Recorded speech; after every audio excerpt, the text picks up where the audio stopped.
Heyo, party people, and welcome back to the Bar with an X as we continue our series on Stardew Valley. Before we get into things this evening, let me be one of the first people after the event last week to tell you thank you, everybody, for showing up to our charity event on Friday last week, where we raised over $3,000 for the Trevor Project, helping LGBTQ plus youth across the nation prevent themselves from suiciding and intervening in any crisis that they might be encountering as a member of that particular group, which I'm sure if you know is not necessarily easiest just being human at all, but it's one of the communities that we vibe with here at the Bar with an X, so we've made a huge difference by doing so. If you didn't know too, here are a couple of pieces of statistics that I thought were kind of cool to look at over the course of the weekend. This was the most amount of money that we have ever raised in a single charity event here at the Bar with an X. We've done 24-hour charity events before, we've done multi-day charity events before, we've done single-day charity events before, we've done a Chaos Infinity bottle type project before, we've done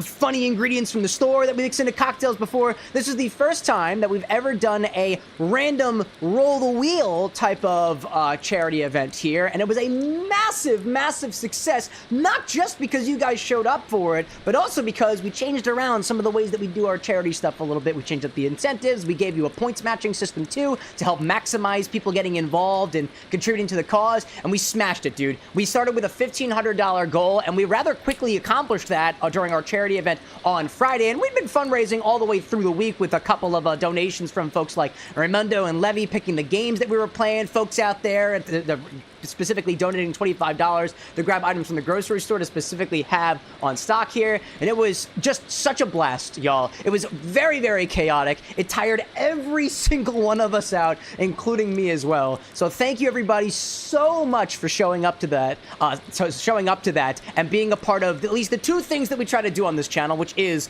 mix some drinks, which we typically do around here, and changing some lives, which you guys definitely 100% wound up doing last week. I will say too that if you continue to go to like the website for putting donations out to the Trevor Project, in case you missed the event, is still up. You can still donate, but the festivities and whatnot are over. If you still want to donate, you can go to CameroxnWithAnX.com/charity or CameroxnWithAnX.com/donate to continue contributing to this campaign. We'll wind up putting in the final numbers for exactly how much we raised for this, probably by the end of the month or something like that. But I know there were some people who couldn't make it to the event, but I want to make sure that everybody knows that, yes, we are still accepting donations. It's not going to show up on the screen or anything like that. All the incentives and whatnot are kind of over for now. But if you still want to make a difference and you hadn't yet, the option is still available for you. And in case you were like, no, I got everything that I needed this time, we tend to do 2 charity events in a year. This was our mid-year charity event. We also tend to have one at the end of the year as well, whether that's with Jacksepticeye's Thanksgiving, or, Thankmas, Jacksepticeye's Thankmas, or our own version that we call Thanksgiving, because it's kind of around the holidays. So thanks everybody so much for showing up to that. It means so much to me that we continue again doing both sides of that mixing drinks and changing lives things, because honestly, if there's one thing that I would love to have happen while I'm drinking at this bar, sometimes alone, sometimes with friends, sometimes with foes even, it's hoping that we can, put a smile on somebody's face, make a difference in the world around us. It really does shock me continually how much of a difference I feel that we make here, or rather even me in particular. It continues to shock me how much of a difference I feel like I make just by standing back behind this bar and turning on the camera twice a week. So it validates it for me, and hopefully it makes you feel a part of something that's a little bit larger than just, I don't know, a single cocktail, yourself, or these teeny little habanero peppers that we have left over from the event. What we're doing today, before we hop into Stardew Valley today, is using some of the scraps that we had left over from the event on Friday. We didn't use up all the spicy peppers that we grabbed. We didn't use up all the fresh lemons that we grabbed too, so I thought it'd be really, really fun to try out a method that I've always wanted to try before for creating a syrup called Oleo Saccharum, which is quite simply the Latin term for oil and sugar together. The typical way to make an Oleo Saccharum is you take peels of lemon or citrus and you cover them in an equal weight or whatever ratio of sugar, and you just let it sit there as the sugar pulls out the oils from the peel, and it creates a really concentrated, very, very flavorful and aromatic syrup. We're going to do this a little bit differently. We've got some of the spicy peppers left over, so we're going to throw those into the mix too, as well as the peels from the fresh lemons that we've still got. And we're going to be doing a method by Jeffrey Morgenthaler, who you might not know is the one of the not King Cocktail, like, oh, it's not King Cocktail, is Dale DeGroff, I want to say, is King Cocktail. But one of the kings of cocktail, at least in the modern world, where he quite literally takes his lazy-ass approach of taking peels and sugar and vacuum sealing it in a bag, and supposedly the Oleo Saccharum will be done by tomorrow. I've never tried it before, so that's what we're going to try today. But not before I give a couple of greetings to the folks who are joining me early and give a very, very small inventory update and special thanks where thanks are due as well. Who do I see there hanging out with us so far in my chat? I'm seeing some folks popping in who were there for the charity event. I'm seeing folks like Kit Kat and Bliss out there. I'm also seeing Rose Witch, Amy Chow, one of our beautiful mods, more than awesome. Brad, one of our beautiful mods. I see Calking, Dust, and Game Fort popping back in for the watch streak. I'm seeing the chat bot as usual. I see Zesty, I see Scar, I see Medicine Man Cocktail Company coming back as well. Good to see you again. Raymundo, I see Ghost Gamer. I'm seeing, who else is out there so far? Hiding Shadow, I see Saki, and I see, I'm sure there's other folks who are popping in as well. Very good stuff, very good stuff. Calking asking, so Cam is going to use the salmon chicken cube and not the frog. No frogs, we didn't ever end up getting the frogs, but I did start using that salmon fillet that we got, the smoked salmon, and that's been on my breakfast every single morning. So we're slowly but surely going through all of the different stuff that we've got left over. And don't let me forget Breaker out there, and I'm pretty sure I see King of Autumn lurking out there too, trying to get that order back up on there and cheersing off too. So, quick inventory update. Aside from some of the items that I told you that we specifically brought to the bar on Friday, I will say this. Most of the Chaos ingredients have been taken off of the stock because honestly, a lot of them were kind of used. They were used in unexpected ways, and I really hadn't had a chance to go through the inventory and make sure that everything that we used was properly tracked in the whole chaos of everything. So if there was a specific charity ingredient that you thought,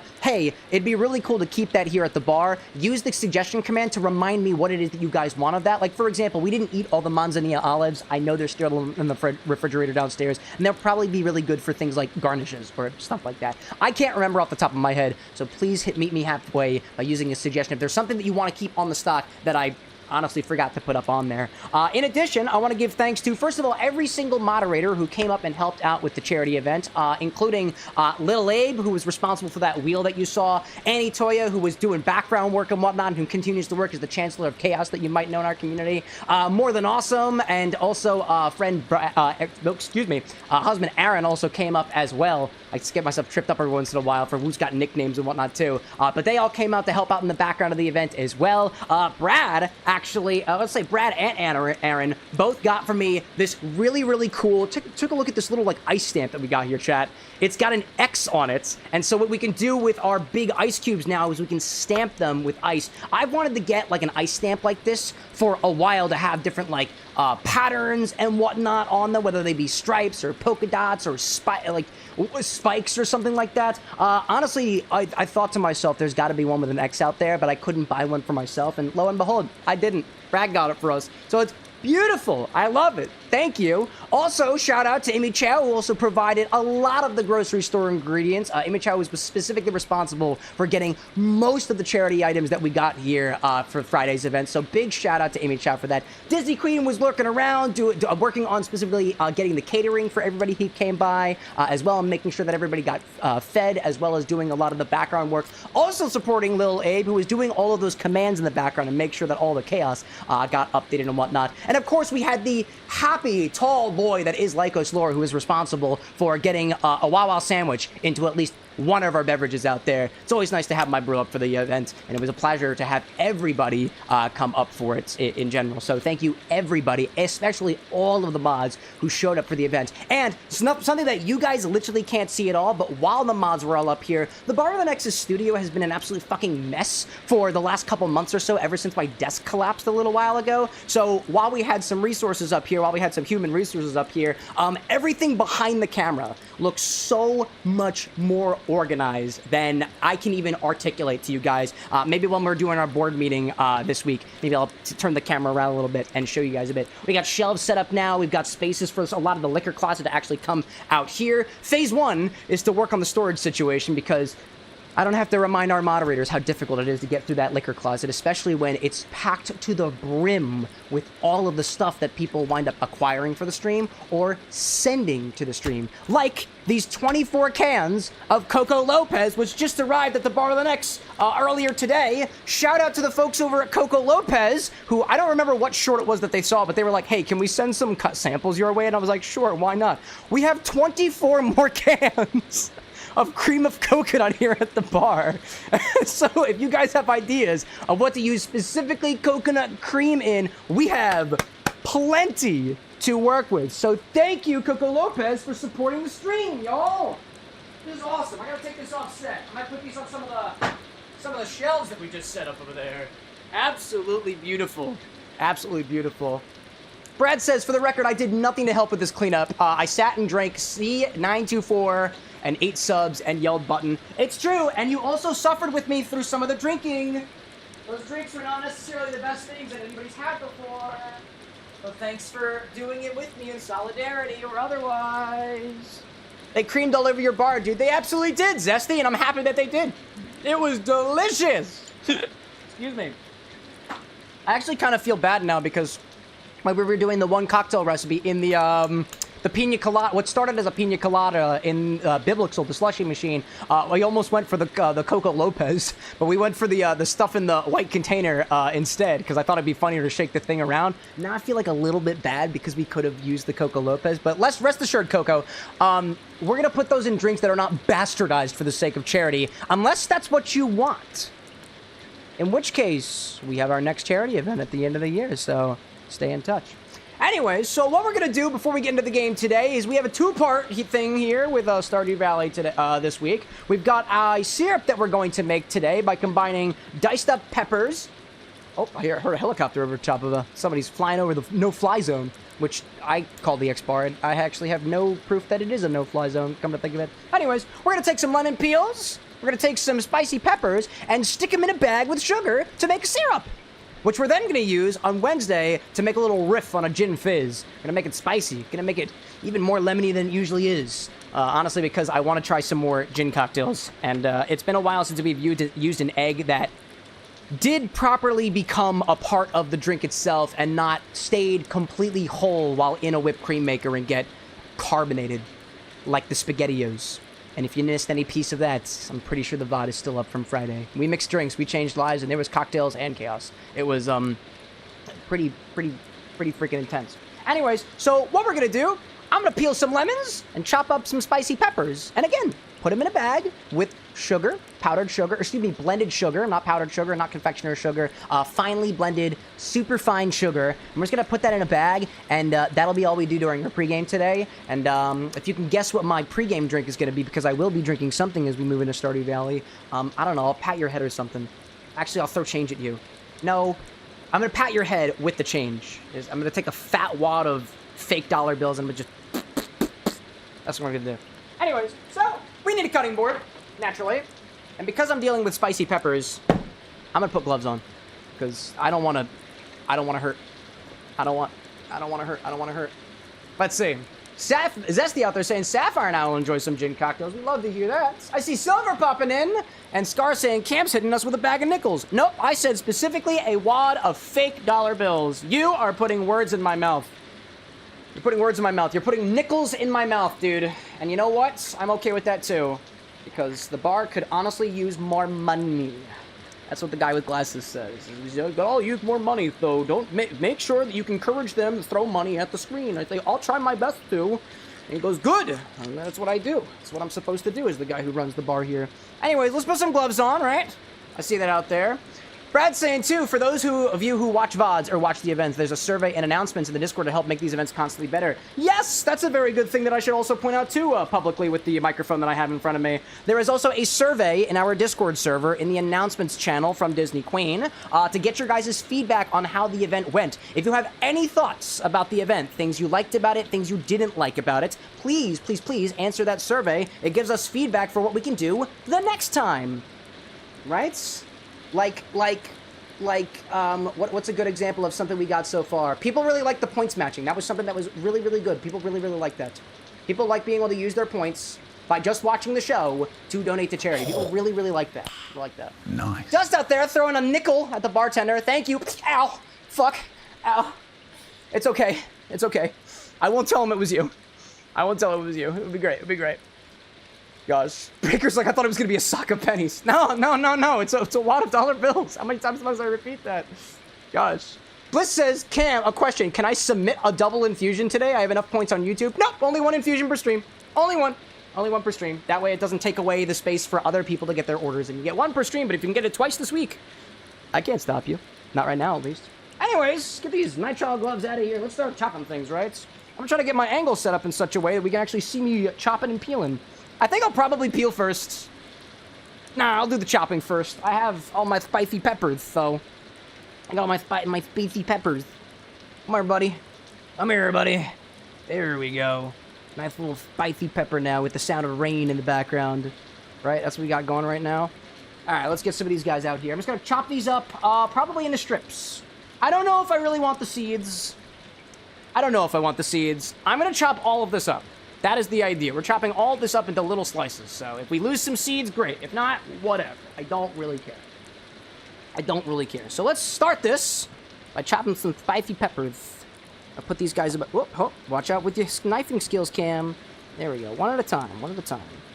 Get a couple of these guys going. So how's chat doing today? How are you guys feeling about the charity event now that it's over? I had personally had a great time. It was a bit of a logistical nightmare, but anytime that we have to go to the store to, anytime we have to go to the store for charity stuff, it usually becomes a bit of a logistical nightmare, but that is okay. That is okay, honestly. Get a little bit of these peels off here. There we go. Make sure nobody hurts themselves, right? Little pieces over there. I'll put that as my good pile, right? Let's see. Let's see, let's see. Rosewitch out there saying, I legitimately bankrupted myself in the sake of Everclear. Dude, you know what? But it all went to charity, right? We were able to match you guys, by the way, in case you weren't here. You guys were able to use your channel points. Oh, hello there, nasty pieces. You're not going to my syrup. Yeah, you guys were able to use your channel points on Friday up to a certain amount, and we would match you here at the bar. We'd match you to donate to charity on your behalf. And we managed to donate an extra $500 to charity because of that. So, thank you for using your points. Thank you. Thank you, thank you, thank you. Alright, I'm gonna get all these seeds in here. The bar's gonna be spicy for a little while. Careful now, Ken. Careful now. There we go. Bebe agua. Agua's a good idea. Agua's a great idea. Zesty saying, Sapphire and I really enjoyed the stream. It was a ton of fun, and so happy I can enjoy it on your day off as well. Yeah, because it was on a Friday, right? Let me get some water in my system. Let's see. Rat out there, too, saying, I'm a huge believer in making currency sinks to make sure we don't have inflation for our redemptions. Yeah, right? It's a whole points economy you have to worry about, you know? Never did I ever think that we would have to consider the points economy of all things that we have to worry about here on this show. I thought that keeping inventory was the most of our problems. No, apparently. There's even more stuff that we have to worry about. Who knew? So much more stuff. Chat, I don't even know if you realize, like, how much logistics how many logistics are involved in the show that you're watching right now. And that, specifically that event that we did. We're still trying to figure it out on our own. We're still trying to figure it out, so. I don't know if I really want all these seeds in here, so I'm going to take most of these seeds out if I can find them, but if you get in there, I'm not complaining. I'm not going to complain about it. I got heat-proof fingers right now, and it's a good thing I do because, coincidentally, or not so coincidentally, after the charity event ended, only after it ended, and we were moving some things around here at the bar, did I cut 2 of my fingers. One with a tape measure, and one with the ice cream machine. Somehow. You know the little blade that was spinning on the inside? Yeah, it's sharp. Watch out. Oh, I dropped one of my pepper pieces. Come back, pepper piece. No, I don't want that. The bucket's clean right now. Come back here, you. Come back. Game says, Cam, can you use the bottle in an infusion? Can you use the bottle? Which bottle? The infinity bottle? No, you can't touch that. No. Nope, nobody gets to touch the infinity bottle. If you want to know what you can use in a bottle, Gamerfort, there is a part of the website. It shows you everything that you can use. Go to CameroxnWithAnX.com/STOCK or type !STOCK. Ah. Glacko out there saying, no, Jalapeño. Medicine saying, what would you use to substitute that? Oh, wait, I created a real fun gin drink last week, but it uses mandarin liqueur, which I don't see on your stock page. We have a Satsuma orange rum liqueur, which you'd probably use. You said mandarin, right? Like mandarin orange? I'd say like any orange liqueur. We have a Satsuma orange liqueur that uses rum as its base. I don't know what your base includes. I don't know what your liqueur uses as its base, but you said it's a gin drink, so I don't think the rum will be like the best substitute. You could, just to play it up a little bit, another idea I'll throw in your direction is, have you seen Pim's #1, like the Pim's liqueur? Pim's liqueur uses gin as its base. It's a little bit more grapefruit coated than orange coated, but you could split it, right? So you have one liqueur that uses a base of gin and one liqueur that uses a base of rum, and maybe it'll get close? Or, you know what? All else fails, I've got this orange cello, which is effectively like an orange version of a limoncello, which also might work in there too, from somewhere in Indianapolis, I want to say. Could also work too, I don't know. Sounds delicious. Pim's in the drink? Yeah, right, Pim's in the... Maybe, I don't know. Just a thought, Let me take the seeds out of this guy. I don't really want the seeds. I know what my spice tolerance is, and it's not this. This is not gonna go... I'm gonna try this in a drink on Wednesday. I don't really like really spicy things. And by the way, this syrup that I'm gonna make today will be up on the stock, and you guys can use it in your drinks too. One of the things I wanted to do was take the items that we covered, well, the items that we had left over from the charity event and breed it like back into the show that you're watching. So, and if you don't know what we're doing with the show that we're watching here, we take cocktail requests during the latter half of the show. Anything that we have here at the bar, you can craft up into a recipe of your own, and we'll give it a try. I try to give priority to anybody who hasn't made an order on the stream before. Our internal name is orders for these, like you order a drink at a bar. Doesn't actually cost you any money, by the way, just to make sure that you're aware of that. I thought that could be fun. Spicy ingredients, because I think somebody asked me what's the spiciest ingredient we had, and I was like, Entropy's Trauma Tincture, I guess, is like the best one, I think. But that's spicy like peppercorn, not spicy pepper. And then there's the Ancho Reyes and stuff. But like, I don't know, everybody uses Ancho Reyes. Everybody's so used to Ancho Reyes, you know? Dust says, eat a piece of the pepper, please. No, thank you. Game saying too, I want to make a GOW 2018 themed drink. Any recommendations? I'm not familiar with Gears of War, so no recommendations for me. What I do know about Gears of War is it's a shooter, right? Shooters and guns and wars and stuff like that. I don't have anything that comes to mind that feels very guns and war coded, aside from like a minerally liqueur. Oh, God of War.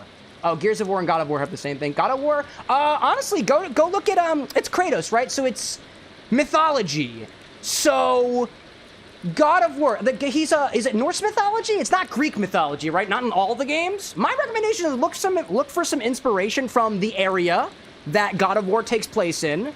Take a look at the mythology. Take a look at wines of the area, honey wines, meads, or he started in Greece. Okay, so Greek ingredients like what was it? Scar's got something called the Taste of Greece. We got some Skinos liqueur here. It uses the gum of the mastic tree in Greece.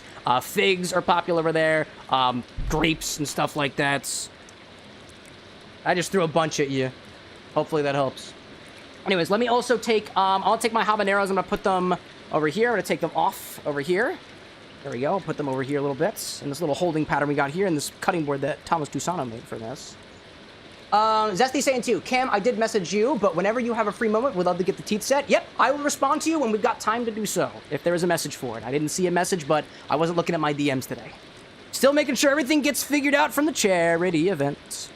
Reminder, chat, in case you do DM me, I have my DMs open, but I cannot guarantee that I'm going to get to everything in a timely fashion, but I do try to get to everything if I can. If you did DM me about something, questions on the show, or otherwise, I will try my best to get to it. But likely, if I didn't respond, I haven't quite seen it yet. Possibly. Possibly. All right, let's get some more, right? Now we're getting the jalapenos. And yes, I know they're pronounced jalapenos. But the internet likes to be mean to me, so I'm mean to the internet. Make sure to, chat, try to watch your cutting grip. Don't cut your fingies. Don't cut your fingies. The intention of this is to be a spicy syrup, so what we'll do is we'll cut up our peppers, and we will weigh them. Oh, cut up our peppers and peel up our lemons, and then we'll weigh them and determine what our weight is and combine it with an equal weight of blended superfine sugar. That is the idea. That is the idea. There we go. I miss out there. Rosewood saying the newest God of War game is where he moved to the Norse gods. Oh, is that what it is? Okay, okay. I appreciate that. I appreciate that. Another thing I'll throw in your direction too, Gamerfort, is if you want, feel free to pop open a thread in our Discord server. In the community hub, there's places out there where you can specifically have conversations about different themed drinks themed to different video games and whatnot. There are almost 500 people in our Discord server and our community, and I'm sure many of them have played God of War. So they might be able to give you some advice too, as we work on these drinks as a community. I also grabbed the WithAnX family knives for this because I know the ones that I have upstairs are not sharp enough for this particular endeavor. I'm also realizing, too, that this is probably going to be a pepper Oleo Saccharum more so than a lemon Oleo Saccharum because there's a lot of fucking peppers here. That's going to be hot as shit, dude. Hot as shit. Let's see. Rosewood says Kratos originally offered himself to Ares, the Greek god of war. It then backfired as the chain blades and bloodlust from battle blinded him, so he slaughtered his wife and daughter. In punishment, their ashes were bound into his skin. That is why he is covered. And this is why his skin is so white, because he's covered in the ashes of the people he killed. What? I had no idea, actually. That's awesome. Even I learned things about games. I've never actually played God of War, so I'll take you guys' word for it. All right, let's try our best to clean up our pee-pee slices, our jalapeno slices. I'm gonna use a finer knife for this. I don't really want them. Actually, you know what? Fuck it. I'm not gonna clean up my pee-pee slices. I don't want to. We're gonna weigh the whole damn thing. That's what we're gonna do. The whole damn thing. And I'll wait until after I've peeled my lemons, because we're just gonna put everything into the bag. Everything. King asking, do I have a favorite romanceable character in Stardew Valley? The Wizard, he says confidently. He says very confidently. All right, let's peel some lemons. That's what comes next. Peeling some lemons. As he says, trying not to peel his own finger, because that would suck. Fresh lemons. Anybody worship a lemon around here? Anybody leave a lemmy behind? I've gotten questions before about how to peel citrus. Quite simply, I keep my thing in position, and I move the fruit underneath. I don't know if you'll notice, but I'm trying not to move this hand up here. I'm moving the fruit down below. Trying my best not to. Sometimes I spill a little bit, but that's all right. Now, all of this is going to go into a vacuum-sealed bag and covered with an equal weight of sugar. And also, too, when I'm peeling things, I'm trying my best to get as little pith as possible. When I say pith, I mean the white part of the lemon. I'm trying not to get a lot of that. Like, for example, this was a really good peel. See this back here? That's a really good peel. There's not a lot of white there.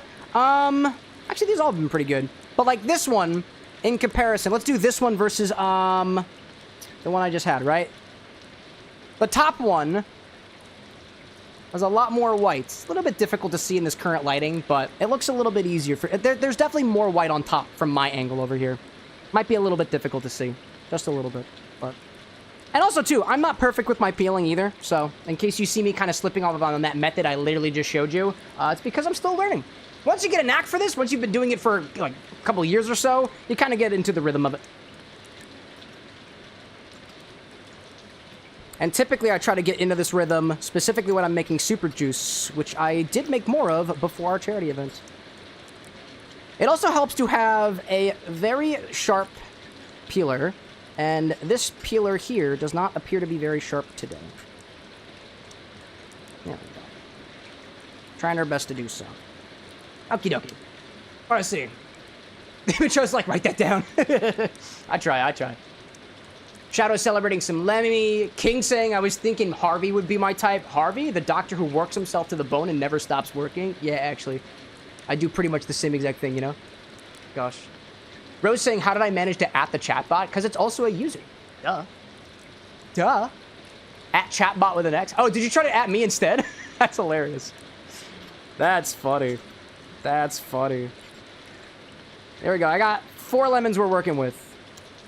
So for this recipe, let's just say, cut up 3 habaneros and 1.5 jalapeno peppers. and take the peels of 4 organic fresh lemons. Oh, no, I dropped it. No, it got on the ground. No, no. Actually, it fell into the bar. It's fine. You're good. That's fine. 5-second rule. Kiss it, make it better. A member of my family used to tell me, it's okay if something falls to the ground. All you have to do is kiss it and raise it up to the Lord Jesus Christ. And then that'll fix everything. Because, remember, chat, if you're in the house... Actually, you're not going there. We don't talk religion on the stream. That's all you'll get. That's all you'll get of my religious background. That's all you're getting. You know what I like to do when I get things on the ground, chat? I wash it with soap and water, and then I eat it. Because that makes things very clean, including my mouth. We like clean mouths.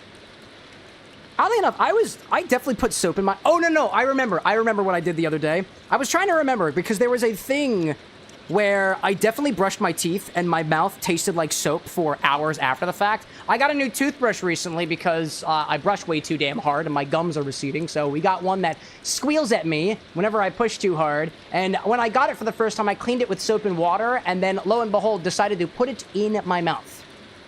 And my mouth tasted like soap for 2.5 hours. Was it clean, though? Abso-fucking-lutely it was. Abso-fucking-lutely. Would I recommend it? No! Ew! No, it's disgusting. Excuse me. Anyways, lemons are peeled. It's spicy in here. Lemons are peeled. Peppers are cut. Let's grab some sugar. That's what we do next.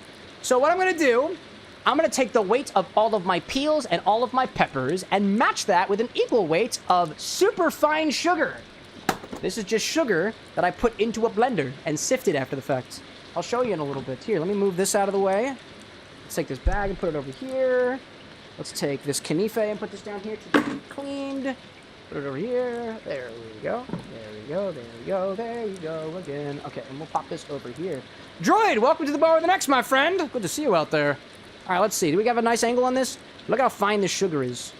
Look at how fine this sugar is. I'll show you how fine this sugar is. Can we get a little bit? Can we get it aligned? There we go. Look at this fine sugar. It's fine sugar. Oh, delicious. Absolutely delicious. There he goes. Ghost says, I bet it only tasted like soap because you cursed. Yeah, I curse a lot, actually. This is not a kid's show, by the way. 5 biddies for the bartender. Thank you, Cypress. By the way, I found 2 more rye whiskeys in my collection when we reorganized the other day.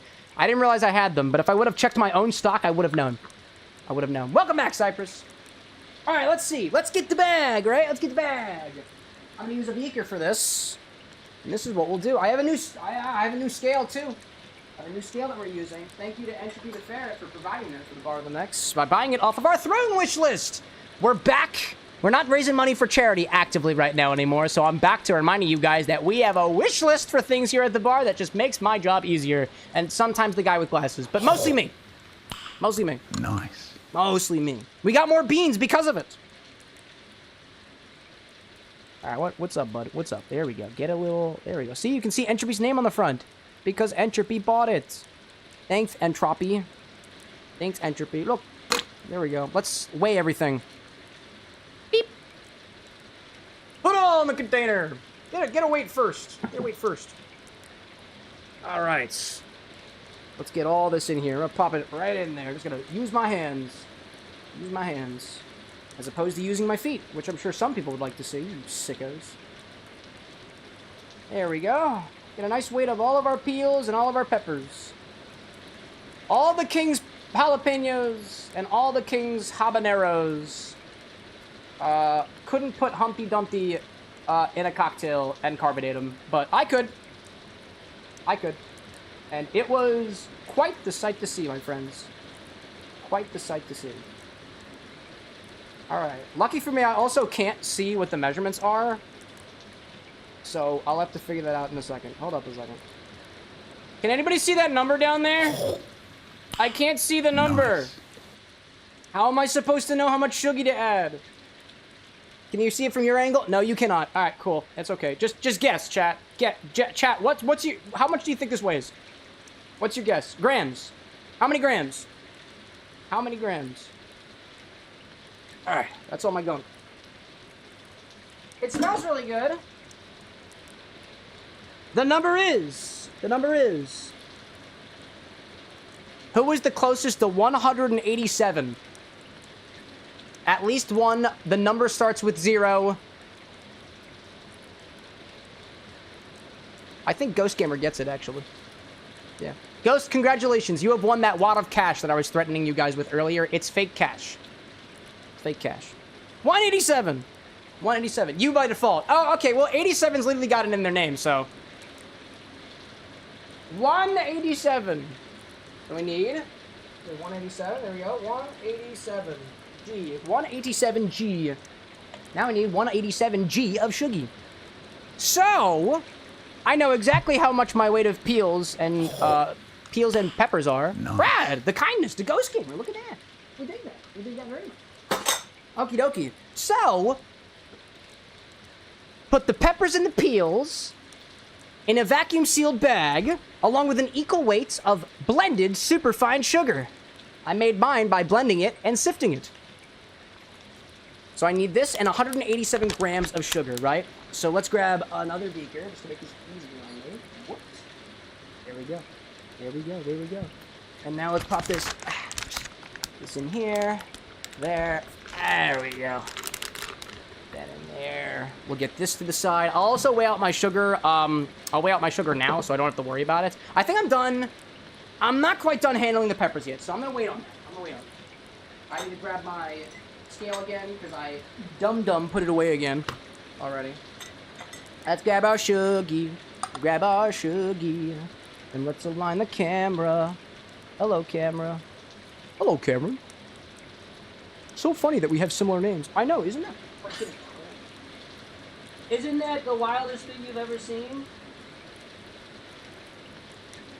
I'll admit, chat, ever since that Heathcliff cocktail came out for Linda's Company, I can't say the word wild without thinking about Linda's Company. It was the comments section taught me that association. Alright.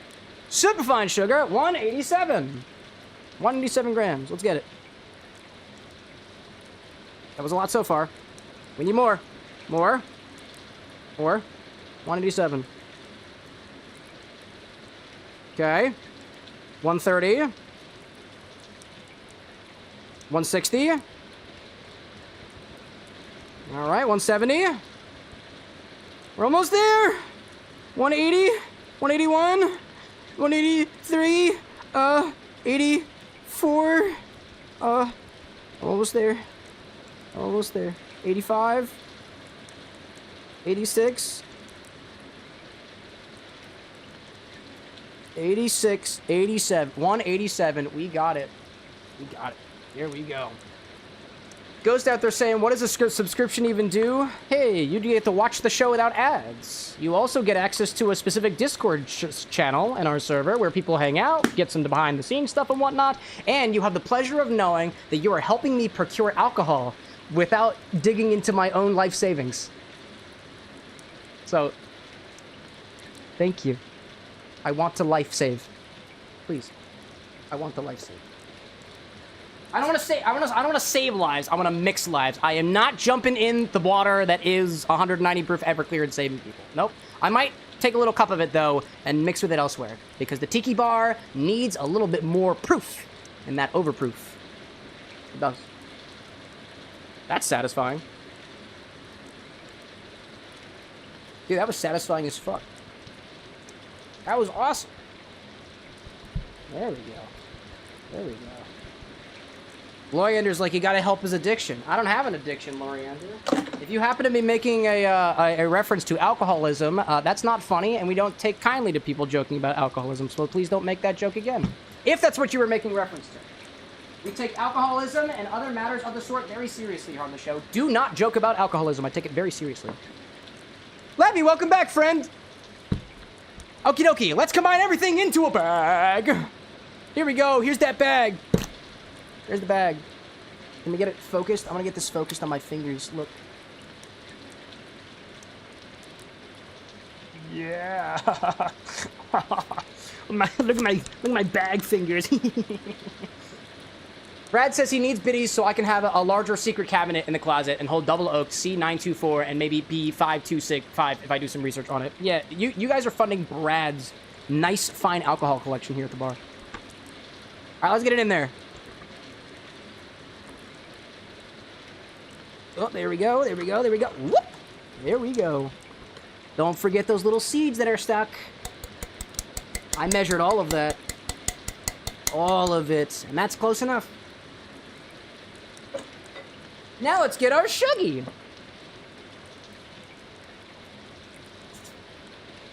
Oh, yeah. Cypress like just Brad's? Oh, and my own, obviously. And my own. I guess I should have shouted myself out, too. All right, so this is what we're going to do. Make sure that the sugar gets to know your pieces very well, and then vacuum seal that bag, and just let it sit out at room temperature for at least 24 hours. That's all. Should be ready by tomorrow.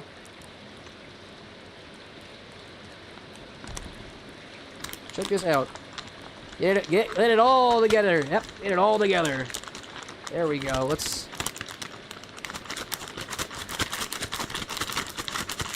There we go. See that? Now this is gonna be the makings of a delightful syrup, dude. Delightful. I can't wait for this. It's gonna be super spicy.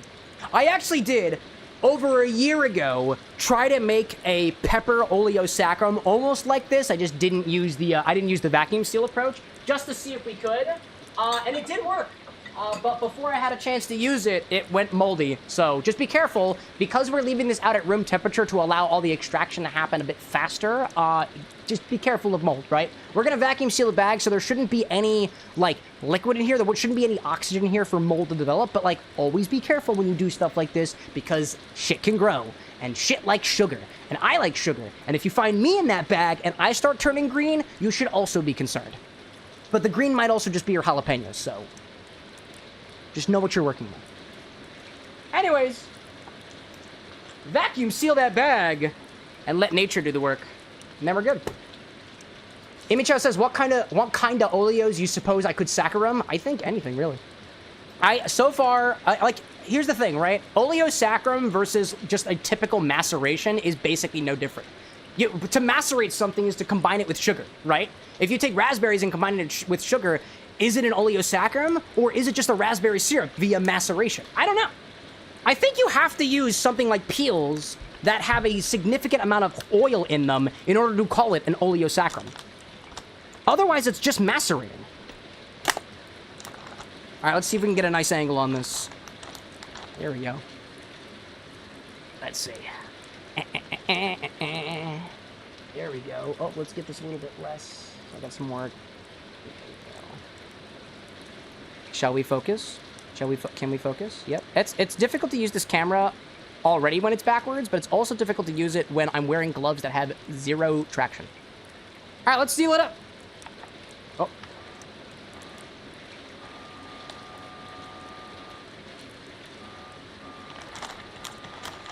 Make sure it all gets in there, right?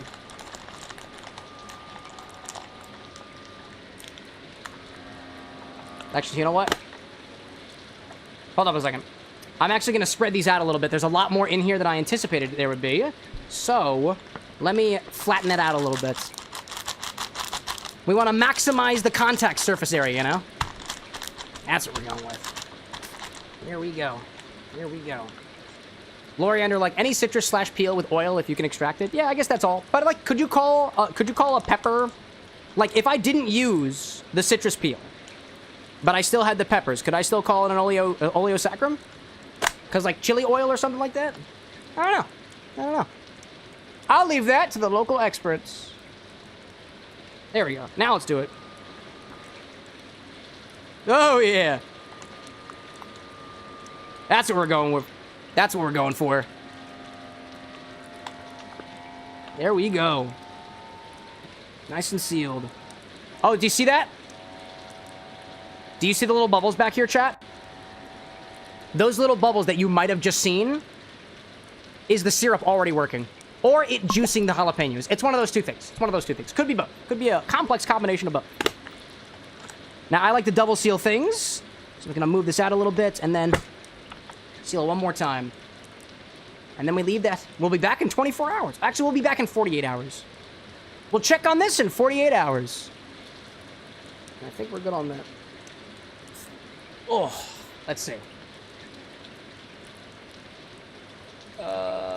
Something was asking about the guy with glasses. I'm not the guy with glasses. Talk to the guy with glasses.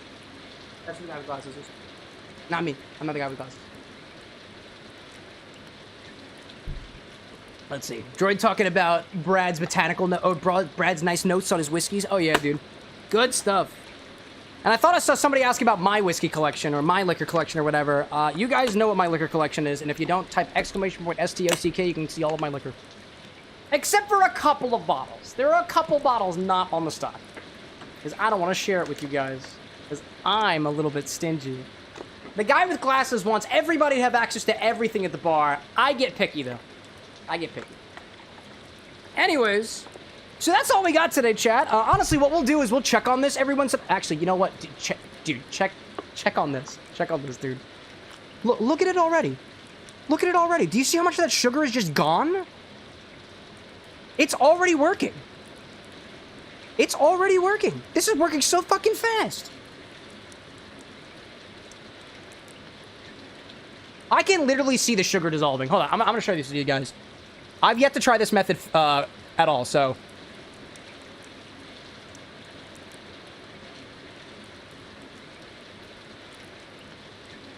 I don't know if you can tell, but if you just keep watching, that sugar is already dissolving. I'm gonna try to hold this steadily. It also kind of looks like ratatouille. Let me see if I can get something on the other side, because the other side's a bit clearer. Let's look at... You will be our fine specimen. A fine, fine specimen. Look up close. That sugar thing is just going away. That is really cool. That is so cool, dude. Wow. Anyways, let it sit there and think about what it's done. Snake, welcome back. I see you there. Can't hide from me. Can't hide from me. Anyways, so we'll check on this on Wednesday and try to make a cocktail with it. So that's what we'll do. That's what we'll do. In the meantime, chat, I'm going to be sipping upon... Before we get into our game today, because I will be sipping on something. Shout out to Imi Chow, who brought over a couple of fun beers for me to try. So I'm dipping into this Leinenkugel Dark Lager with notes of... hints of coffee and chocolate. So that's what I'll be sipping on today. And before we do so, let me make sure that I got everything down here. We're going to do our cheers segments. For anybody here who wants to celebrate something along here and get a little shout out, I'm happy to do so. So I'll put that out there. And I got one more reminder for you. One more reminder. Quick schedule update. Now that the charity event is over, we will have both streams this week, both streams next week. One stream the week of the 27th. There will be no stream on Wednesday, July 29th, because we're heading over to Indianapolis. We're traveling to Gen Con, the big giant board game convention in Indianapolis. So Anna and I will be out there, as well as a couple of other Lovely XBartender friends and whatnot. So if you guys are local to the Indianapolis area, I'm curious if you got any recommendations for local bars, distilleries, or places to hit up along the way. It's going to be a good 10+ hour drive for us, so we'll be fully encumbered on Wednesday. There will be no time for a stream, unfortunately. But we'll be back by next week to continue with our normally scheduled programming. Also, if you happen to be going to Gen Con, let me know. I'm thinking about doing another meetup type thing, just like we did when we were in Michigan. So if you're interested in that stuff, let me know. Shadow saying you get the joys of Ohio. I think we're stopping in Columbus, actually, for a stop. But don't quote me on it. I don't know exactly what the itinerary is yet. So, I don't really know. Anyways... Let's take a look at our cheers segment. Was there anything else I had to tell you guys? Oh, yeah. We raised over $3,000 for the Cheddar Project, so be proud of yourself because you were a part of that. Anyways, let's see what we're cheersing off to, huh? Let's see. Oh, I clicked the wrong button. Sorry. This was the button I was supposed to click. We're raising a glass. We're raising a glass. That's the one I'm supposed to do. That's the one I'm supposed to do. Alrighty. Tinker, like, the stream of my birthday is still there. Really? Could sing you the birthday song. It's different every single time, and sometimes I'm so dumb that I do it twice, you know? Let's raise a glass to those who are raising it with us here at the Bar of the Next today. Cheers to Kit Kat, who just got a new job. Cheers to anybody out there who's trying to support themselves or the people who are important to them by working a job. Did you know that I work a job? It really might not seem like it, but I do. But you get to see almost every part of that job, except for the parts where I'm peeing. And that includes things that start with the letter P, like payment processing or pizzazzing. Proliferating. Anyways, yeah, and distribution, naturally. Cheers to the Rosewitch out there, to my PC arriving tomorrow, getting an amazing, budget-friendly podcast microphone with an arm, and getting a chance to live stream last night with my model properly tracked with no crashes whatsoever, and cheersing off to the Witch's Garden 2.0 edit, possibly coming out tomorrow. It's coming out soon. I saw some drafts for that the other day. The guy with glasses did. Cheers to Saki out there, to Skylar, Yada Mirror, and the fun I'm having on vacation. I hope you're out there sipping on a Dateviation or yerba yada mirror latte, mate, or the other one. Wait, what happened to the other one? I thought you had 3. It's okay. It's okay. Relationships change. People come, people go. Sometimes people go multiple times, and sometimes people also go they do the other thing multiple times as well. Have fun on your vacation. Hope it's a good one.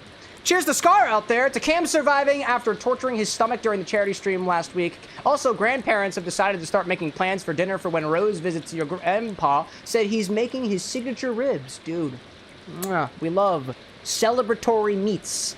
Especially when those celebratory meats are blended, covered with water, and then correspondingly strained and put into a pina colada, which can no longer be called a pina colada. That was pretty fucked up the other day, and I blame Lycos. Cheers to Bliss out there for the good vibes on stream, just as usual. It happens multiple times a week, 8 o'clock p.m. Eastern on Twitch and YouTube. It's not just one or the other. Cheers to Cow King out there. Thank you, everyone who joined and helped for the Trevor Project. For me, I'm finally going to get my 5+ year-long cavity removed by an oral surgeon. Cam is the streamer I now am inspired to be. P.S. Don't forget to clean out your cabinets for expired foods. Most of ours were expired. Also, don't forget to clean out your refrigerator for expired foods, because the orange juice that we almost used yesterday was expired, and if it weren't for one of my mods telling me that, I probably would have used the boxed orange juice. Speaking of expired orange juice and the streamer that you evidently aspire to become one day, I actually have some orange wine that I made. Do you guys remember when I was fermenting the expired orange juice? So it did work. It did. And it hasn't grown any more calm yeast on it, and I just found it the other day after the desk collapsed. Because when it collapsed, I lost it. But I found it, and I did put it in my mouth, and I am not dead. It was quite yeasty and very, very, very, very tangy. Secret menu item. Secret stock item. Ooh. Cheers to Brad out there, ... to being widely inspired for ideas for the next charity stream, period, right parenthesis. He's smiling. Brad's dangerous when he's smiling. You saw it the other day. You know what that man is capable of. Cheers to you, Brad. Cheers to Dust out there. At the time, playing Magic and to apple juice. What kind of apple, though? Is it Gala? Is it Fuji? Is it Galactic? Is it yellow? Is it red? Is it purple? Black Oxford apples are incredibly rare, and if you want to buy a bottle of vodka that's distilled from them specifically, you can buy it for $500. And when I asked the distillery what makes it special, does it taste smoother? Is the process different? Did you have to do anything different, knowing that you have a very crucial variety that you can't get much of? They said, it's very smooth. Yeah, I suppose to some people, just smoothness is worth an extra $470 for a bottle of vodka. Whatever! Cheers to King of Autumn out there. How's your stomach handling from Friday? You know, not a lot of people ask me how I'm doing, and I'm actually doing quite well. I've got a little bit of an upset tummy today, but it had nothing to do with the charity event. Probably. It might have had to do with... Did you see those 24 cans of Coco Lopez over there, the cream of coconut? I think I looked at that, and my glucose spiked. I think. So it might have something to do with that. But other than that, I'm doing okay. If anything, I'm just filled with pride right now, you know? But the pride is kind of taking a sort of, like, staycation in a certain side of my stomach that happens to be close to my esophageal sphincter. But the doctors call that acid reflux and gastroesophageal reflux disease. But you didn't ask about that, did you? But I told you what it was. But don't worry, chat. I'm medicated. Cheers to CJ out there. Absolutely vibing to a song about rum. Also made cookies today. But did you put the cookies in the rum? And did you shake it all up? Because if you did, then I think the guy who has the lime would want to have a word with you. Is what I think about that. Cheers to Silver out there to raising $3,000.69 for charity. Oh. What do you mean? What do you mean only 1,000? Excuse you for a second. I think actually we raised as of now $3,001.69. Do you see it up there? The people on vertical, you can't see it right now because you're just gonna have to take my word for it. You forgot $1. You forgot $1 in there. Oh, 3,169. I corrected myself. I thought. Oh, did you correct yourself? Wait. Oh, I need to go back to the. Wait, I need to go back to the document. I need to go back to the document. Nah. You wrong. Cheers to Cypress out there, to Everclear and Rye Whiskey, which I feel like would be easier if you just got a barrel proof or something. But yeah, you want to put the two together? Like, be my guest. It's your liver, you know? And you know what they say about livers? You know what they... No. I'm not going to take it away from you guys. Cheers to Bishop out there, to the workshop with an X being stocked and working. Somebody out there is workshopping cocktails. You may or may not be a part of the group of people who are currently in queue for review of DMs by the guy with glasses. Don't worry. He knows. Don't worry. He knows. God damn it, the ad break. Oh, man. Ugh. I took too long on my syrup. That's okay. We're gonna resume. Cheers in a little bit. Instead, I'm gonna put an ice cube on top of my lining cooler to keep it cold. Actually, here, this is what I'm gonna do. I'm just gonna hold up a second. I want to make sure my beer is cold, so I'm just gonna put it up in the. Just get in there. There we go. Nice. This is my beer bag now. Yep. Can you stay? Please stay. Please stay. All right. I'm just gonna put. Oh. All right. Everything is okay. Nice. Ozio says, live with her. I hardly know her. I knew somebody was going to do it. I knew it. Good to have you back, Ozio. I hope you're doing well out there. Very good indeed. Cypress throwing some biddies saying to shooting whiskey and sipping Everclear.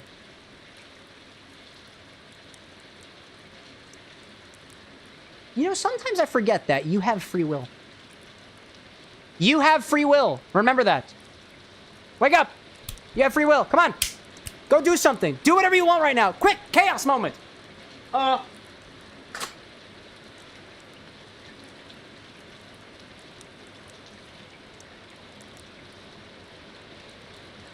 Free will's awesome. But I really do got to put that back for the show, so I'm just gonna. There we go. And a little bit of. Stop. Don't mind me. Don't mind me, chat. Don't mind me. Okay. There we go. And then. Okay. There we go. Yeah, I fixed it. And that was awkward. Sorry about that. A little too much chaos. I'm a little chaosed out right now, if I'm being honest. Cole, welcome back. Hector de la Rosa, Valentino de San Fernando, and La Virgin de Guadalupe has also entered chat at some point. I see Lee popping in as well, saying, hope you're doing well, my friend. I am wonderful! We raised like $3,000 for charity. I'm still not over that yet. Is anybody else hot, by the way? Because I gotta be honest, this kilt makes me feel very hot every single time. Every single time. Ozio says, well, Kim, what kind of pants you wearing, mate? Kilt. Look, it's a kilt. Look, see? Look. Chat, look, I'm under my kilt. Look. Oh, no, you can't. Because there's an ice bag in the way. I guess you'll never know. What's underneath Cameron with an X's kilt? I guess you'll never know. Anyways. For the record, I am wearing pants. If there was anybody curious. Ozio says, why a kilt? Did you not watch episode 3 of Stardew Valley? Come on. So, Ozio doesn't know. I think it happened during episode 3 or something. It was for a bit. It was for a wow, dude, this has gotten... Dude, this has gotten very liquid already. Chat, while you were off adding or something, it's already wet. It's so... Look, it's gotten... It's downright...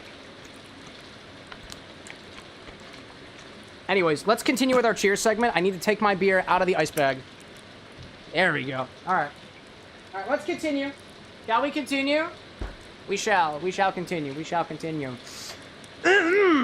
Cheers to the Knitting Tinker, to Dr. Pepper, Strawberry, and Cream, and to a Ghetto Screwdriver. Cheapest vodka I could find, and Sunny D. Trust me, it gets even more sort of the streets when you don't even use vodka. You just find the whatever bottle of alcohol, the whatever's left in that nip that you found on the street. Doesn't have to be a plastic one either. It could be a glass one that just kind of broke a little bit. Take a little bit of that and combine it with some fresh citrus. That's pretty. Yeah. Cheers to Imichow out there, one of our beautiful moderators, for surviving the heat waves. There were multiple of them. Can you believe that there's multiple of them? That was shocking me. I was working through one of them today when I went I was working outside today. It was very, very nice, actually. But I wore... It's funny, chat. I have an indoor outfit and an outdoor outfit. My indoor outfit is sometimes the bar getup and a kilt and a full pair of pants. And when I'm outside, I don't even wear socks sometimes. Isn't that kinky? Wild to me. Cheers to Droid777 out there saying, I got a Mocha Mezcal Martini. That sounds so good. Do you have a recipe for that? That sounds really good. Chocolate/fudge, the smokiness of mezcal. Wait, what makes it a martini, though? That doesn't matter. It was in a martini glass or something, right? That sounds delicious, dude. And then finally, cheers to Levy Beta out there. Despite no longer being a board member, I still look at this community for as long as it runs. Know this! Both past and present, Tier 3 subs, members, and otherwise. If you work on any projects with us, at any point in time, you have to dial down, downgrade or whatever, all the work we've done is still there. None of it is gonna go away, dude. None of it's gonna go away. It's all there for whenever you've got the means to pop back in. And when you do, we'll be right there when we're ready for it. So thank you.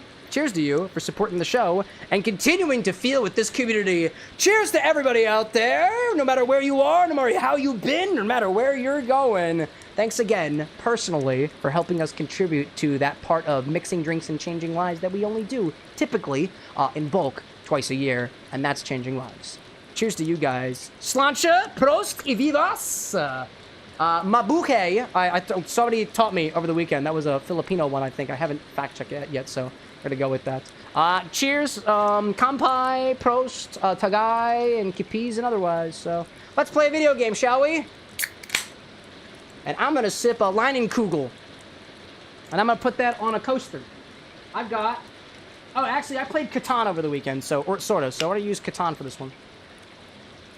All right, let's go here. Let's try to, over here, over there. There we go. Let's get that aligned. Okay, let's put this here so everybody knows what I'm drinking. Why does the sippy part have to be on the side of the can that I can't showcase to the camera? Ah, yes. Ah, yes. Leinenkugel Dark Lager. Thank you, Imichow, for grabbing this for me to try. Every once in a while, I love Imichow for a variety of reasons. One of the largest ones is she's awesome. And then one of those other ones is that she also kind of practices mixology and picks up fun things for me to try. Also, look at our syrup so far. Looking great. Anyways, let's play a video game, shall we? It's Stardew Valley. Woo! How does this taste, actually, by the way?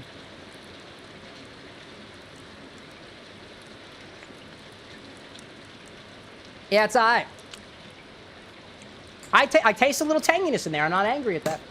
I'm not angry. I see Bliss out there. Just redeemed infusion time. Roku gin as usual, infused with cinnamon or cinnamon sugar. If there's no cinnamon in stock, 1 or 2 cubes of candied ginger, depending on the size. I want it to be subtle. Honey, sous vide at 60 degrees Celsius for 45 minutes. Isn't that the boiling temperature? Didn't we? Wait, that's the boiling temperature, isn't it, Bliss? Are we gonna boil shit again? Absolutely incredible, right?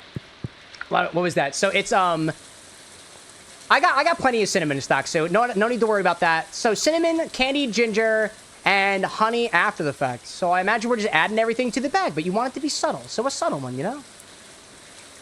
There we go. There we go. And Bliss saying this is a 2-part infusion. Oh, all right, all right. So we need to sous vide that. So I do need to heat up. I actually forgot to fill up the pot today. So I'll have to get that set up in a hot second. Let me read what I got in the mail. Dear Cameron, I noticed notice a chill in the air. It could just be the approach of winter, or it could be the tingle of a dark specter. Here to help us celebrate tomorrow's festival, the Spirit's Eve. Come to town at 10 p.m. if you'd like to participate, says Mayor Lewis. Incredible. Firewolf out there saying the redeem shows in chat, but the sound alert that usually happens on stream didn't happen. I didn't hear it either. I thought I was going wild. Let's see. Bliss saying, Cam, can I add 3 more infusees by using my points on YouTube? You can, but you're gonna have to hold that infusion till Wednesday, or rather than the next time that you get it. So if you'd like to, Bliss, we don't have to do this today. We can instead say, okay, 3 infusibles are in the works. We'll pocket that until you've got the chance to redeem all of them at the same time. Your choice. We can do 2 parts if you want to, or we can just consolidate it when you get the next redeem, which I just know that you're planning for it on Wednesday, but there's no guarantee. In any case, I also see Rose out there chatting with Droid a little bit. Droid, in case you're not familiar with the way that the order system works here, unless you use order, my bot can't see it. And my bot passes things to me to a custom window that I have open, so I can look at every single order. If it's just a chat member, the chat moves really fast every once in a while, so I don't necessarily get the chance to read every single message. So. And it seems that you probably... I think you did it already. Let me check you out, Droid. Let me see. Okay, I do have an order from Droid already. That's the, Oh, this one's inspired by Vox Machina, right? Hey, it's inspired by Scanlan. I see that. If you need to check what your order is, Droid, you can type !my order, M-Y order, and it should print to chat what I have. Make sure that that matches what you want me to see. If it isn't, then clear your order, and then retype it out again. Bliss saying, if no guarantee, then fuck it. Let's do it in 2 parts as planned initially. Let me rephrase this just to make sure that we're both on the same page here. I'm saying there's no guarantee that you'll get it on Wednesday, but if you say, hey, I would like to do more infusibles and I have enough points for it, then let me know, and I can just pocket this, and we can do it all at once when you get to redeem it. Otherwise, we can do it in 2 parts. I just wanted to make sure I said that for the sake of clarity. I'll say it this way. It is much less work for me to have to do it only once. So I'd prefer to batch it all in one go, if you've got the points for it. Otherwise, I can do it in 2 parts. Your choice! Alright, and we got any more corn stuff here? When was the last time we did Stardew Valley? This was, Oh, it was during rhubarb season. God, I miss the rhubarb. I miss the rhubarb so much. I miss my rhubarb. We do still have that rhubarb syrup, though. That's not going anywhere. We got plenty of it. Plenty of rhubarb syrup. Thank you to Nate Boring from Lancaster Distilleries, by the way, for sharing his method with me. Alright, we'll do other things. There we go. 2.5 months. Yeah, it was 2.5 months. I think. Don't forget to feed your chickens. And I assume, too, that Nalarok Sissy is all nice and watered today, right? Also, can I just move the water? Why does it have to be all the way down here? Can I move you? Nope. Nope. No, no. Alright, whatever. It's cool. Yeah. It's cool. Tinker saying, Stardew has been a while, so we usually get just a few days done each time due to Infusions Infinity. Yeah. Yeah, we don't make a lot of progress in video games. If you came here for video gaming, you probably came to the wrong stream. Let me point you in the direction of a couple of the people's. So Bliss out there saying, I want my infusion to be a combination of vodka and gin, so I need to either infuse them both together at the same time or infuse each infusible with 3 ingredients separately and then mix them together. Well, you know, I mean, we got that. Those bags can hold 400 milliliters of spirits, so we can totally do it all at the same time. There's also something to say about specifically the way that the sous vide will act when you have one spirit effectively diluting the other. I don't know, like, we haven't done a split base infusion before, so I'm totally happy to take our time with it. Let's see. Jordan out there saying, I'm going to try and join the stream on Wednesday and fix the recipe. Drop the recipe for Scanlan right now. I'll fix my order right now. There you go, dude. And by the way, I apologize for especially people who are on YouTube who don't have a lot of characters to work with. We're trying to work on some methods to make it so that your orders don't have to worry about a character limit. But that is... I just drank maple syrup. Whoops. But that's something that's a lot farther down the line. Our big priorities here at the Bar with NX is fixing up our set. And we've been making some moves. Like I said, chat, I can actually, if I wanted to, chat, I could walk behind the camera comfortably. Oh, it's awesome. It's delightful. Alrighty then, let's sell a couple of things. And what was our last goals? What were we doing? I was clearly in the mines the last time we were here. Let's sell some grapes. Let's sell some palms. I'll keep some oak resin. That's our gold star chest. This is... I don't know what that is. This is... Do I put eggs in here? I put eggs in here. Cool. I'll stockpile... Actually, I want a chest for geodes. Geodes, things that I find. Do I have, Yeah, I found you over there. So let me take all of my ores. All the things that I find underground. Earth crystal, amethysts. Oh, I don't have enough space for those. Oh, no, don't do that. No, don't do that. Don't do that. Don't do that. Don't do that. And I think I can sort with a button. What's my sorting button? I don't remember anymore. Nope.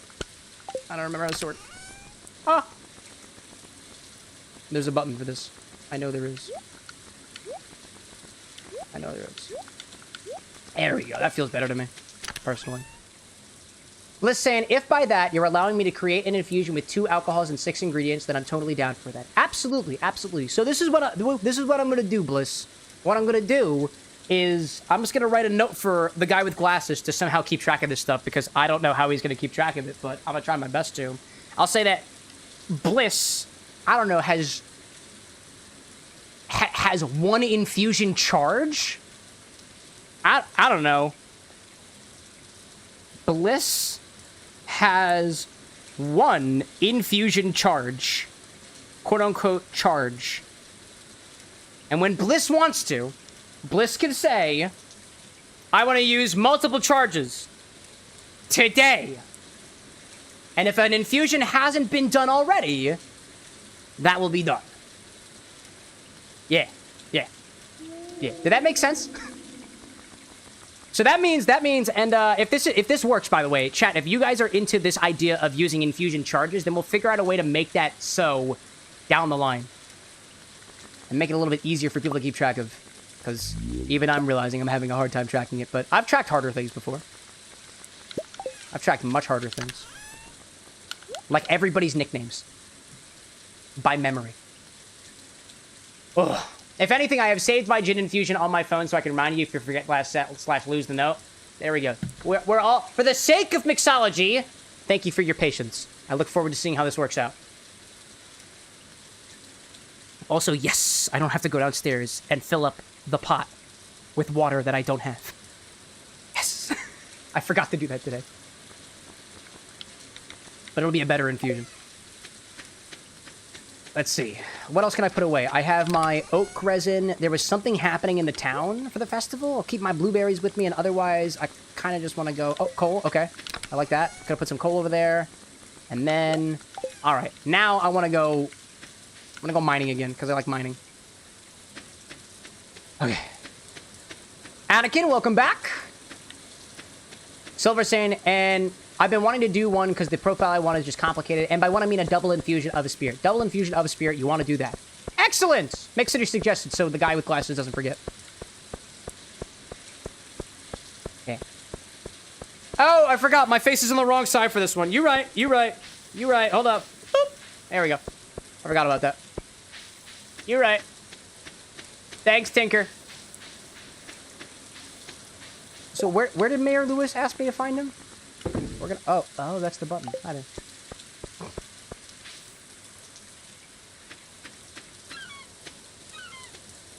Mayor Lewis, where the fuck did you go? I got the fall festival coming up. Oh, but it's not happening yet, right? You know, actually, you know what? While I'm down here, You know who I bet likes escargot? I bet Fishy Man down here likes escargot. I'm gonna give him a gift. Oh, Willie! Oh, yo! Yo! It's our boy, Seabass, who likes eggs. Oh, hi there. Oh! Ahoy! Hey, come on in. Come in, make yourself at home. Hi there. What are we doing? Aye, that's good stuff there. Fish go crazy for it. Just, make sure to wash your hands good after dipping them in those juices. The aroma has been known to linger for up to 7 weeks, lad. Am I friends with Willie? So, you've been catching a lot of fish, huh? Have I? Yeah, I think so. I think so. Ha-ha! Man after me own heart. You can always trust a fisherman. Can I, though? That's what me old papa used to say, at least. Well, keep it going. If you can catch every fish in these waters, I got a special prize waiting for you. Is it your love? Everything okay? Aye, well, business has been tough lately. All started about the same time at the old community center. Fell to ruin. Me fish just don't sell like they used to. I've been working double time just to make ends meet. No time for me and my own projects. But if things picked back up around here, I might have time to show you something. Yep. She's back there. An old friend that's seen better days. He's talking about a ship. Someday, lad. You'll see what I mean. You talking about a ship? Or are you talking about a girl? You got a girl back there, Willie? A sister Willie, if you will? Fish smoker recipe. That's mad expensive. No thanks. But I can cook shit. Create smoked fish, which is worth double. Oh! Oh! Oh, but I need jellies though, right? No, you know what? Maybe this is my calling. Perhaps my calling is the calling of a fisherman. Maybe I don't need to worry about being a big farmer. Also, oh my god, chat, look at this. Oh my god, dude. It's already liquid. That is so cool. I feel like I need to vacuum seal this again. I'm not gonna. That's awesome. Yeah, who needs farming when I can just be a fisherman? Hold up a second. What do I have right now? Bamboo pole? Absolutely not. We're stocking up. We're stocking up. Oh, hell yeah. Oh, hell yeah. Who needs a bamboo pole when I've got fiberglass? Where my thingy at? There we go. Let's see. I see Bliss out there saying, gotta go. Gotta get up in 4 hours, so... Oh, dude, happy for it. Thanks again for your infusion. We'll work on that double at some point in the future. Possibly Wednesday. We'll see. Hello. Then you go back Who dat? How are you? User 2525 has just entered the bar with an X. Thank you very much. Welcome in, user 2525. Can I get you order number 2555392949999325? Or wait, was it 25993999422521? I wish it had names. Welcome in, user. Nice. A tip for broke farmer. Thank you.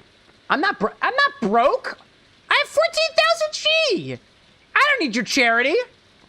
But I want it. And now I want jelly. But I also... Oh, wait. I forgot to try to give him the escargot. Hold up a second. Here we go. There we go. This looks great. Thank you. It does like fish. Excellent. Excellent. Let's see. Mannequin's like escargot? It was. We couldn't find that for the charity stream, unfortunately. I forget. Do you like blueberries? You've already given Sebastian 2 gifts this week. That's enough. Oh, really? Oh. I didn't realize I had a limit on that. All right, well. The ocean is best enjoyed alone, don't you think? Alone with a hunk of a man fishing next to you. Who... There we go. There we go. Yep, fishing next to you. Yeah, isn't this cute? There we go. Whoa, hello there. Well, hi there. Hi there.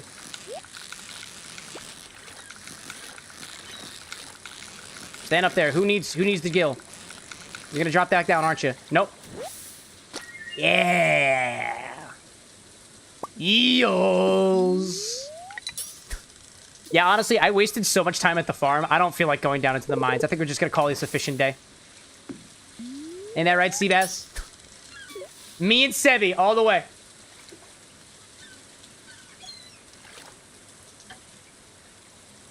Question mark? Oh, sorry. Sorry, bud. That was for me. So let's see. Here's some tasting notes that I'm getting off of this dark lager here. To me, it's actually quite ready. Like, reminds me of, like, rye bread, like pumpernickel or something. Those notes of, like, let's say, cocoa and chocolate, coffee and chocolate are, like, if anything, kind of like a tangy chocolate, like a dark chocolate or like a freshly pulled espresso shot. There's a bit of a tanginess here that I do see with those particular flavor notes there. But to me, it's much more bready than anything else. A rye, you say? Yeah, it reminds me of like pumpernickel or something. I dig it. Appreciate it, Cypress. All right, stay down there. There we go. Anchovies. Anchovies. Tinker's like fishing, my love. You fish in... No, I'm not... You fish in your love? Is that what you're saying? And yes, Jay, I did survive the charity stream. Charity doesn't kill me, typically. Hasn't before. Putting weird things into my body hasn't hurt me significantly before. Fuck. That hurt, though. That kind of hurt. That hurt my ego more so than anything else. I think the worst thing that I put into my body on stream on Friday was the one at the very end. Because we more than reached our double goal, our stretch goal. Everything together with the ice cream was disgusting. I tasted a lot of things in there, but my gag reflex like activated. It was nasty. I almost puked. And I'm not afraid to admit that. But you know what? In my mind, I thought, is $3,000 for the youth worth putting that shit in my mouth? Yeah. Absolutely. 1,000 times over. Absolutely. Oh. Yeah. The chunks in the ice cream were a mistake. Oddly enough, did anybody get poured Sonic? I don't think you guys did, because Sonic showed up during dishes the next day. Oh, stay to the bottom. There we go. Now you threw Sonic away. I didn't throw him away. I put him into the ice cream, and Sonic is currently on set right now. Cypress asking if I tasted the bugs. I actually really didn't. The one that we did that had bugs in it, I didn't taste the bugs in very much. I put the cotton candy, the Italian lasagna, and the mango habanero, like, coated crickets in there, and I honestly couldn't taste it.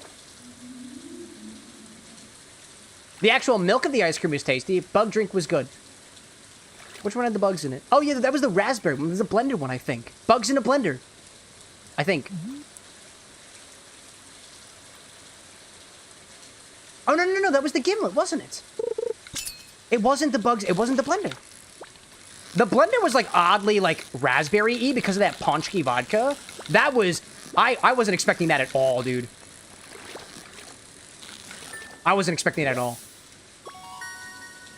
What was my favorite drink? My favorite drink was the slushy machine.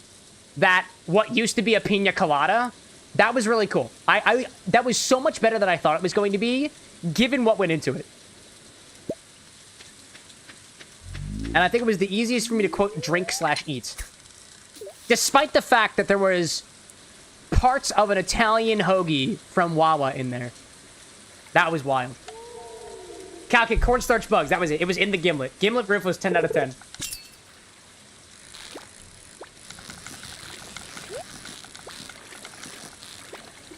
Oh, come on, get it. Oh, no, I got it. Oh, I see. I see it now.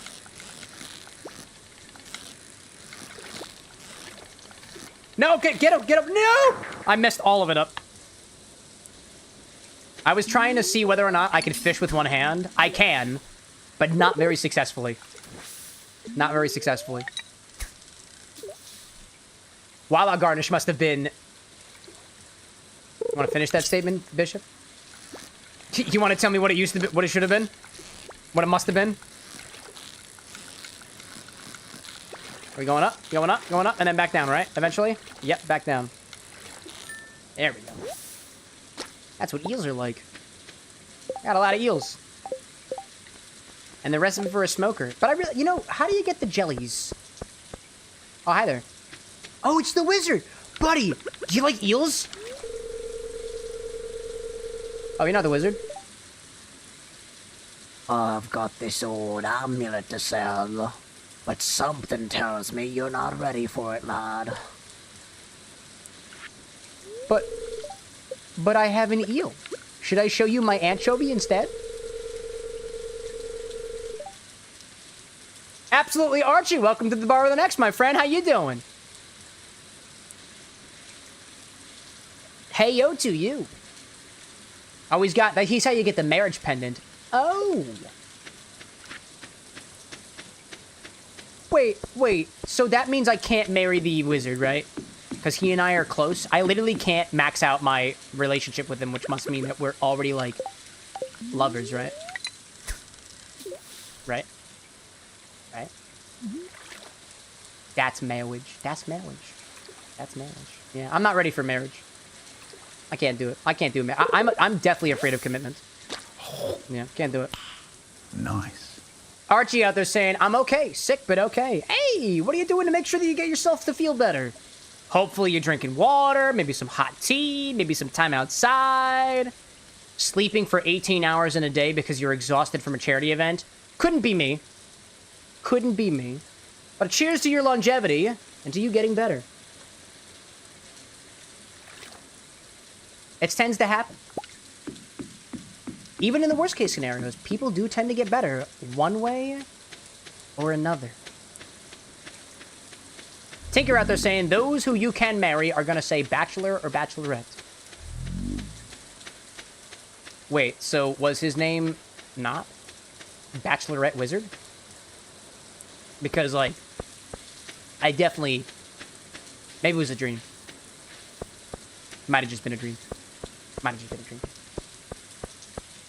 Anthony out there saying, I should honestly marry June. June?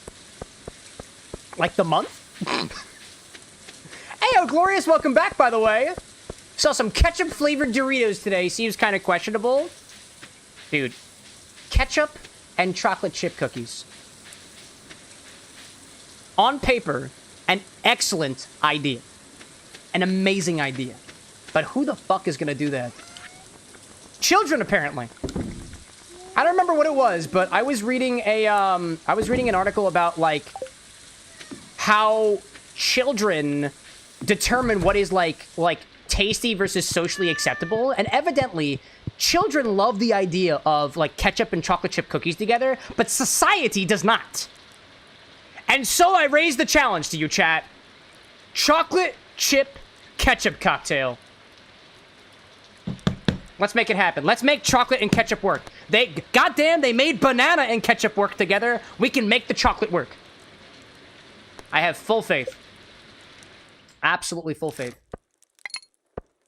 But like, what are the costs to get there? Gosh. Any case. Archie out there on Twitch hand side asking how have I been. Honestly, I've been great recently. We did a charity event on Friday last week and raised over $3,000 for the Trevor Project. It was the most money that we have ever fundraised in a charity stream ever that we've done on this show. And a whole charity event, actually, not just one charity stream, in an entire charity event. It did involve some very questionable drinks that we made, but to be perfectly honest, I'd put much weirder things in my body for $3,000 to a cause that I'm passionate about, which was the Trevor Project. Ah, yes, I can hear the spirits whispering. The spirits say, "Fuck you! Good there? Thanks. King says banana and ketchup, ew. Bro, no, dude, you don't know. You don't know banana and ketchup till you've tried banana ketchup at like a Filipino place. It's actually delicious.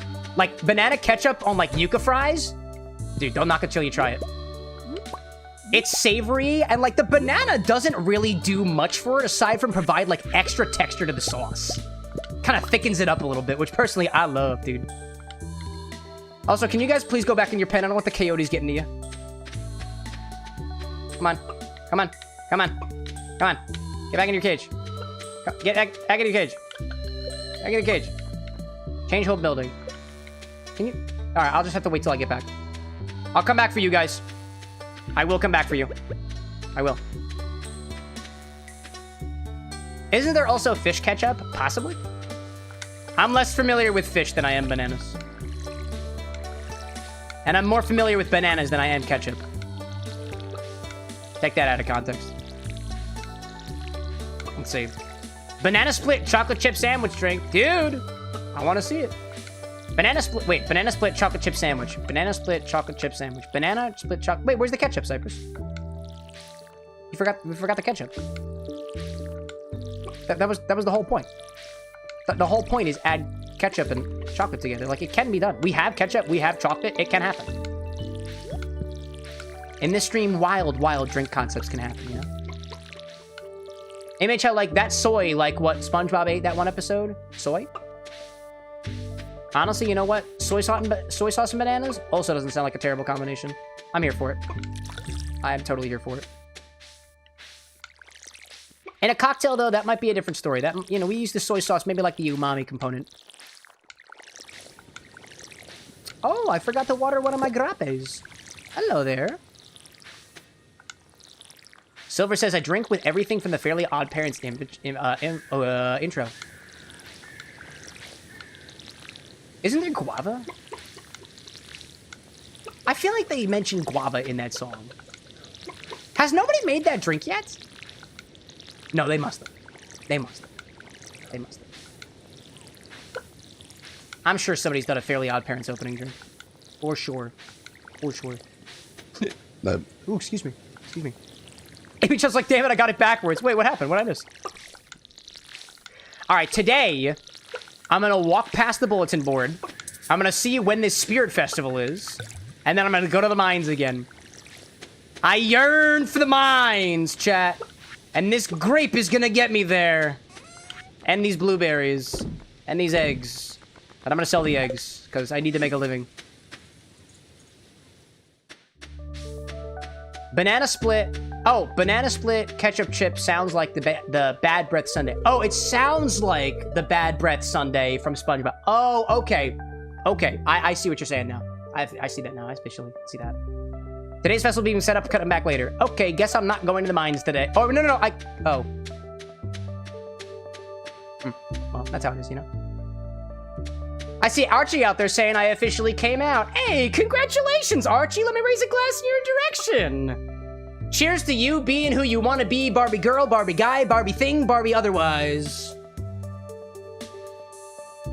Barbie girl, Barbie guy, Barbie in between, Barbie in all, you know? Archie saying, is it cool to say what? Yeah, dog. Trans, cool. Homosexual, cool. Queer, cool. Pan, cool. Join the club. Trans male. There we go. There we go. Snaps off, dude. Snaps off. Welcome to the realm of manhood, my friend. Let me be your guide. Step 1 is banana, ketchup, and chocolate chips. I'm not even at that level of manhood yet. But together we shall overcome. And by the way, even if a man is a person who knows that they can say no.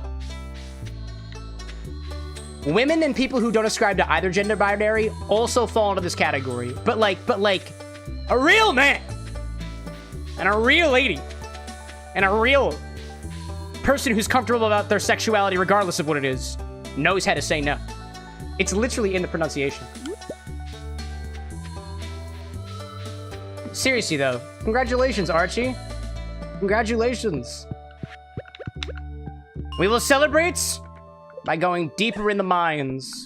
Oh, hi there. Hi, hello there. Hello there. Hello. No, no, no, no, no, no, no, no, no, no, not yet. Not yet. Not yet. Hello. Not yet. Then you go Not back yet. to it. How are you? Appreciate you for Then following go along, back to it. Archie. Quite well. Thank you very much.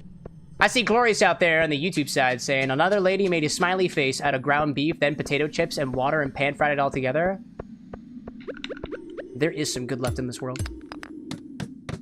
But I bet it didn't have ketchup on it. Or chocolate chips. And for that, we still have room to improve. We'll make it, chat. We'll make it together. We'll make it together. Oh, I see you right there. I see you. No, not you. No, specifically not you. No, you're no. Specifically not you. You're not allowed to come to the fun train. We're having a party on floor 70 for Archie's coming out day. Okay? Okay? The slimes are not invited. Unless they are. Archie, are the slimes invited? I really should be checking you with the man of the hour, actually. It's okay. It's okay. I'll bounce them at the door until we're ready. Until we're ready. Nope, yeah. Bats, maybe. Okay, maybe. Okay, you're also on the maybe list. I didn't see your name on the list. Image, I was like, you can re-kill the ghosts? Why did you say that? Now I'm confused. Now I'm real confused. As long as they don't harm anybody. You hear that, slime? Behave yourself. Alright, it's almost party time. Nice floor. Nice floor. Nice floor. Nice floor. Nicest of floors you've ever seen. Party on floor 70. Party on floor 70. We're gonna have drinks. Alcoholic, non-alcoholic. Whatever we need. We're gonna have, you know what we're gonna have? We're gonna have color-changing drinks because it's a metaphor. Is that a fish? Thank you. Oh, go. Oh.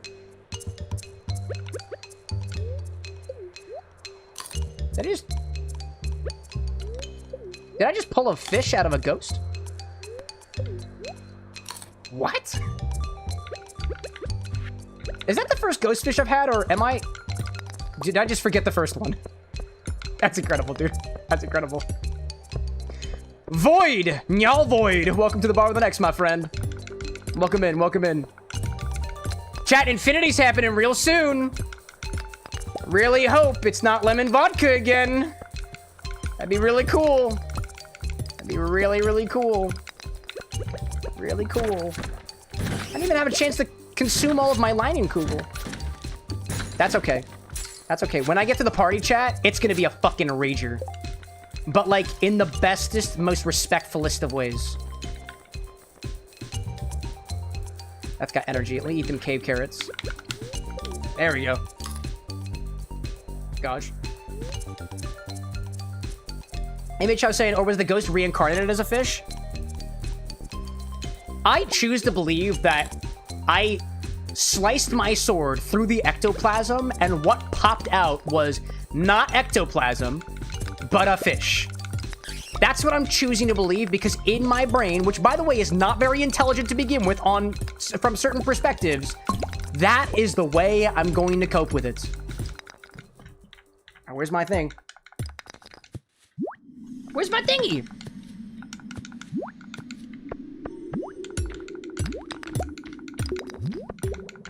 We were doing so well. Where the heck is the staircase? Where's my staircase? I want to go to the party. Oh, that's fun, actually. We'll take one of those. Let's eat a mushroom. Yum. Eating some mushrooms all over the place. What do we get? What do we get? You know, we might get more. Oh, it's a geode, technically. I see. Gosh. I seen Yalvoid out there saying the fish got isekai'd after Truckcoot hit him. Gosh. Could you imagine? I want to see that anime, actually. I would like to watch the anime called I Got Reincarnated as a Ghost Fish in Stardew Valley. Woo! Party time! You know what that means, chat? It's time to do the only thing that you can do on floor 70, which happens to be...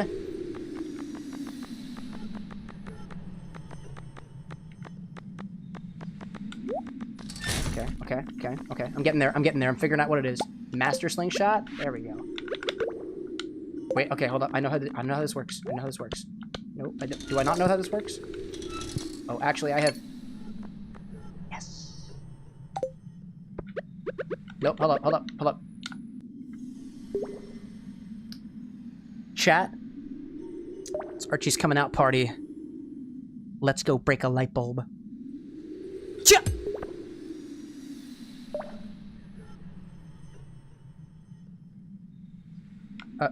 Chia.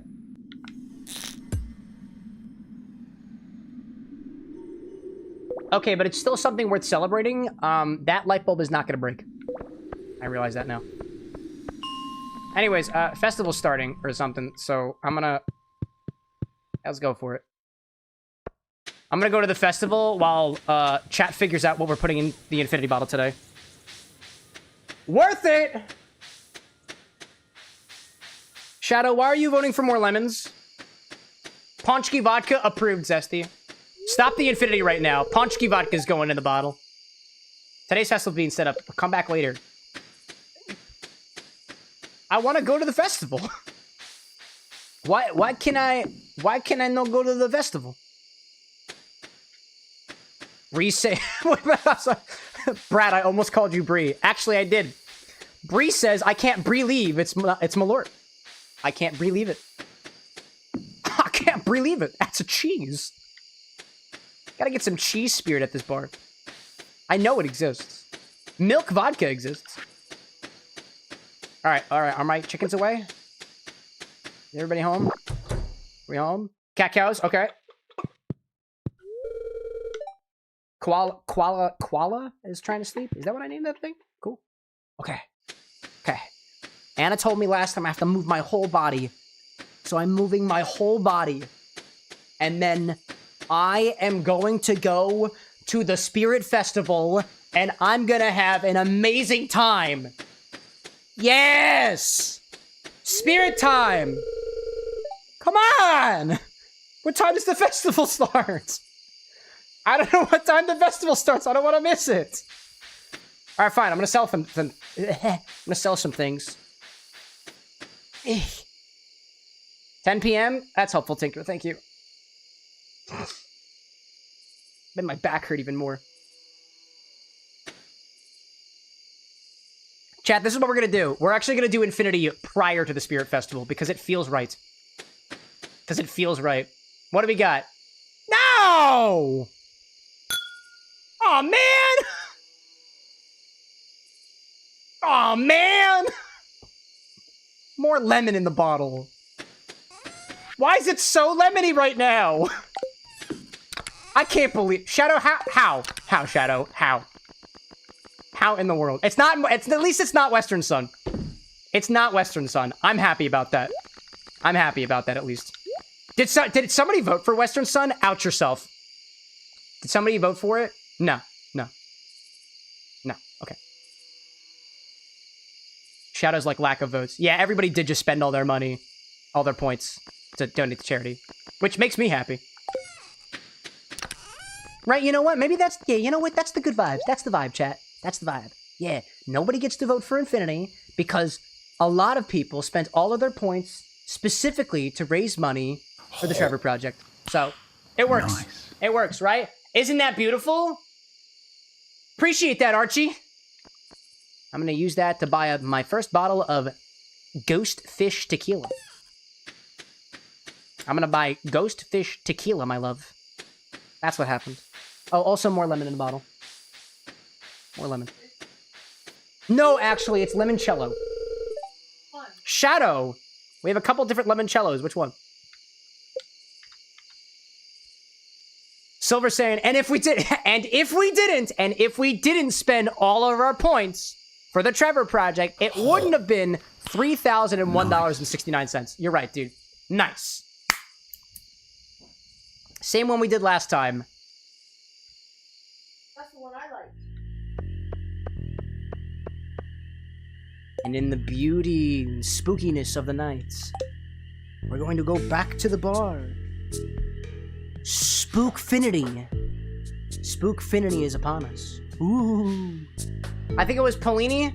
Yeah, it'd probably be Polini. There we go. Well, you know what, chat? It's time for Infinity number 147. But before I do so, I just want to let you guys know that I've never done this particular method of making an Oleo Saccharum before, and I gotta say, dude, this is working perfectly. Check this out, dude. Check this out. Let me swap over so I can get a good view of this, right? This is the syrup that we're making right now. And if I put this on top, it has a magnificent color. I'm not sure if you can tell in this lighting, but this is yellow. This is yellow right now. It's pulling out all the color from the peppers. It's pulling all the color from the peels. This is gonna be awesome, dude. This is gonna be a really, really great one. 147? Yeah, 149. Sorry. I sometimes forget numbers. I'm not the one with the master's degree. The guy with glasses is. And, guess what? Guess what?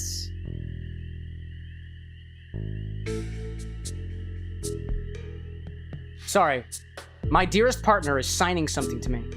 I have to figure this out. Hold on. I gotta do this. I'm gonna put you guys on an ad break because this is me and Anna time. Excuse you. You go walk A-N-E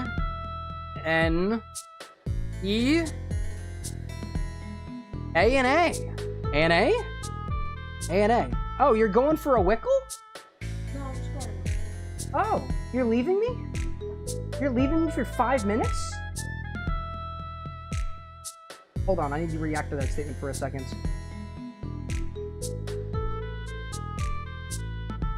Yeah, go have fun. You're not locked in here. Like, don't feel like you have to stay within the confines of the bar. It's all booze, doom, and gloom here. This place ain't fun. Yeah, I hate this place. Why do I still work here? Anyways. Check, good news! I got a new butt plug! Are you replacing it now? Yeah, the Infinity bottle's finally swapping. It's been months. Chat, look, I got a new one. This one's smaller and thicker. No flared base though. We're still working on that. Look at this. Listen to that sound though. We're finally swapping the Infinity bottle. It's gonna be great. I gotta go get the limoncello. Lemons everywhere. Somebody watch out. Here they come. More lemons in the bottle. Oh, we're running a little limoncello. Awesome.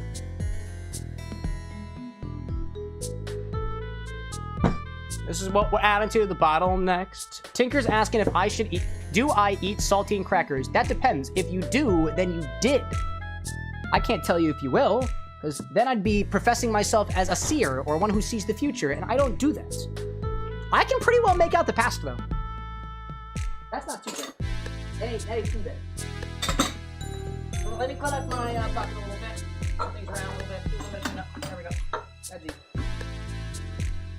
I can't wait for infinity now. Oh, is this not on today? You were supposed to be on. There we go. I forgot you weren't on today. And I also forgot you're supposed to be facing this direction now. Because it looks cool. Yeah, but chat, Infinity number 150 is next, so we will be pulling a sample of Infinity 150 for the Infinite Menagerie. So I should also get a vial, too. I forgot about the value. About that. Yeah.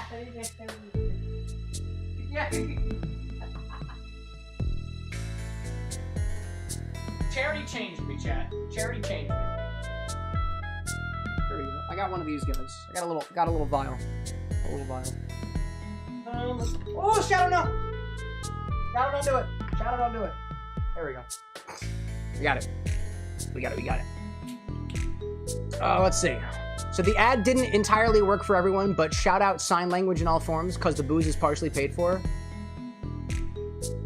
Maybe. Yeah, I mean the ad break says it's gonna try to serve an ad. Not everybody gets an ad when it happens. I don't got no control over that, you know? Hacker out there saying, wasn't illegal on Pennsylvania to earn money of reading fortune tarot? I can't read your future. That sounds not just illegal, but improbable. This is your Infinity bottle. Every single time we take from the bottle, we've got to put something back into the bottle, so let's give it a try so far. Cha! Oh, this isn't supposed to be in the edit. Hold up. Get this out of the way. Tell no one. I mean, you will tell somebody. It's gonna be fine. You know. Anyways. What do we do? What do we do? What do we do? Let's pour it in here. I really wanted to finish my Leinenkugel, but we have an Infinity Cocktail instead, so... How far did I get into this? Whatever. We gotta move on. We got to move on. We must move on. Hello there, upper angle of infinity. Okay, let's get this aligned over here. Put you in the center over there. Gotta get some nice Glencairns at some point. There we go. Rosewood says any form of witchcraft in the state of Pennsylvania is illegal and you can serve jail time. That's metal as fuck, dude. So who practices witchcraft in Pennsylvania? Not me. Mixology isn't witchcraft. It's science! Naturally.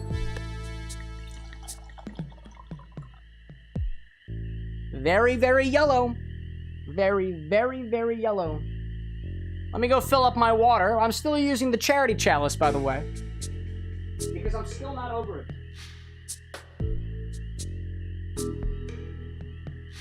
Got me some Wawa. Got me some Wawa. Okie dokie. Let's give it a smell, right? What did we have last time? I think it was all lemon all the way down. I'm pretty sure we added more Western Sun, right? It was definitely more Western Sun.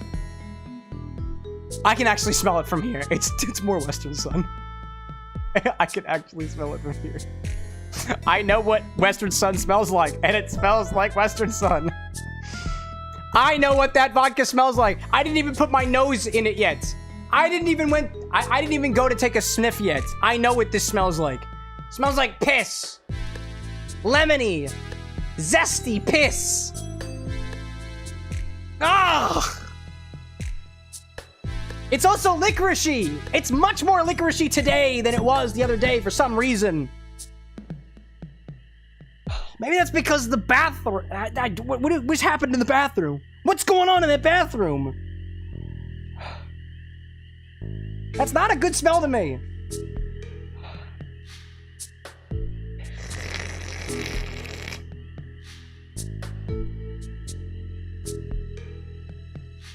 I smell, aside from the obvious, I'm still picking up on some licorice notes. It's definitely fruity on the nose, but like, I feel like I'm being railroaded into saying it's lemon fruit. If I give a wrong answer, I feel like it's going to jump out of the glass and attack me. I have a show to do, and the show must go on. So now we'll taste it. I don't like the way it smells, dude. I bet it's gonna smell... I'm sorry, I'm sure it's gonna taste just fine. I don't like the way it smells. And again, for anybody who doesn't remember what Western Sun's kind of smells like on its own, my flavor notes are always along the lines of some weird combination of citrus, zest, and floral cleaner. But like, it smells like disinfectant. Not ethyl alcohol, no, like a professional aid cleaning product, and specifically one of those pucks that you'll find in some urinals. Specifically a pink or purple one, not the blue ones. Those are a lot more minty, much more minty. Oh, it's gotta be a pink one. And like not the pucks, they've got the little web thing on them. Kind of look like they're triangles that got put through a rock tumbler. You know what I mean? It's okay, you might not actually know what I mean, but, you know. The sun will never set for you. No. I think we're talking about two different things with that spelling. Maybe Chow said, if your piss is that color, I'd suggest for you too, should hydrate. Absolutely incredible. All right. Well, we're still gonna give it a taste, as we always do.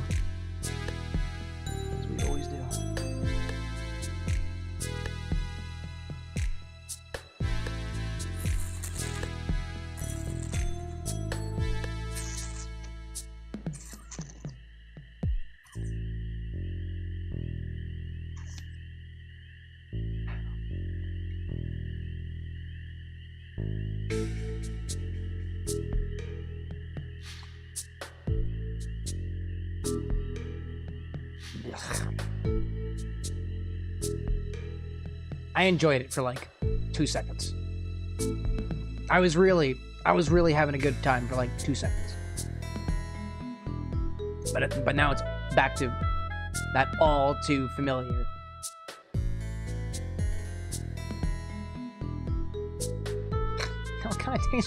Now kind of tastes like cucumber for some reason.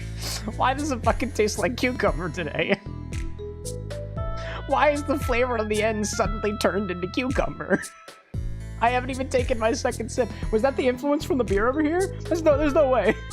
Why the fuck does it taste like bitter cucumber in the end? Where the fuck did that come from?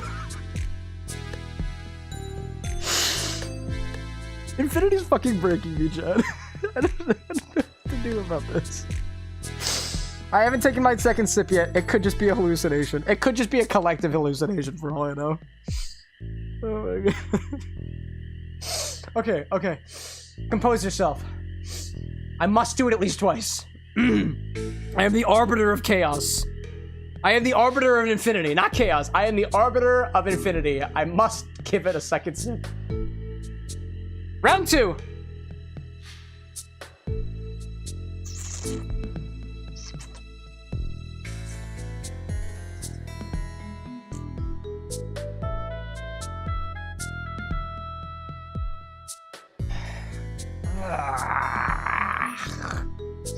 It's the breathing out part that I always don't look forward to.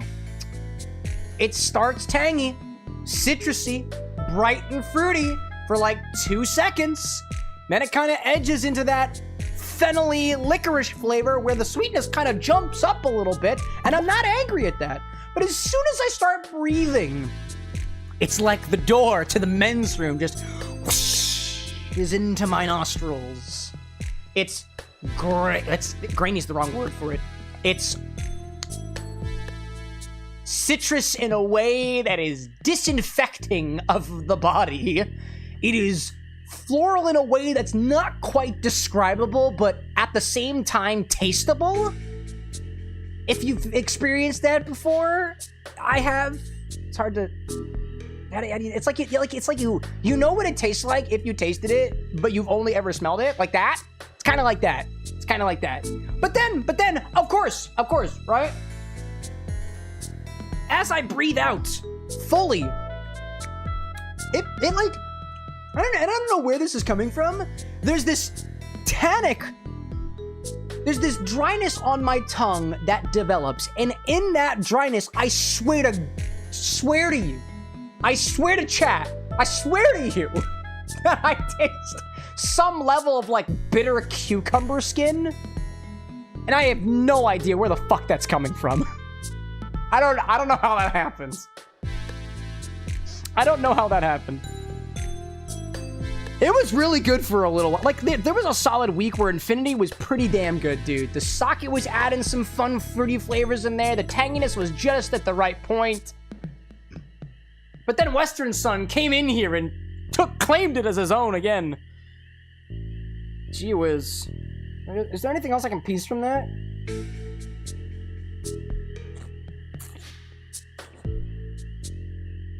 It is thinning out a bit. It is thinning out a little bit. And I'd say that beginning part, and that first like 2 to 3 seconds, does have some flavors that are a little bit more like darker in character, a little bit more robust. It reminds me of something that someone would describe as caramel-like, toffee-like. It does not taste like caramel, it does not taste like toffee, but it's getting into those notes that people would describe as something that's been aged would taste. It's reminiscent of caramel and toffee in that first 2 seconds, along with that tangy lemon citrus flavor, which I kind of like. But as soon as I start breathing, that's when things go. That's where it all goes. After the cucumber note kind of fades, I'm okay with what's left on my tongue. But like, it's salad-like. Again. Not oniony, though. Kind of more like a root. Or like a tea. No, not salad-like. I kind of is like I had tea at the very end. Like, I had tea a while ago. Actually, better yet, here's a better description. The flavor, the feeling and flavor on my tongue right now, after the sip, is like I sipped tea that was too hot, mildly numbed my tongue, but could still kind of taste the tea over an hour and a half later. That's kind of what that tastes like right now. And I guess that tea had lemon in it. But that lemon was bad. That's a bad lemon. I don't like that lemon. But we must move on. Infinity will recover. That is the nature of infinity. Ayo, Ferb, welcome in, by the way. Nick out there being like, King's like, fear and loathing and lost infinity. Wouldn't be surprised. Wouldn't be surprised. Let's see. And it's apparently 14% Western Sun. Is it 14% Western Sun or 14% lemon vodka? Pony Girl, heyo to you as well. And King saying, so it's more of an earthy drink? No. No, I definitely wouldn't describe it. The tea note that I was describing to you at the very, very end, I'd call like earthy in a way, but overall is Infinity earthy? No, I wouldn't say so. Much more, it's sweet, but it's got a noticeable tanginess that a lot of previous Infinity iterations, whatever, didn't have. Like, Infinity has never tasted tart. This is tangy. It's not quite tart yet, but it's getting there. And we might get a bit closer today. Perhaps. Anyways, so what do we mix this in? What should we mix Infinity in now? Got to wonder. Got to wonder. So let's see. Did anybody got any ideas what we can put this in? I'm gonna open up my recipe keeper. I'm gonna go back over here for a little bit. Hello there. Ooh, nice and chunky today. Nice and chunk. What do we got? Let me look at my classics today. I don't want to lean into the lemon notes. No, I don't want to do a lemon drop. I'm instantly rejecting a lemon drop. I want to try to see if I can make Infinity work in a different kind of beverage. We're definitely not doing a screwdriver. Every time we did a screwdriver, it fucking sucks. It's terrible. I think the one Sex on the Beach we did was terrible. You know what I really want to do with Infinity? I would, only because we were talking about chocolate earlier, I would like to put Infinity into a chocolate or coffee-like drink, because I feel like Infinity is going to taste more like those sort of orange chocolates that you can get, those chocolate oranges. If we use it in this form. That's where I think. So I kind of want something that's got chocolate in it. And oddly enough, the coffee cocktail does not have chocolate in it, but I don't think we've ever actually done a coffee cocktail with... Dude, would that be diabolical? I feel like it'd be diabolical if we put another whole egg in Infinity again. Oh my gosh. Tawny port, cognac. It's effectively a flip with port in it. We'll cut the cognac with this. I'm kind of leaning towards this right now. I don't know why, but this is calling my name. I don't know. Raymundo out there saying, Mr. Bali High. What was in a Bali High? I'm going to keep the coffee cocktail in mind. Did we ever get that one? Oh, I never actually got that recipe. Ryan says, wait, since when is egg allowed in the Infinity bottle? No, it's not allowed in the Infinity bottle. It's allowed in the Infinity cocktail. Silly. Silly, Ryan. Welcome back, baby. Let's see. Lee's asking, what's the commands to see percentages? Exclamation point Infinity. Always. Mr. Bali High Cocktail. Where's the Mr. Bali High Cocktail? I found one on Difference Guide and Cocktail Explorer. And this one's from Beach Bum Berry, apparently. And Steve the Bartender. Let's grab some recipes. Let's see what they're like. Got it from a website. Go over here. Click enter. Let me bring up my control center. Excuse me. Saving out another. Let's get this one from Cocktail Explorer. See if that changes things a little bit. It seems quite tiki. I like tiki. Oh, I forgot. No, wait. This website did the same thing last time. It was like, oh, we're gonna just take videos and repost them from somebody else. Yeah, no, that's somebody fucked, requested it, a Mr. Bali High cocktail, and so that's what we're gonna do. It's very possible he did this on his own, like this is his website or something like that, but I doubt it is. That was a great Mr. Bali High. Hello, Mr. Barfly. Hello, Leandro. Where's your recipe? Here's the specs for the one we're looking at right now. That was Mr. Bali High. Mr. Bali High. right? Let's do another one. I'd rather take it from the source, and the source is his YouTube channel. Speaking of people with YouTube channels, look, it's Steve. Hello, Steve. All right, what's in a Belly High? There we go. What's in a Belly High? We got dark rum, white rum, coffee liqueur, pineapple juice, lemon juice, simple syrup. Dark rum, light rum, coffee liqueur, pineapple juice, lemon juice, simple syrup. Dark rum, light rum, coffee liqueur, pineapple, lemon. Okay, we got it. We've got a consensus. We've got the consensus. Mr. Belly High is rum, coffee liqueur, pineapple juice, lemon juice. You know, it'd be an interesting experiment if we do a Mr. Belly High and we cut back on the lemon. No, actually, we're gonna make the whole volume a bit larger anyway, so we're probably still gonna do this. Oh, it also calls for Mr. Black specifically. Original one calls for coffee infused brandy. Really, actually? Wait, actually? Hold up a second. Oh, interesting. What does Steve say about this recipe? I think he tends to give a bit of history, right? Originating from the Belly High restaurant in San Diego. Oh, he misspelled San Diego. He spelled it San Diego. That's funny. Around the 60s, it was named after Mr. Belly High, the restaurant's statue that prominently sat out front, typically served in a tiki mug, and an old-fashioned glass also works perfectly fine. I have a tiki glass. I love the photo that he's got with it, too. I really like that photo. Garnished with pineapple fronds, skewered cherries, and an orange peel. I wish I had a good garnish for it. It also says that I have to fill it up with crushed ice, and honestly, I'm not... I was sold on it, except for the amount of prep involved. And I really love the way these drinks look. I'll admit, chat, whenever I make a tiki beverage, a piece of me feels kind of bad if I can't, like, doll it up garnish-wise the way that it was intentionally ready to be. I feel I'd feel better if I could doll this up properly. Because the one time we did the tiki drink, what was it? The Rongo, and it had a bunch of shit on top of it. Like, it was funny in the moment, but it didn't feel respectful of the original drink. And I want to try to at least be respectful of the original drink that this is riffing on so that it's still recognizable of the drink, despite the infinity modification, in a way.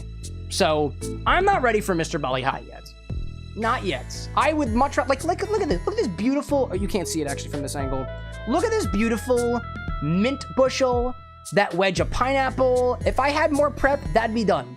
Look at these beautiful pineapple fronds back here and that awesome little orange garnish there. I don't got any fresh orange anymore. And look at this beautiful blue mixing bowl. All of my bowls are somewhere else right now. And I can't even fathom that color of blue.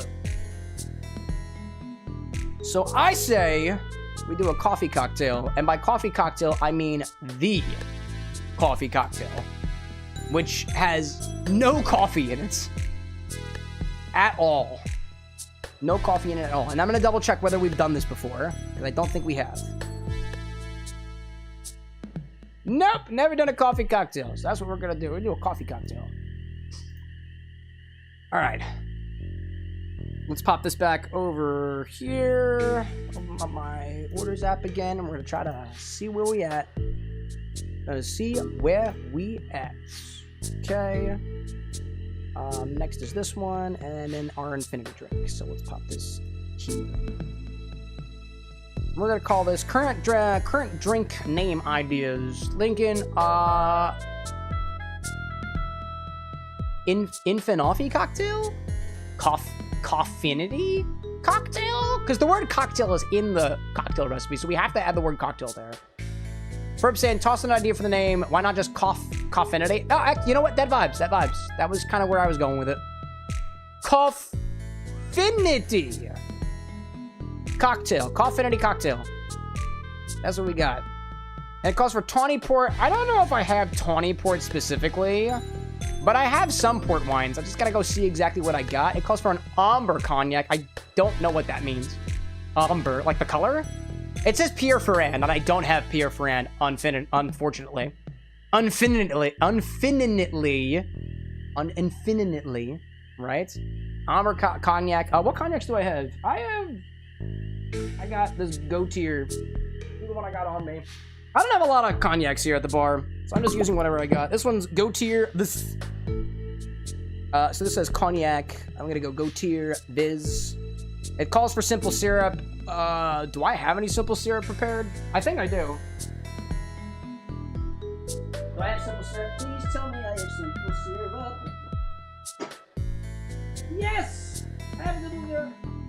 Is it good though? I got a 2-to-1, so we're gonna use it. I have a 2-to-1 simple syrup, so I'm gonna use it, you know? There we go. Hey, Daichi, welcome back. 20 port. I don't know what port we need. I don't know what port we do. And we need a whole egg. And I don't remember whether or not I have my egg. Do I have my egg up here? Or did we use that? Nope, nope, I have no eggs up here. Chat, I must retrieve eggs from downstairs. But we're gonna get this all set up first. There we go. Garnish with grated nutmeg. Beautiful. Garnish with grated nutmeg. Don't forget to nutmeg. Don't do it. Don't forget. Don't forget. And we just shake it, right? We shake in double strand, just in case. There we go. A whole egg. Now, do we adjust our ratios in our coffee cocktail? I feel like we don't need as much cognac, so I'm gonna drop that down to ½ ounce. I'm just not feeling the full ounce of cognac. I just don't think it's necessary with this much booze in it from Infinity. And we'll dial back the port by, no, we'll keep that at 1.5 ounces. I'm feeling that. We might not need the syrup. Instead of 1/4 ounce of the 2-to-1 simple syrup, because there's enough sweetness in Infinity, I'm just gonna drop that down to a bar spoon. About a teaspoon of 2-to-1 simple syrup. And that's what we're going with. Here's what we're working with. Here's what we're working with. Our Coff-Inity Cocktail. 2 ounces of Chat's Infinity bottle number 149. 1.5 ounces of tawny port. It's not gonna be tawny port, because I don't have any tawny port. Cognac, simple syrup, and a whole egg. I do need to go grab an egg, and I do need to add the port. I sent you guys on an ad break earlier, and I'm feeling good because of the bartending charity stream that we did the other day. So just sit back, relax. I'm gonna go grab your eggs, and I'm gonna go grab your port. That's not a threat, by the way. Not today, at least. Not today. Maybe tomorrow, but most certainly not on a Monday. Friday again.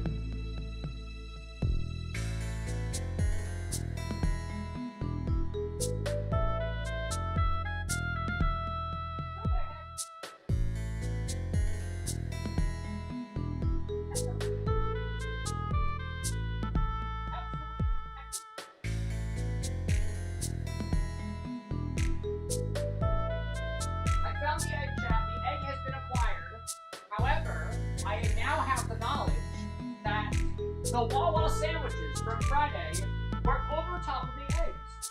And although that's not a problem, I mean, it's a word problem, it does give me a little bit of a medical term known as fringe. What if the egg is fringe? What happens if the egg is bye-bye? Then what do I do?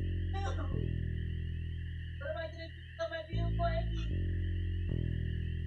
God damn it, where's my port wine? I reorganized everything. I can't find it. Wait, I found it!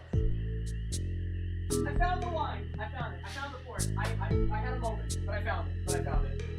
We're using Ruby Porto because that's what it says in the bottle. This is what happens when you slam an egg on a bar. Just kidding. I lied. Loriander asking, do I store my tawny port in my fridge? No, because I don't have any tawny port. Do I store my other port wines in my fridge? I should. But I don't, because I don't have enough fridge space. The Bar with the Next has a very strict budget, and the Bar with the Next, as this moment, can't purchase its own fridge. Reminder, chat, if you have an open bottle of wine, port, or fortified anything, you should probably put it in the fridge. And hey, if you don't got one of those, you can spend money on these things. Remember, chats. September. Anyway, Ruby Port, this was Offley, or something. I got it. Medicine Man out there saying, been lurking for a while. I make some drinks, but hope to tune back in for that Mezcal Martini later. Possibly. Hey, where was the Mezcal Martini? Was that from Droid or something? Droid, you still out there? Reminder, chat, if you're not here when I'm taking orders, I don't do them, because you must stick around. How else am I supposed to keep retention up? It's designed in the system. I think I have everything that I need, right? Yep. There we go. There we go. KT, this is our segue. Brought to you by the With an X crew. Does this even have coffee in it? Does this cocktail even have coffee in it? Psst, the answer's no. I wonder if it'll even look like coffee. This is a flip style cocktail, by the way, chat, because we're putting a whole damn egg into it. So let's do that. Grab a shaker for this one and start with 2 ounces of our Infinity Mix. Alright, let's get this aligned, shall we?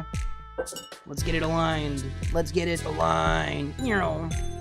This is the alignment we're looking for. It's a little bit cocked, but so am I. And that makes it okay. We're all in this together. Boop. Oh, that ain't it. Boop. Nope, back here. This is where we want to be. This is where we want to be. Boop. How is it different every single time? You're supposed to be here. There we go. That's what I want. Boop. And yet I still miss. All right, we're rolling with it. We're rolling with it. Anyways, grab a shaker for this one and start with 2 ounces of our Infinity Mix. Ooh, that is a perfect pour. You didn't see anything, actually. Admiring my handiwork. You can't see my handiwork. It's okay. That's for me to take with me to the grave. There we go. What's next? 1.5 ounces of port wine. Bonus points if it's tawny. I get docked points. Mine's ruby. And yeah, I shook it, because why not? Nice pop, though. It gained a couple of points back. 1.5 ounces of tawny port. I've only got a ruby one. Nice and red in color. I don't know what the color tawny is, so wouldn't be able to direct you onto what exactly the difference is. But one day we'll learn, chat. We'll learn together. Loriander saying tawny can last 4 to 8 weeks in the fridge because it already has been oxidated already in the aging. Open ruby can only last 1 to 2 weeks. Quick correction. It'll last for years. Peak freshness, no. That's a different story. If you want, so long story short, if you have any sort of fortified wine, right? Now, I learned here from Loriander that because tawny has a bit of oxidation in the as a part of the process, it'll last for longer because oxidation is the thing that you're trying to avoid. Like, you can still drink it. Like, it's not going to get toxic after 3 or 4 weeks or whatever. It just won't taste peak. It won't taste as good as when you first opened the bottle or when it was at its peak freshness at whatever time you started tasting it. That's the only thing I'll add on top of that. Does it become undrinkable? No. Not unless you're a snob. But it's okay to be a snob. It's okay to be a snob. Sometimes snobby people are the best people. They're the people who know what's up. Oh, I forgot. Wait, where'd my port go? Hold on. Brand representation. It's this guy. I bought it at Total Wine. Is it good? Probably not. I'm sure it could be better. Ryan out there saying, doing some unrelated research into registering a custom fabricated tube frame car. Turns out here in Tennessee, you have to register it as a rebuilt title unless you have a manufacturing license. Whoa! That sounds intense. Next, we're gonna add 1/2 ounce of cognac. It's still all in there. There we go. If anybody has cognac recommendations, I'll take them because we're running low on cognacs. Cognacs and brandies. Anytime I go to the liquor store, I usually will stop on the brandy aisle because I'm looking for eau de vies or unaged brandies, because those are always fun. They don't have the benefit of the aging process to kind of mellow back some of their flavors, so they tend to be very intense.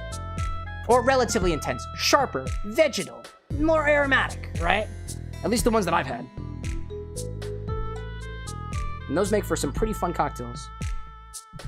Oh, hello there. There we go. What's next? Simple syrup. Whichever syrup I'm using. Did I say 1/4 ounce? No, just a bar spoon.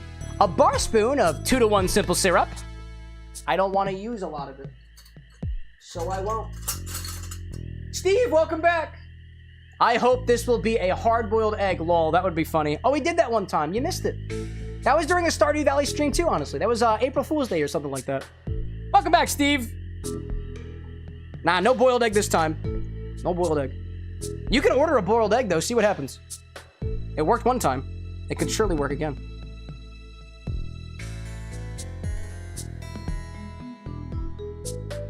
Ooh, that's thick. Get it all in there. Yeah. Thick syrup. I like the sound of it. All right, now it's the egg is next. The egg is next. Now we need a whole egg. Plop it right in there. Right on in there, chat. Right on in there. Here we go. It's your time to shine, coffee egg.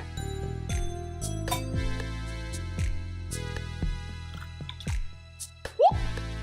There it is. There it is. There it is. I threw my egg down, it fell right into my Glencairn glass. Oh my gosh. Oh my gosh. Alrighty then. Let's see. Do we want to double? Did this call for specifically double shaking? When you have an egg in a cocktail, especially when it's a flip, I've seen people specifically dry shaking and then shaking with ice. Although typically with flips, I've seen people not do the double shake. When the yolk is in there, it doesn't seem like you need to. So instead, I was gonna throw ice in there, just shake real hard, right? Throw some ice in here and shake like the coffee depends on it. It will not turn into coffee unless you shake hard enough. Actually, it might not turn into coffee at all. Want to bet? Might look like it, though. Might. Hello there. I imagine this is going to have a red color because of that ruby port. I can't wait for it. I can't wait. Generally, I've liked flips on the stream, or I really haven't. For Infinity specifically. Oh, I see Loriander also bringing up another good point about wines that, quote, go bad. Alcohol can turn into vinegar. Wines are low enough in ABV with a bacteria that can turn alcohol into vinegar. It can still work. So yes, if you don't keep your vermouths or wines or ports or sherries or otherwise for like in good conditions, the taste will develop to be something vinegar-like. If your vermouth does taste like vinegar, it probably went bad. It probably went bad. Let's get it.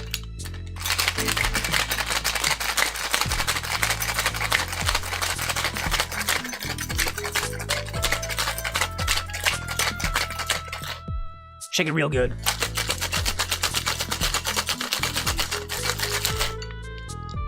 Double strain into a chilled coupe glass. Garnish with grated nutmeg. Do I want it large enough? Oh, you know what? Mine's apparently going in a snifter because that's what I have.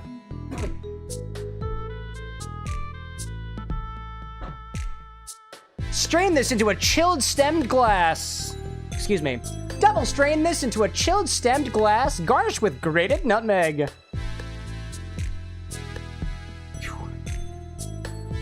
Ryan's saying too, if there isn't solid ice, you can scrape into the shaker. Your egg isn't broken up enough. If there isn't solid ice, wait, what? You can scrape up, your egg isn't broken up enough. What does that have to do with the ice? Can you explain that a little bit more thoroughly? Oh, hold up a second. When you're wet shaking with an egg, you want to shake as hard as you can until the shaker frosts up. If there isn't solid ice, you can.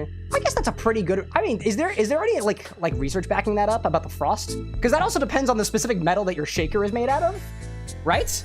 Because like I feel like the consistency of the shaker is going to be not a very good determining factor. Not from like a consistency standpoint, but I dig it. Probably a good rule of thumb, right? Miuichiro, good to see you. Okie dokie. Smoke asking about Kahlua or Bailey's. Refrigerate Kahlua, probably not. Bailey's, probably, because it's got cream in it, but I don't refrigerate my Bailey's. So, I think you can still get away with it. But then again, I don't like Bailey's, so I'm biased. Hello, bud. Woohoo!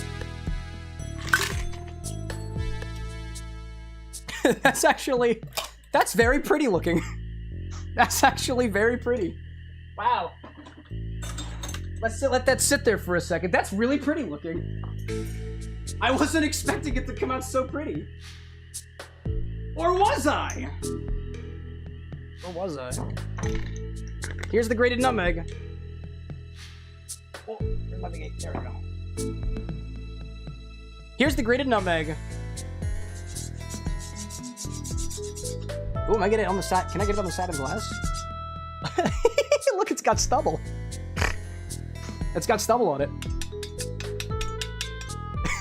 That's really funny. It's literally stuck to the side of the glass. That's funny. I like that. I think that's a good look for a coffee cocktail. That's a raspberry coffee cocktail. You can tell because it's pink. Or strawberry. Or infinity. Alright, let me put that back. Clean as we go. What did I call this? Coff-Inity Cocktail? Yeah, okay. Coff-Inity Cocktail! It's clearly strawberry coffee. You can tell by the pink color. Smells safe so far, but how does it taste?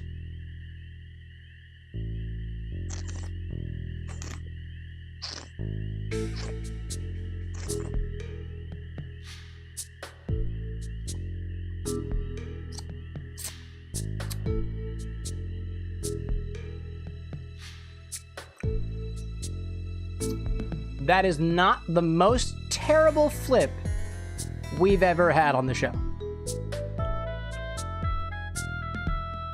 Honestly, a lot less sweet than I anticipated it to be. I really taste the infinity. It's like honestly, it just kind of tastes like infinity with texture. Like a milky, thicker texture. It's a little bit of kind of a pininess that's developed, I think, because some of the nutmeg kind of slipped in there a little bit. Everything's gotten a little bit more fruity. Everything's gotten a little bit more fruit agnostic, but I still get those very clear bathroomy notes, sort of towards the mid palate. It ends completely differently than Infinity did on its own. Instead of being very dry and tea-like, it's like smooth and cream. What kind of cream, though? If that cream were wood flavored, like wood shaving flavored, I could see that. But I think that's the nutmeg doing its job.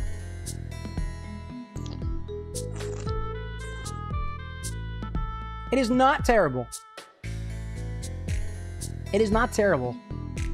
I want to tell you that it kind of tastes like... I'm trying to find the lemon flavor. And I can't find the lemon flavor anymore. I think the port did a pretty good job of overwriting the lemon forward, or rather, the port did a very good job overwriting the citrus forward nature of Infinity. Like, it's still got this almost subtle tang to it, not a lot of sweetness, come to think of it. But the flavors, the fruit flavors are leaning much more fruit agnostic. Not quite citrus, not quite red berries. Honestly, not very berry-like at all. If anything, it's like a touch like... It reminds me of...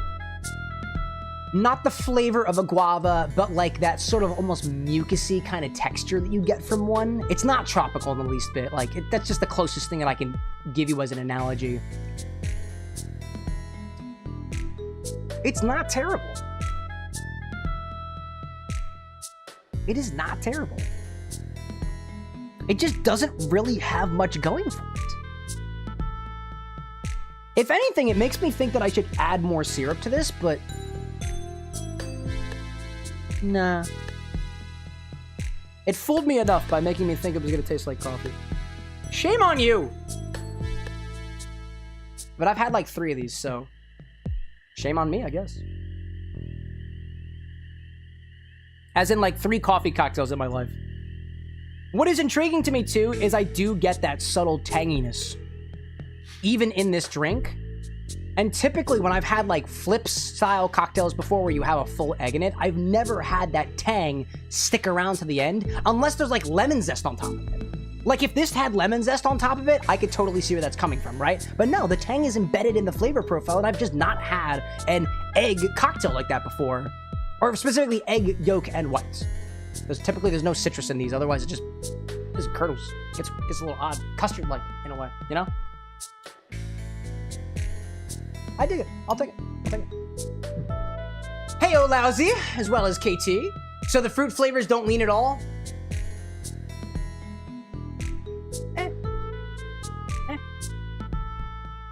I feel like it just doesn't taste very fruity.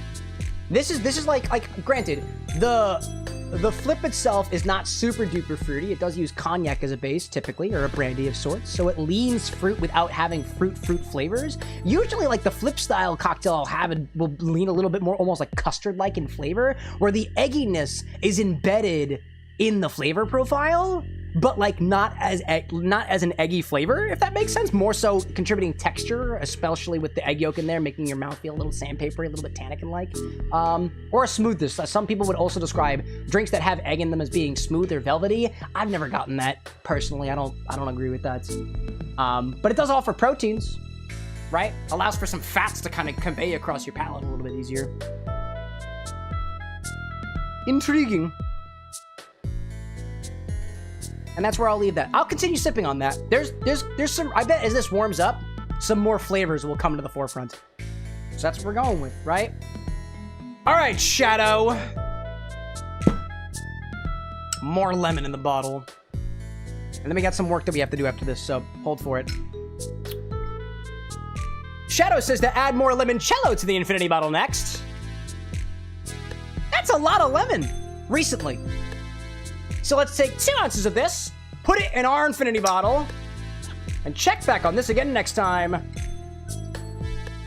Not a very fun sound on it. Ooh, but before we do so, not before, after we add, actually we'll do it afterwards. Trying to think of where this goes in the edits. It's been a long time since we swapped out the infinity bottle. It's been a long time. But it's time to make it happen again. Let's pop up here. There we go. Go over there. Over here. There we go. Get focused. Yeah, here. Infinity. Yeah, even, look, Infinity's kind of like, oh, it's sticky. I don't like it. That's why Infinity has to change. There we go. Infinity rebrand imminent? I mean, we're just swapping the decanter. There's no rebrand happening. We're just swapping the decanter.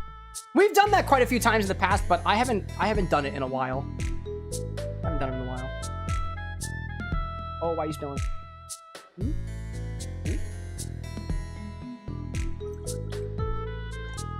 Ooh, there we go. Don't forget to top it off.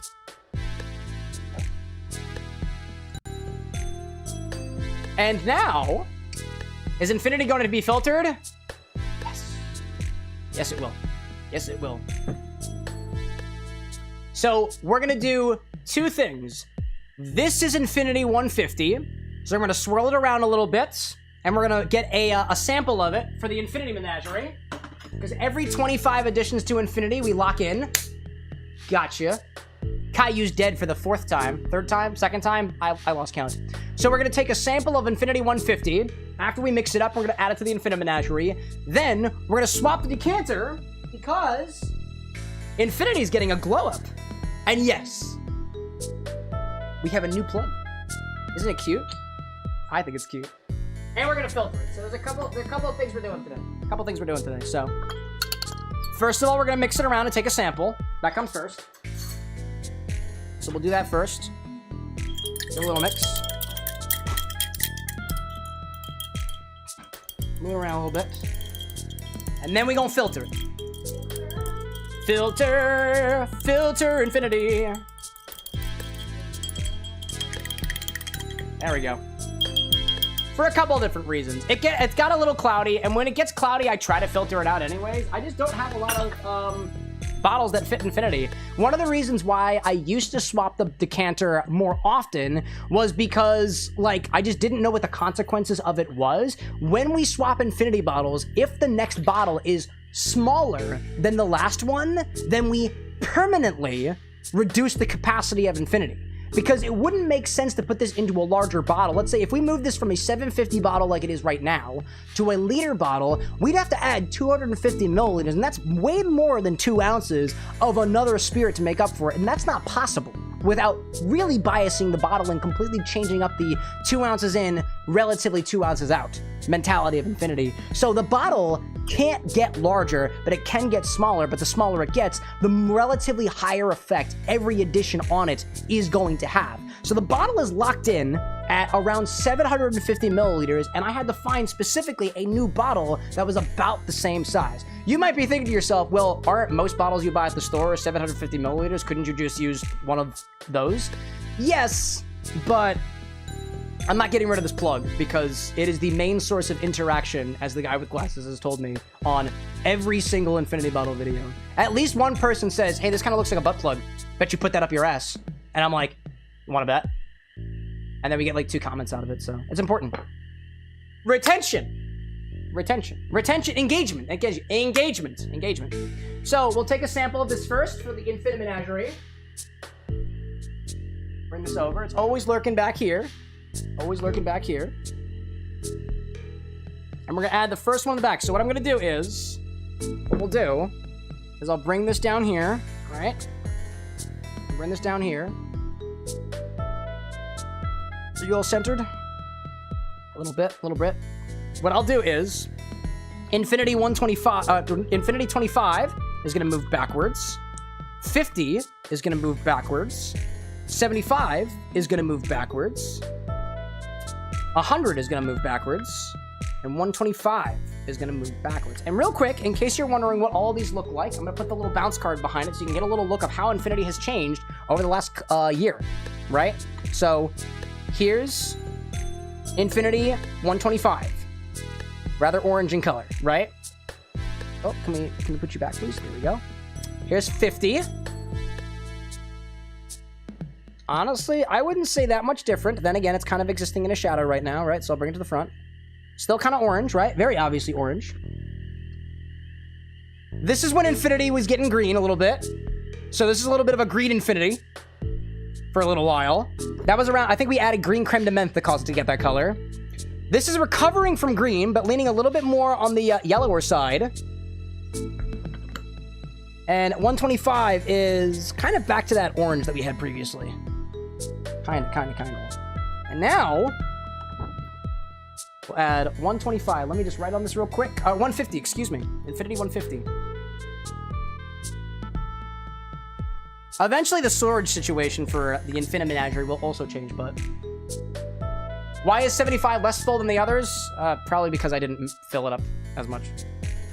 I don't recall how I was scaling how much of Infinity goes in these, because all these corks are a little bit different. All these vials are a little bit different. All these corks are a little bit different. They hold the same volume, but I don't really know what I was doing over here, so I probably just fucked it up. Probably.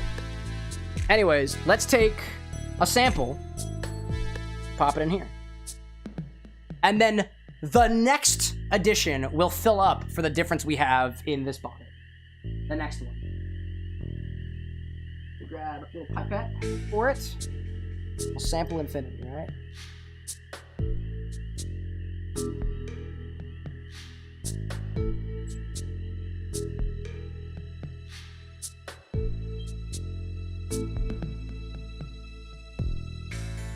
Nice and carefully.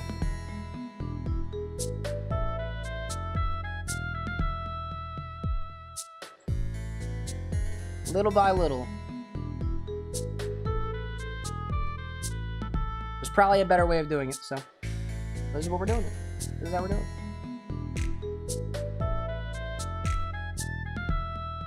I think so far, this is the lightest color in our Infinite Menagerie.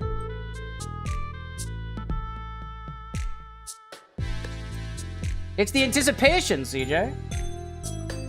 The anticipation. That and to make sure I can still close it. Yeah, that seems good enough for me. All right. Now, I can't taste that until Wednesday, so I'm not going to worry about it. But let's cap this off. Here we go. And this is... Yeah, this is definitely the lightest Infinity has ever been. This is very light in color compared to everything else. The closest it comes is... I guess...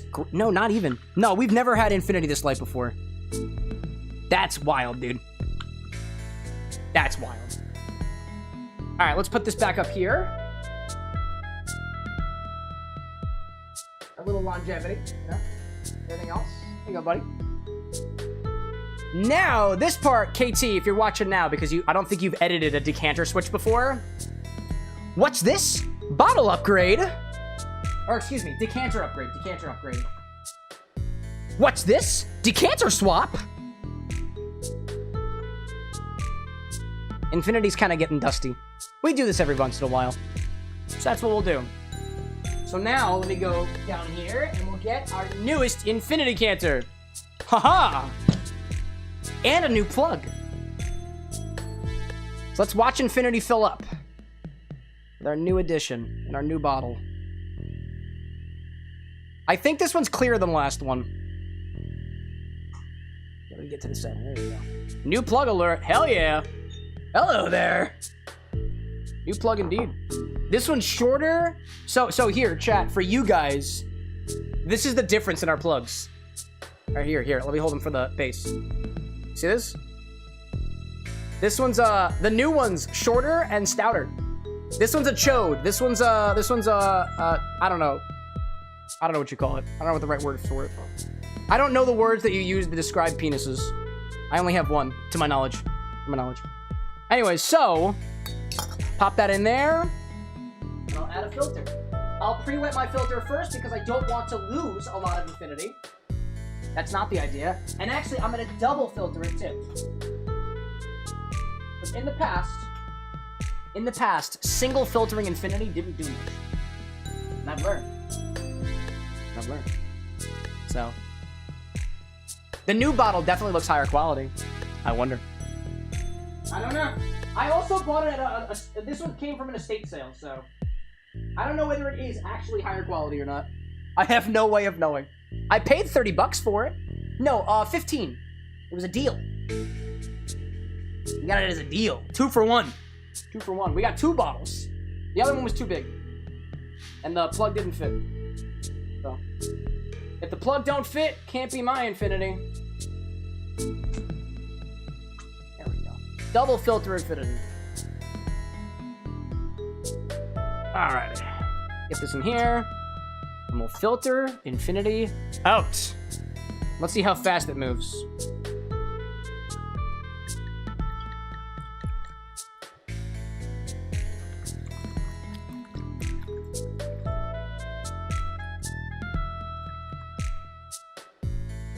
Not too bad. Little by little. Little by little. Wow, it's still very cloudy. It is still very, very cloudy. Still very cloudy.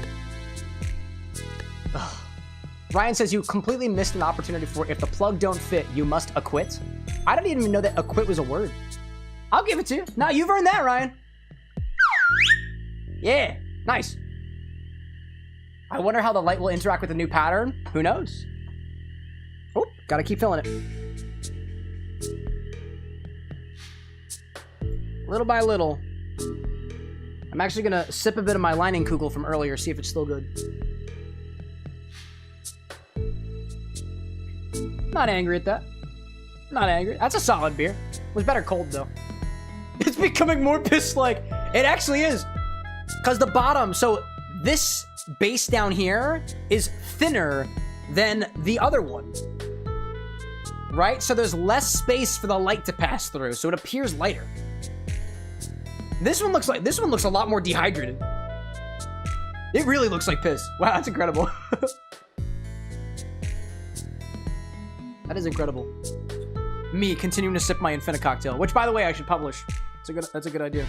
Boop. All right, let's add some more. It typically doesn't take too long to filter out Infinity. typically.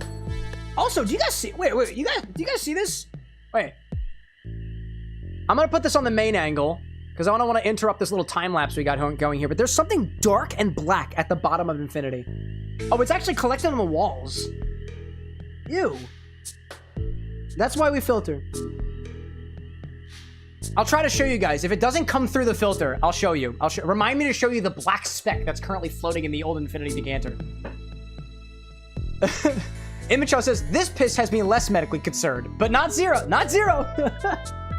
It's still mildly concerning from a medical perspective, of which none of us are qualified for.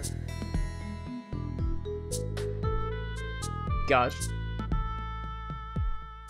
Ryan says, if you don't get the O.J. Simpson court case reference? No, I keep politics out of this stream, my guy. You know that.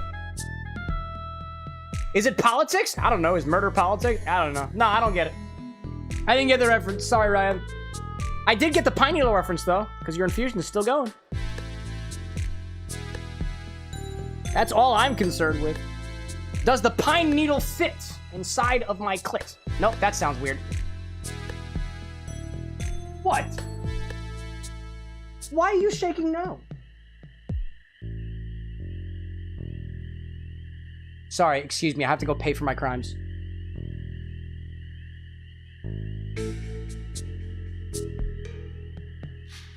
I paid for my crimes. I paid for my crimes. Is this fogging up? The hell is why the fuck are you fogging up?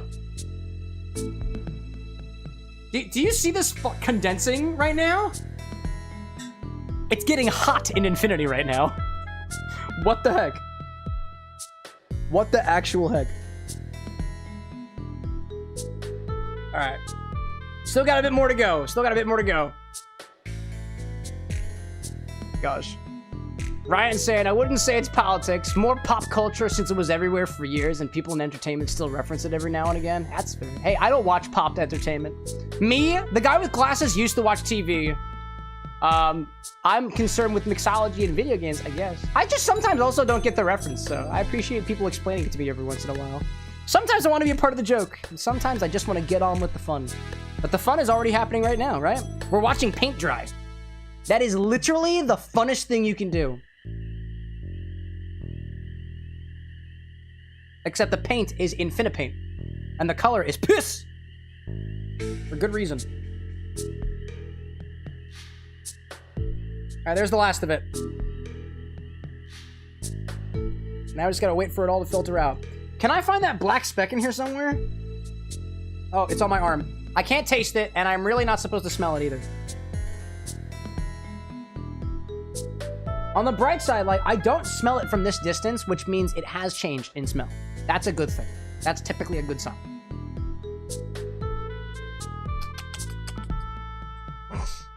But yeah, I don't get a lot of pop culture references because I just don't want, like, I don't watch TV. I don't really keep up with the news. I barely watch anything these days. I just don't have the time to watch things, let alone listen to things. I have been listening to some podcasts recently, though. But they're mostly business podcasts because the guy with glasses is trying to figure out how to make this his career or something, myself included, naturally. Ryan's like, Infinity is definitely warm, like it just came out of the body. It does kind of seem like that, doesn't it? Now let me hold it up a little bit to try to quicken the flow a bit. At this point, it's about, like, letting the dribble get out.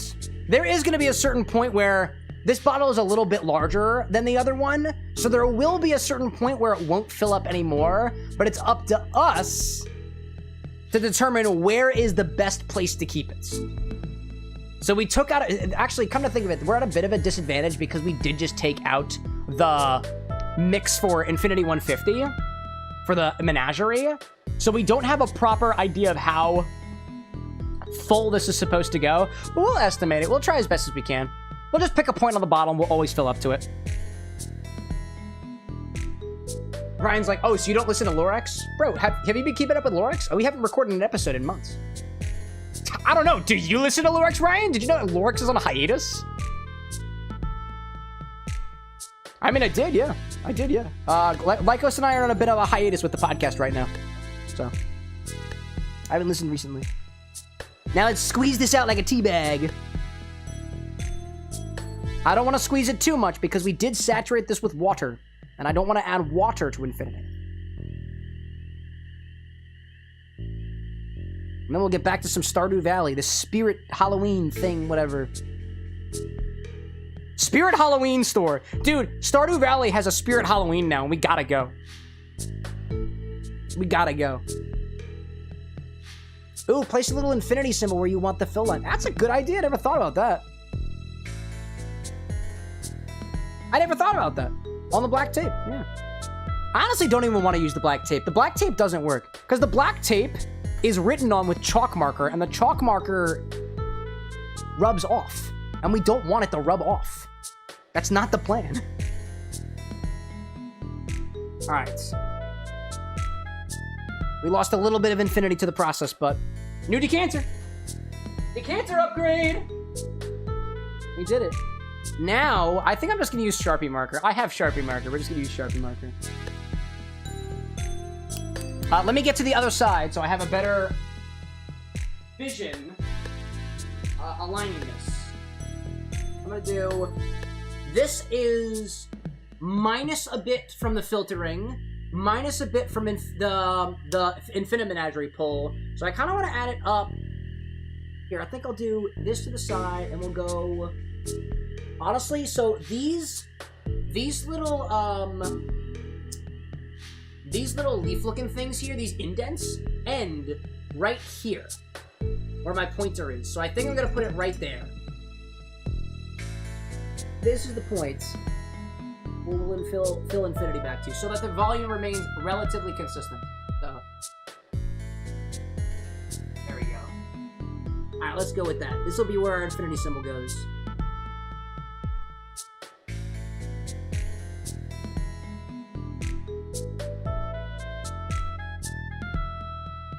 There we go.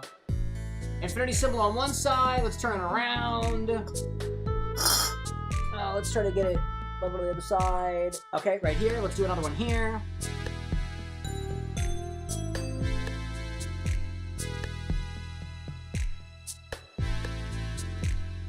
There we go. And like, I don't know. I guess we'll have it on. Yeah, we'll have it on two sides. And we'll make that look pretty. I'll make that look pretty eventually. And that's our new bottle. I feel like that infinity symbol should be larger. It's fine for now. It's fine. Alrighty then. New bottle, by the way. Let's pop it in. Ooh, that's a different sound. Y'all hear that? That was fun. New infinity bottle. There we go. How does that work with the... Wow, honestly, I think that is so much prettier. That is so pretty. I also think I should probably turn this down a bit. This doesn't need to be glowing that much. Okay, a little bit higher. Yeah, that's fine. I don't know what level that is, but that's the level I'd like to keep it. It doesn't need to be like, whoa! It looks like it's all like...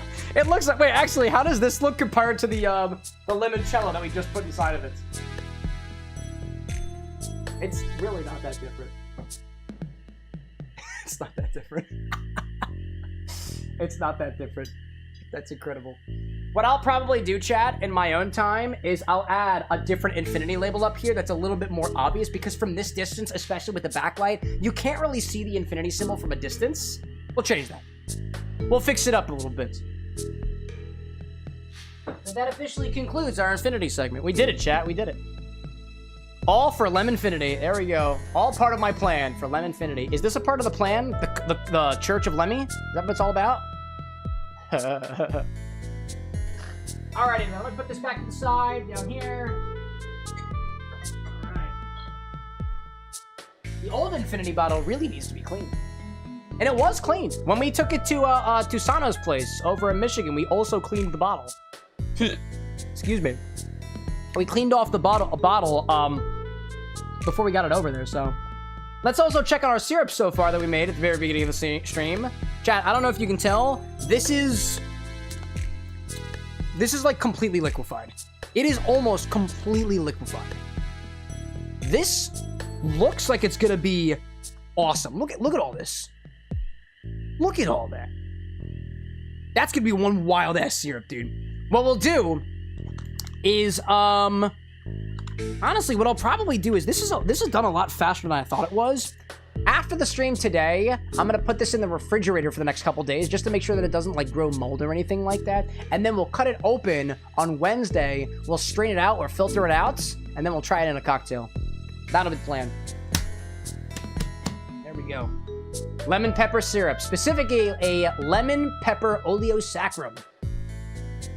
Yeah. And Brick's asking, what?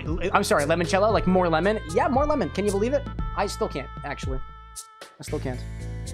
All right, chat, let's move into some more Stardew Valley. What's our coaster play? It's gonna be this one from, I think this was Evening Bar, and, was this, where was I just at? Detroit, Michigan. Michigan.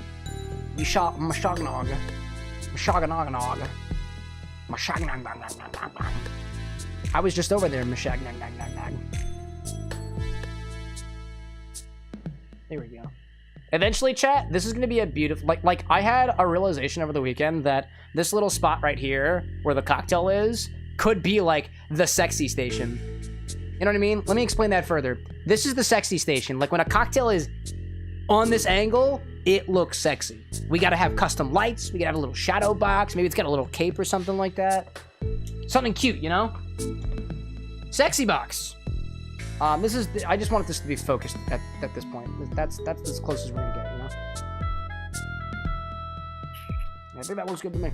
Anyways, back to more Stardew Valley. There's a spirit festival happening right now. Oh, just kidding. Alright, I guess we're not playing more Stardew Valley. Alright, fuck me then. Loriander is saying, get one of those rotating platforms. I think those are so tacky. In my opinion, I hate rotating platforms. I have 2 of them, actually, by the way. I don't like them. I don't like them personally. I just, like, I don't know. Like, whenever I see a rotating platform, I'm not inclined to go, ooh, ah. I'm like, huh. I just wish I could walk around them. It's like, I hate them too. I fucking hate rotating platforms. I have 2 rotating platforms. Yes, I've used them before. Admittedly, for a show like this that has 1 angle, 2 technically, it is a great way of seeing things from all angles, but not everything looks great from all angles. I don't know if this cocktail looks good from all angles. You know what? We're on an ad break right now. Where's my fucking rotating platform? I'll show you how stupid this looks. I'll show you. I'll prove it to you. I'll prove it to you. Is this thing battery powered? I can't remember. Is there batteries in it? Why does this have 3 slots for... What the fuck? Why does this have 3 slots for batteries? Oh, it could be battery powered, but it's not. Let me get some batteries in here. Where is it? I had a plug back here. Wait, where's my... Back is my plug. I had a plug back here.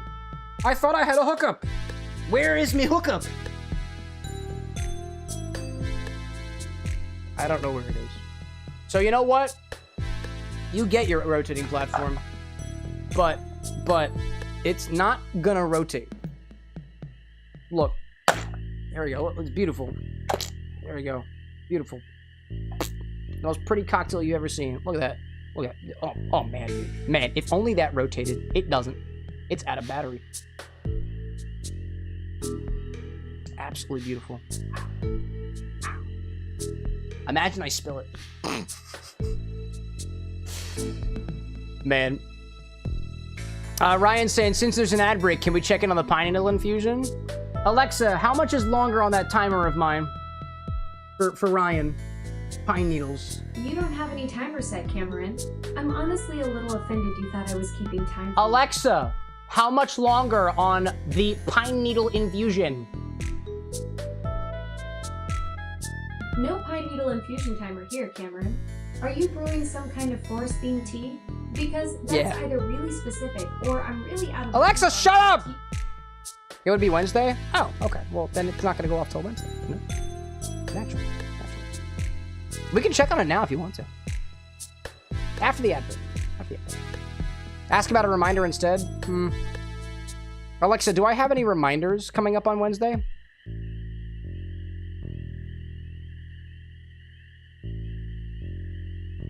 Oh, it got angry at me. It's not responding. Anyways. Yeah, I can check this out if you want. That's a good idea, actually. Now, let's see how this looking so far. So, Ryan, this is how your infusion's looking. It is noticeably different in color. It is yellow. Is yellow. Here, this is what the rotating platform should do. Whoa! Another fly, Caillou, I swear to God. It's good stuff. It's good stuff. Let's see. Ugh. MHS says, "Cam, please be nice to Alexa." Absolutely not. Honestly, still kind of smells like the gin. What gin did we use in it? Oh, Drum Shambo. We used the Drum Shambo, right? It doesn't smell that much different. Not yet. Then again, I don't have it directly side by side. There's not a lot of pine happening in here right now. It's very subtle. Might be worth shaking it up and leaving it for another day or two. Possibly. Your choice on that. Otherwise. Here, you stay right there. You stay right there. You beautiful, beautiful cocktail, you. I'm down for that. He's down for it. You know what that means, chat? You know what that means? It means go back over here. Let's shake it, shake it, shake it.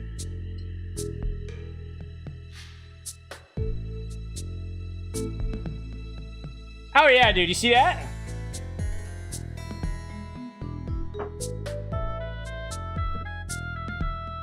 Dude, spooky town. I see skeletons. Oh, fuck, they're walking around. One of my iridium-infused maces would make quick work of these things, says Clint. Why is there no more pumpkin ale? Bro, I have no idea how these skeletons are walking. Creepy. Don't get too close to the cage. It's pretty cool, though. What does everybody else have to say about this? Yeah, wait, are you guys not aware of monsters? Monsters are real. I hit them. But Aunt Marnie, I want to go in the maze. I'm not scared. Hi, Cameron. Have you had a productive fall? Eek, I'm too scared. But what about you, Pierre? Oh, Rare Crow? No. Jack-o'-lantern recipe? I don't need this. Can I talk to the man of the house? Oh, I can't. Oh, it won't let me. Oh, come on. Mayor, what exactly are we doing here? Good evening, Cameron. Have you ventured into the haunted maze yet? It's quite spooky. Unless you think you can't handle it. Can I walk? Excuse me, buddy. I'm walking through. Nope, can't do that either. All right, where's the maze? Oh, is this maze? Oh. Eek. I think I've already been this way. No, wait. Just follow the right wall. It's easy. Oh, I see zombies. Oh. Ah, that is spooky. Ah, yes. Spooky hands coming up from the ground. Yes, spooky, spooky. The vapor from this cauldron is making my head spin, but I can't seem to leave. Is the wizard in there? Are those chicken feet on the ground? Can't enter the house? Okay. So I just gotta follow the wall. Just follow the wall. Oh, that television has some monsters on it. It's pretty spook. I go up here and then up and around. Gotta follow the... Yeah, okay. Hello, television. No, okay. Kind of spooky. All right. What about you? There's something weird over there, but how do I get to it? Are you talking about the cauldron? Just keep following the right wall, my guy. Just keep following the wall. It's easy. I can't go on. Spiders. Yeah, I get it. That's okay. I'm not afraid. Not unless they start moving. Nah, they ain't moving. No. We actually found a giant-ass spider here at the bar the other day. It was like this big. fucking terrifying. We killed it on sight, and I sucked it up with a vacuum. It was awesome. It was awesome. These graves, bones. We got bones out here. Oh, I just realized there's a. Wait, I just noticed there were like holes. There are entryways over there. Oh no no no no no! I understand. No, I see the secret. It looks like there's a secret entrance to the Oh. That's odd. It's just a dead end up ahead. I don't know about that. Keep following the wall. Just keep following the wall. Wrapping around, up and around. Just keep following the wall. Just gotta keep following the wall. Around this boy and on to the next. Mystery. Oh, yeah, yep. That's what happens when you follow the wall. Hello. Spooky town. Spooky. Oh, okay. Okay, spooky. Okay. How do I... All right, well, just keep following the wall. I found myself, and then I just gotta... Do I start moving? I started moving. There we go. There we go. Yep, that's what you get for keep following the wall. That's what you were looking at, but can I spook the hell out of you? There's gotta be a secret passage somewhere around here. He says talking to the guy on the other side of the hedge who clearly found the secret passage. Are you kidding me? Oh, hey, whoa! Hey! You received a golden pumpkin! Hey! It's valuable, but has no other purpose. Well, that's pretty cool. Take the shortcut back? Yeah, why not? Oh! Oh! Now I can talk to Pierre, right? No. Okay. Nope. That's just all it is. Oh, can I take it the other direction?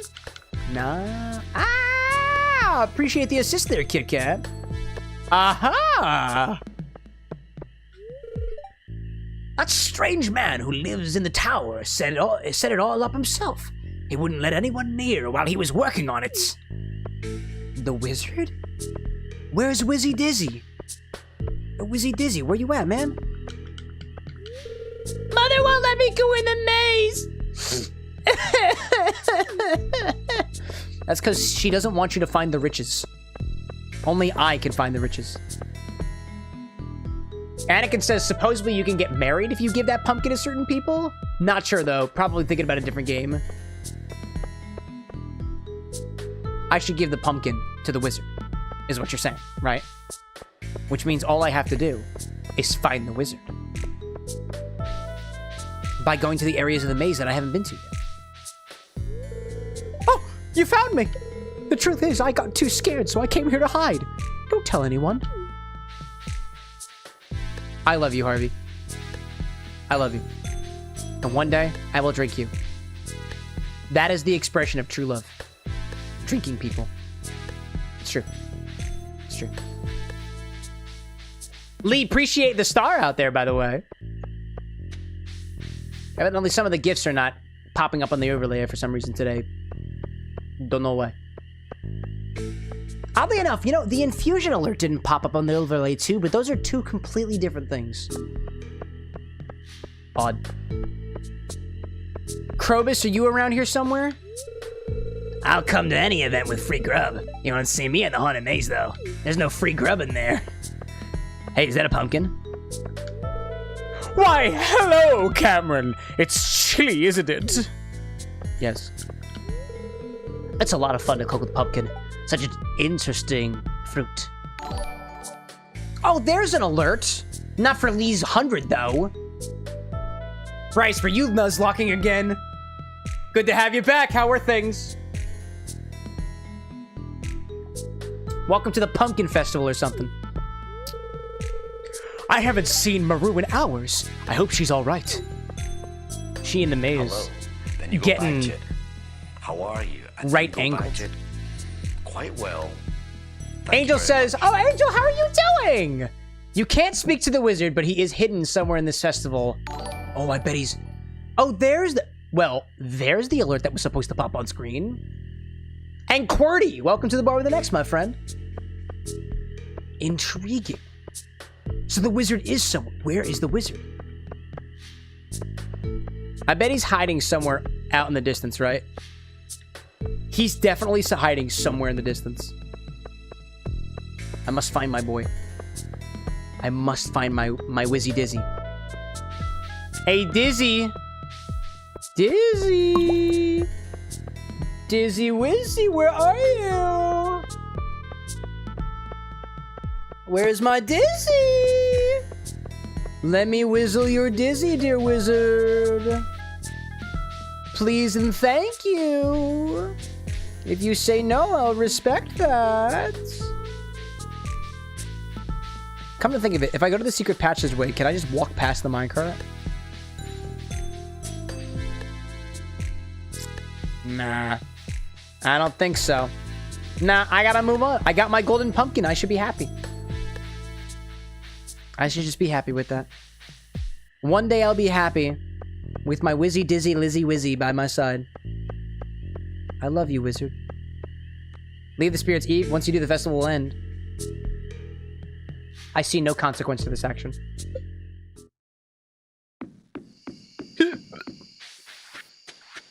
So is the only thing you can do with the pumpkin, like, sell it? Because it feels like the only thing you can do is sell it, so... I'll wait for the morning. That was a good day. What a great day. I found the golden pumpkin. We had a coming out party on floor 70. Infinity happened. What else could you possibly ask for? Here, Nala Orcsissy, eat this. Or not, actually. Watch me eat it while I'm in bed.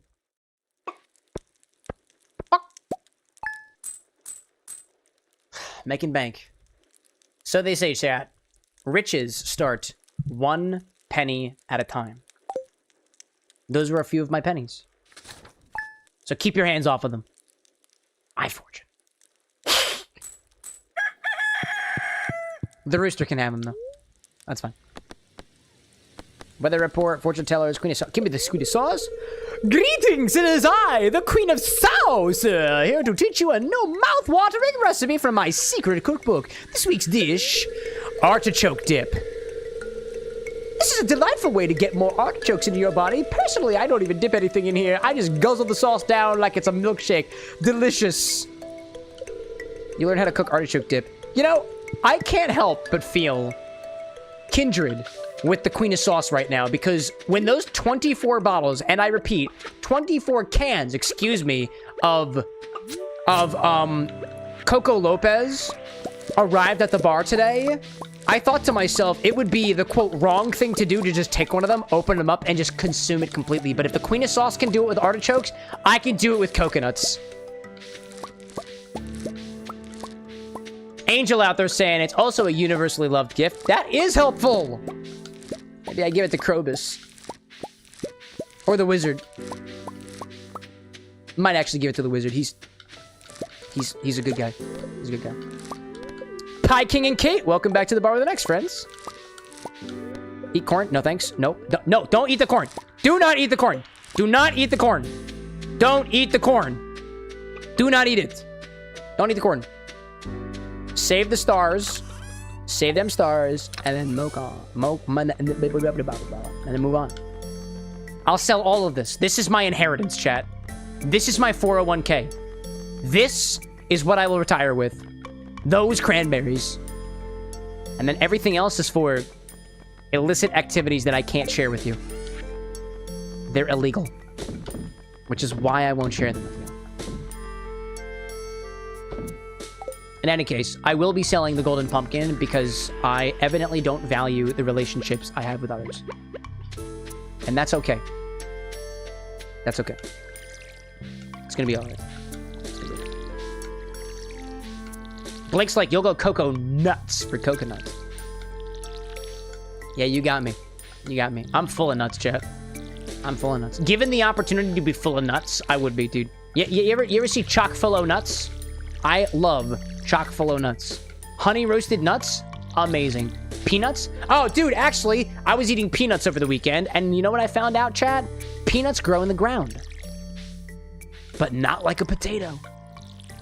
The plant grows above the ground, and then plant decides, all right, floor.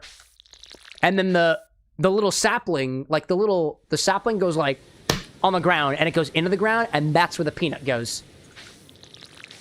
I had no idea. I thought that was so cool. I thought peanuts grew on trees. I was wrong. Peanuts grow in the ground. So like, in order for a peanut to grow, it must penetrate the soil from above. It has to. And I think that's beautiful. I think it's beautiful. Absolutely beautiful.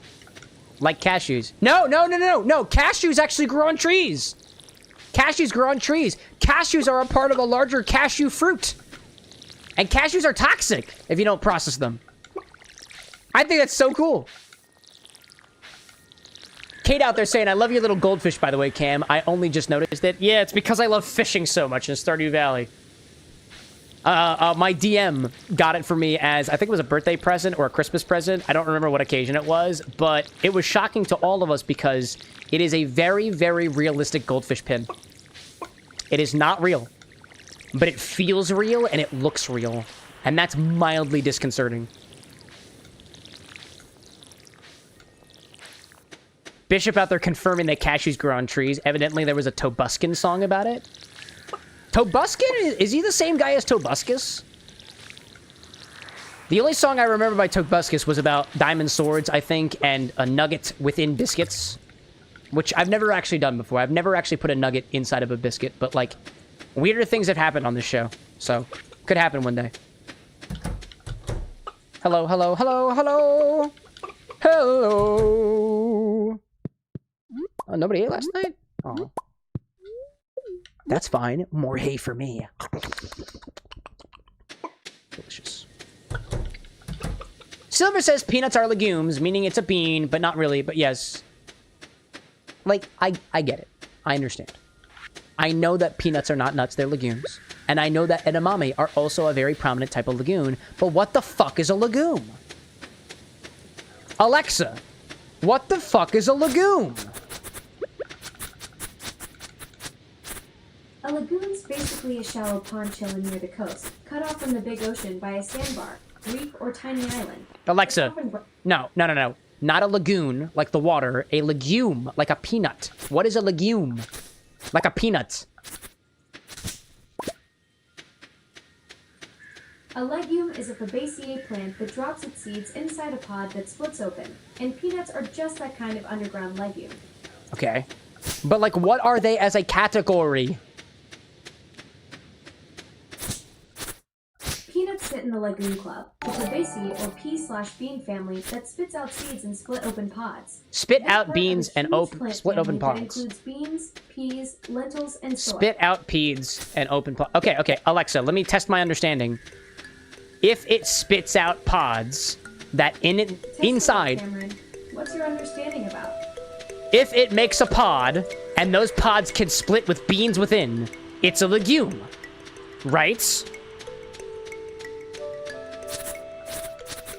Yep, Cameron. Any plant that produces a pod that splits I just realized I was using the wrong teal. Or beans is a legume.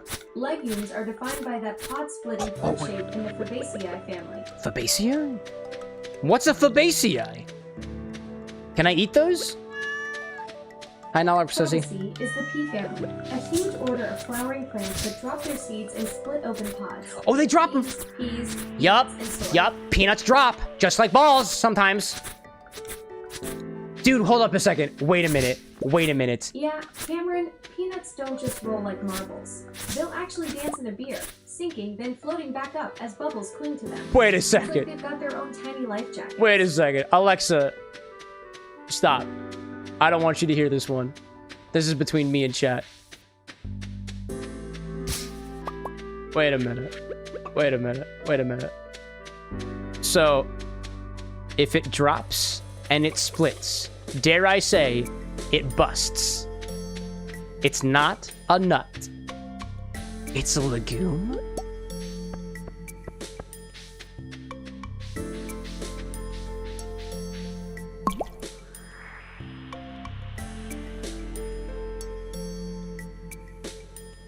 I can't believe nobody's talking about this. I can't believe nobody's talking about this. That's crazy. Wow. Alrighty then. Chat. Nut button or legume button? You choose. I think one makes a lot more logical sense now. Based off of what I've learned. Incredible. Photon, it's good to see you. Elliot, it's good to see you as well. How is the bread? / microwave, or college life in general. How are things going for you? How's it going for everybody? Does it mean legume, not nut? I don't know, man. I don't know. The implication of this statement goes far beyond just my knowledge.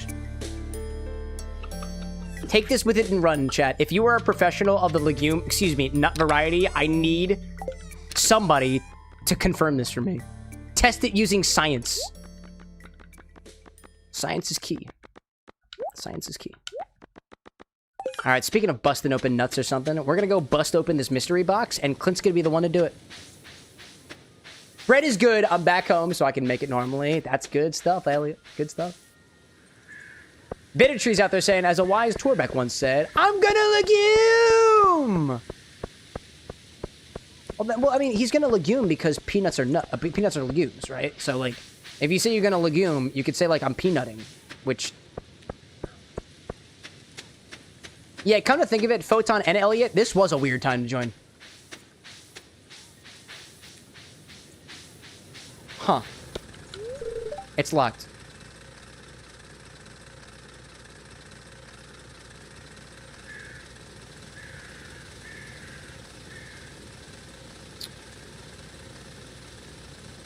Chat, I've become my mother. I love Mama with an X. Don't get me wrong. But Mama with an X, I wouldn't say that this is a habit. But my mother has a very, very good ability, a very impressive ability to attempt to enter places right as they close and sometimes still get served. I'm struggling to make ends meet. I don't have enough patience.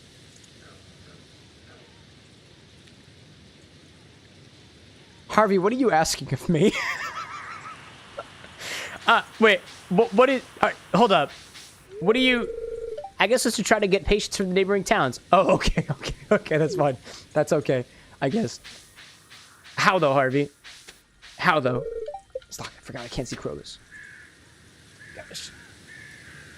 Bitter Tree's out there saying, anyways, with going to Gen Con, are you planning to go to the barcade nearby? I don't know. I haven't received any recommendations for where to go to Indianapolis. I've been going for the last, like, 4 years, and I honestly have no idea what the bar life is like out there.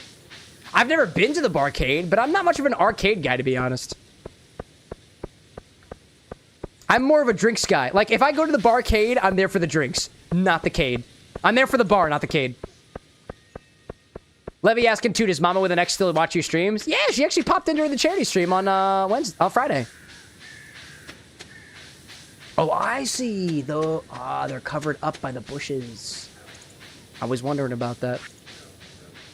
All right, chat. Time to go into the mines again. I yearn. Bittertree saying, go to the barcade, even if it's just for the drinks, and try the Dick's restaurant. They had some real good drinks there, too. Is that the place where you can curse out the waiters and waitresses? Was it Dick's Last Resort or something? I had some friends of mine who went there, like, as a family tradition.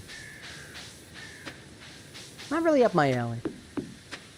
I don't know. I like peaceful restaurants. Relatively speaking. But yeah, if you guys have suggestions of where to go to Indianapolis, badoop, suggestion. Let me know. Kit Kat asking what Mama with an X thought of the charity ice cream. Oh, I have no idea. I saw her in chat. That's as far as that conversation went. Papa with an X said, nice job, kid. And I was like, yes. It was good stuff.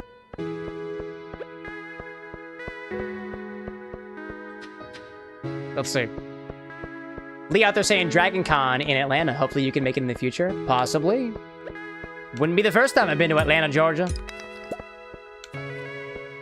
I see Aaron out there over on the YouTube side saying, found something I figured I would share here. Went to a restaurant where I ordered what they call a good old-fashioned. Only difference was they used brown sugar.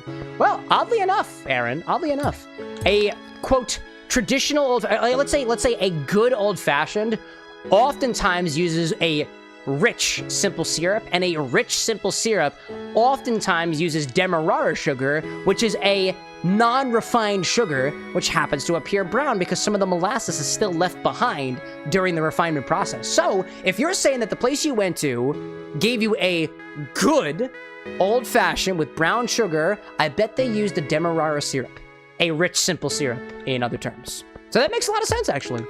Honestly, a rich simple syrup, a Demerara syrup, will provide more flavor, a more complex flavor that adds on to your whiskey or whatever spirit that you're using. What did you think of it? I really like my old fashions with Demerara sugar, personally. Oh, don't touch. Don't touch too much. Don't touch too much. Oh, hello there. Hello there. Good to see you. Hello there. Good to see you. Ice Castle time. Ice Castle time with ghosties. There we go. Kyrie asking, what's the difference between Demerara sugar and brown sugar? Brown sugar, I feel like, is just a general category. Like, if a sugar has some molasses left in it, then it's brown sugar, right? Or maybe it has some other stuff added to it. I don't know as a category.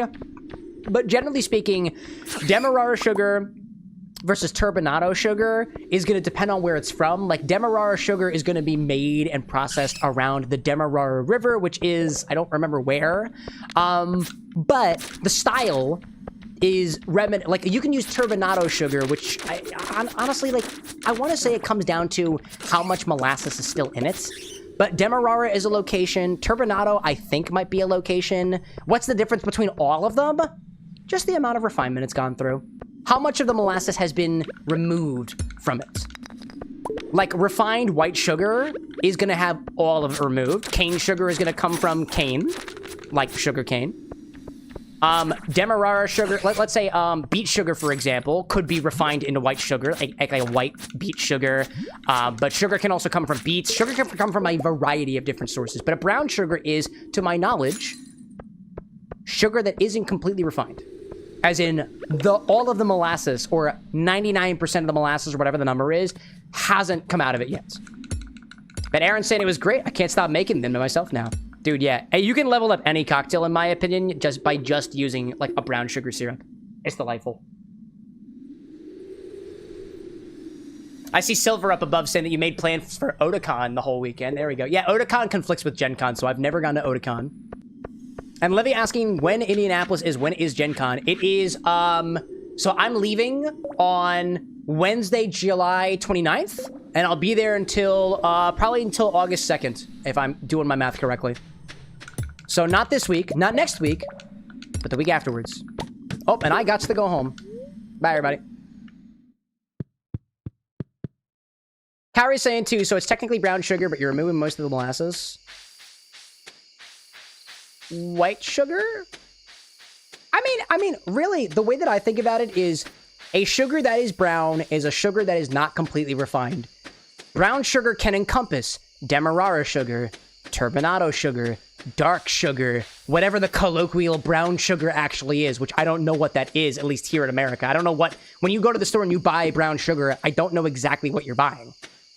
It could be Demerara sugar, could be turbinado. I don't really know. I don't know. I have much to learn. Let's see. Silver out there saying, brown sugar is completely refined, then molasses is added. Oh, okay, so they add some of the molasses back for brown sugar. Interesting. Okay, that's useful to know. So, like, hypothetically speaking, you can have the same percentage of molasses to non-molasses in a Demerara sugar that you could in a brown sugar, but it depends on when the molasses was added or taken out, right? That makes sense. And I imagine it tastes a little bit different. Maybe a little bit more subtle. It also depends on what kind of molasses, right? Because there's different types of molasses, too. Molasses is just the general term for the byproduct of the sugar refining process. All the stuff that's not necessarily the sugar you're looking for, the crystals that you're looking for. Let's see. Chat's asking too, like, if there's anything in particular that I'm looking forward to at Gen Con. Seeing my friends. I have not been that into board games as of late. So when we go out to Gen Con, we're going to Indianapolis to see our friends, and we all go to Gen Con to go together. I'll be going for, there are quite a few panels that I'm going to there. Some panels on how to be, like, making the most of content creation as a career. I'm going because I want to learn about the business side of people taking their content to the next level, or what it's like for people to build community. There's a couple panels that I'm signed up for about Community 101 and what is important about building a community and harboring a space for people to gather, because we have that, right? I'm going to Gen Con this year and mostly trying to go to panels that will teach me how to be a better creator, like I am right now, or teach me how to be a better, like, business-minded creator. And yeah, there's games along the way where we're hanging out with our friends. I'm not doing anything mixological at Gen Con. We don't really have a strategy for panels of our own yet, but in the next year or two, you might expect us to be heading out to conventions specifically to do panels or partnerships. And Kyrie asking, where in Indianapolis? Right next to Lucas Oil Stadium, right next the convention center. That's where Gen Con's happening. It's actually in Lucas Oil Stadium and in the convention center and at the surrounding hotels, like the Marriott and the Westin and stuff like that. So around, I call it downtown, I think. Oh, winter has begun. Oh. Alrighty then. Time to go fishing. All right, let's go in here. It's time to sustain myself on fishing. Kyrie's asking, what state? Indiana. Indianapolis. I got you. Silver's saying too, you could theoretically have the same have a turbinado or demerara sugar that is the same percent molasses, but neither will have the same soft, wet, sand-like texture that brown sugar has. Fair. Angel out there today, and too, every time I make chocolate chip cookies, I no longer buy brown sugar and just add molasses to my white sugar. Oh, dude. Actually, Angel, curious question.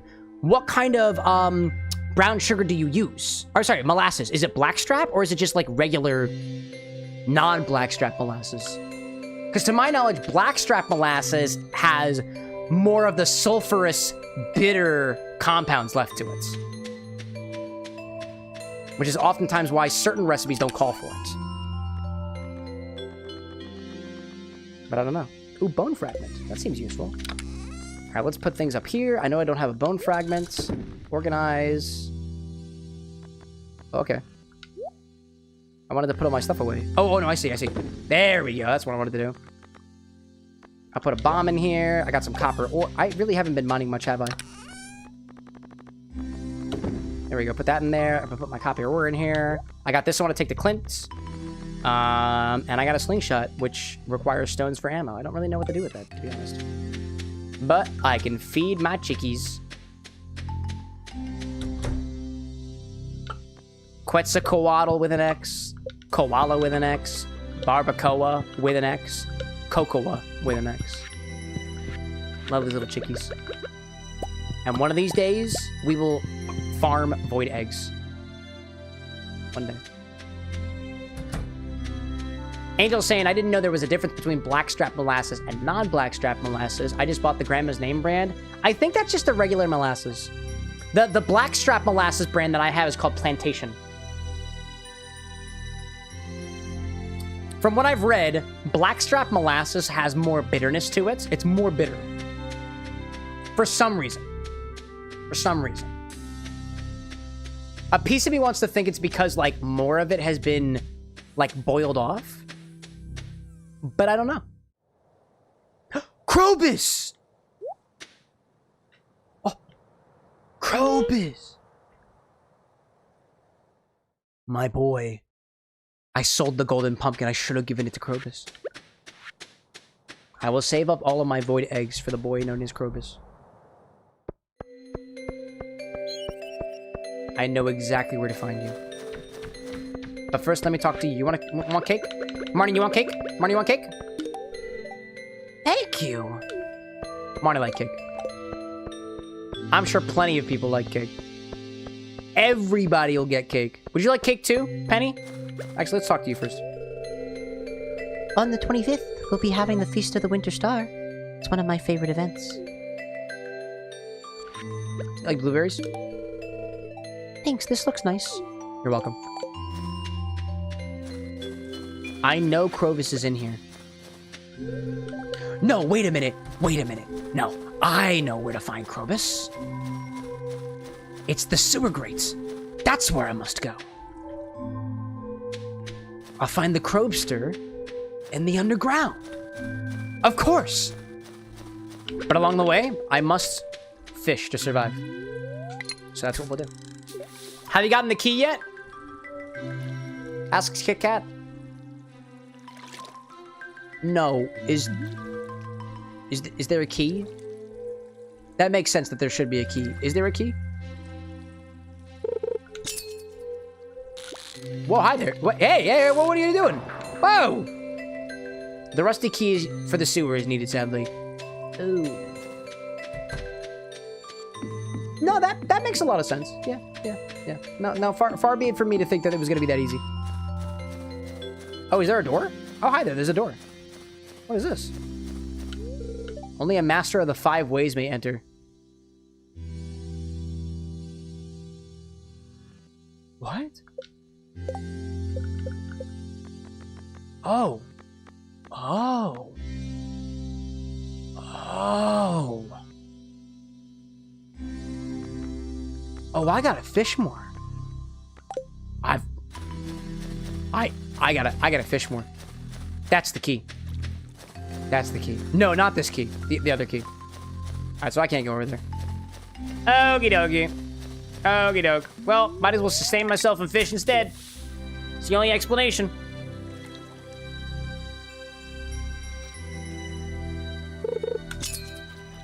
The master of the keys apparently is endgame, says Kit Kat. That's helpful. We'll get there one day. If we just keep playing Stardew Valley. You got some new ideas to sleep on? Yes. I will become a master of the 5 ways yet. Using fishing as my way. If I remember right, to get the Crotus key, you have to donate a bunch to the museum. Oh, okay.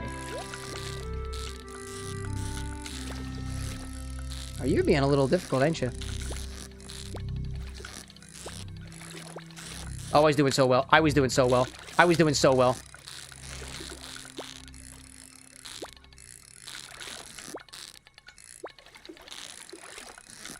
Come on, little buddy. Come on, fishy. Almost there. Almost there. It's so close. It's so close. What was that? Pike. There we go. Levy asking, what's my favorite pie? I really like pumpkin pie. I wouldn't say I have a favorite pie, but I really like pumpkin pie. Nick saying, too, out of the 2 games you played before Charity, Going Under and WoW, which one did you enjoy playing more? I like them for different reasons. Going Under, if anything, I got really frustrated with because it reminded me a lot about my time as an engineering. Excuse me. It reminded me a lot of my time as an engineer. So it kind of resurfaced those memories, and I got really pissed off. And I don't think I really got the game mechanics, but like I understood a bit of it after the fact, after I had a chance to sleep on it. That was fun because of the roguelike nature of it, and I kind of like the whole like business side on top of things. Like I still have a kinship with it. I dig that. World of Warcraft kind of scratched an itch of a style of game like the MMORPG that I haven't experienced in years. Like the last MMORPG I played was Wizard 101, I think. And I liked it for that reason. Like, I wouldn't say either of them, like, I enjoyed as much as I have been enjoying Final Fantasy VII, for example, but I enjoyed them both relatively for different reasons. You like blueberries, bud? Thank you. This will prove useful, I think. Probably. Yes. I have seen many things about your future, young Cameron. If I were to tell you, there could be grave consequences. Alright. I just wanted to see how you were doing. Alright, peace out, bro. Peace out. Kit Kat saying I admire your patience for the fishing minigame. I'm surprised I'm as patient as I am right now, given the circumstances. Levy asking, how many game consoles do you own? I don't know off the top of my head. I'm not sure. I got a Wii, Xbox 360, I got a Switch. I mostly just game on my PC. I got a Game Boy or two laying around here somewhere. Yeah, this is icky. Oh, I didn't want to give you the copper nugget. Oh, I'm sorry. Yeah, no, that's on me. That was a dick move on my part. Sorry, Jasmine. I didn't mean to give you a copper nugget. All right, let's see. Can I make it to Clint's place in time?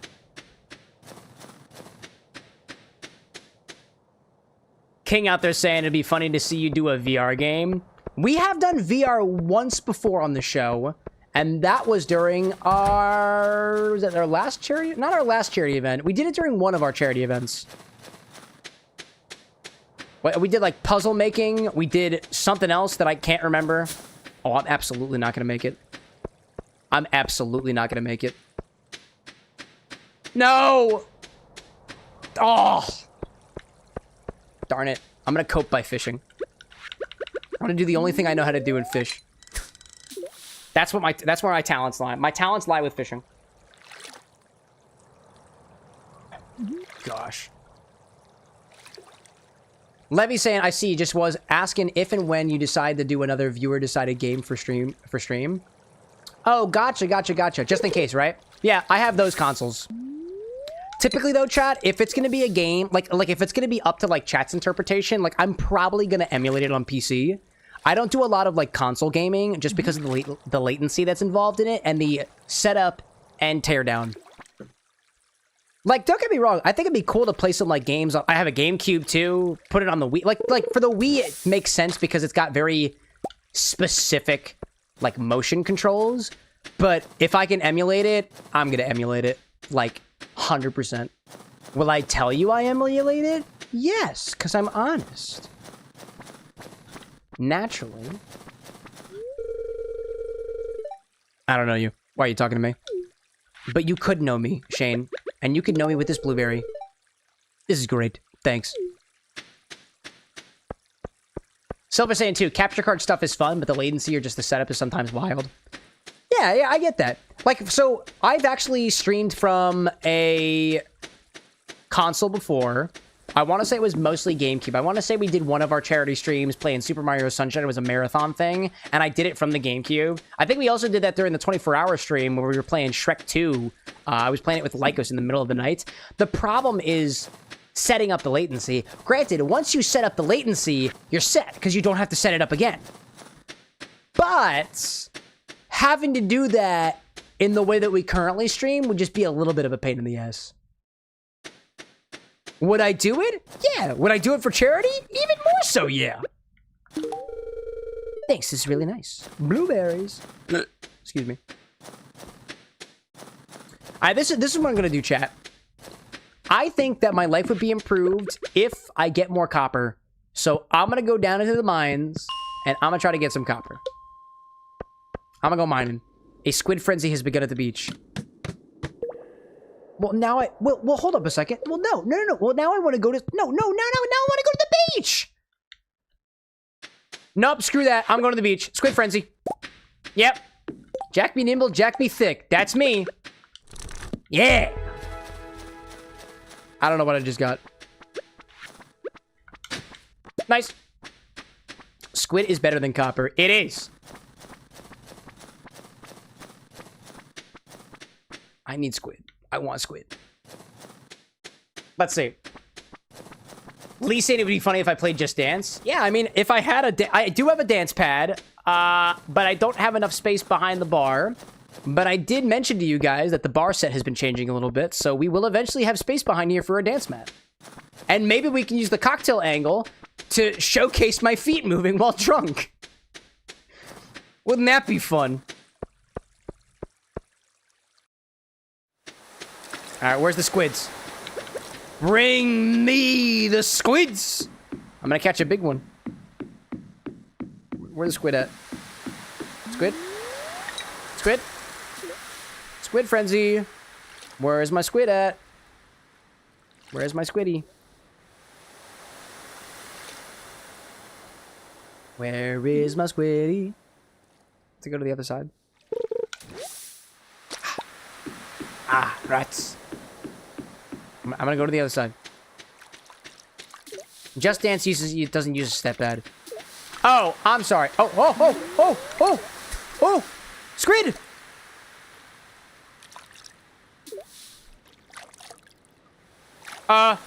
Squid?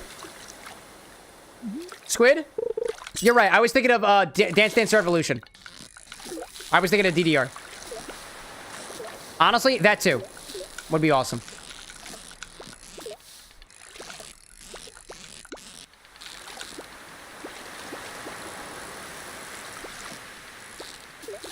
No! I will get a squid. I must get a squid. I found the special spot, Angel. I found them. I have found the squid. I will obtain a squid or 2 or 3 or 4 or all of them. Jump up, right? This is your pattern. And then you go up, and then you go back down, and then you go down, and then up. And eventually gonna go... Oh, I thought you were gonna go all the way to the ground. All the way to the ground. All the way to the ground. Oh my god. Oh my god. Squid. Squid. Squid. Squid. Squid. Squid. Squid. Squid. Yes! Yes! Now I'm gonna catch more squid. More squid.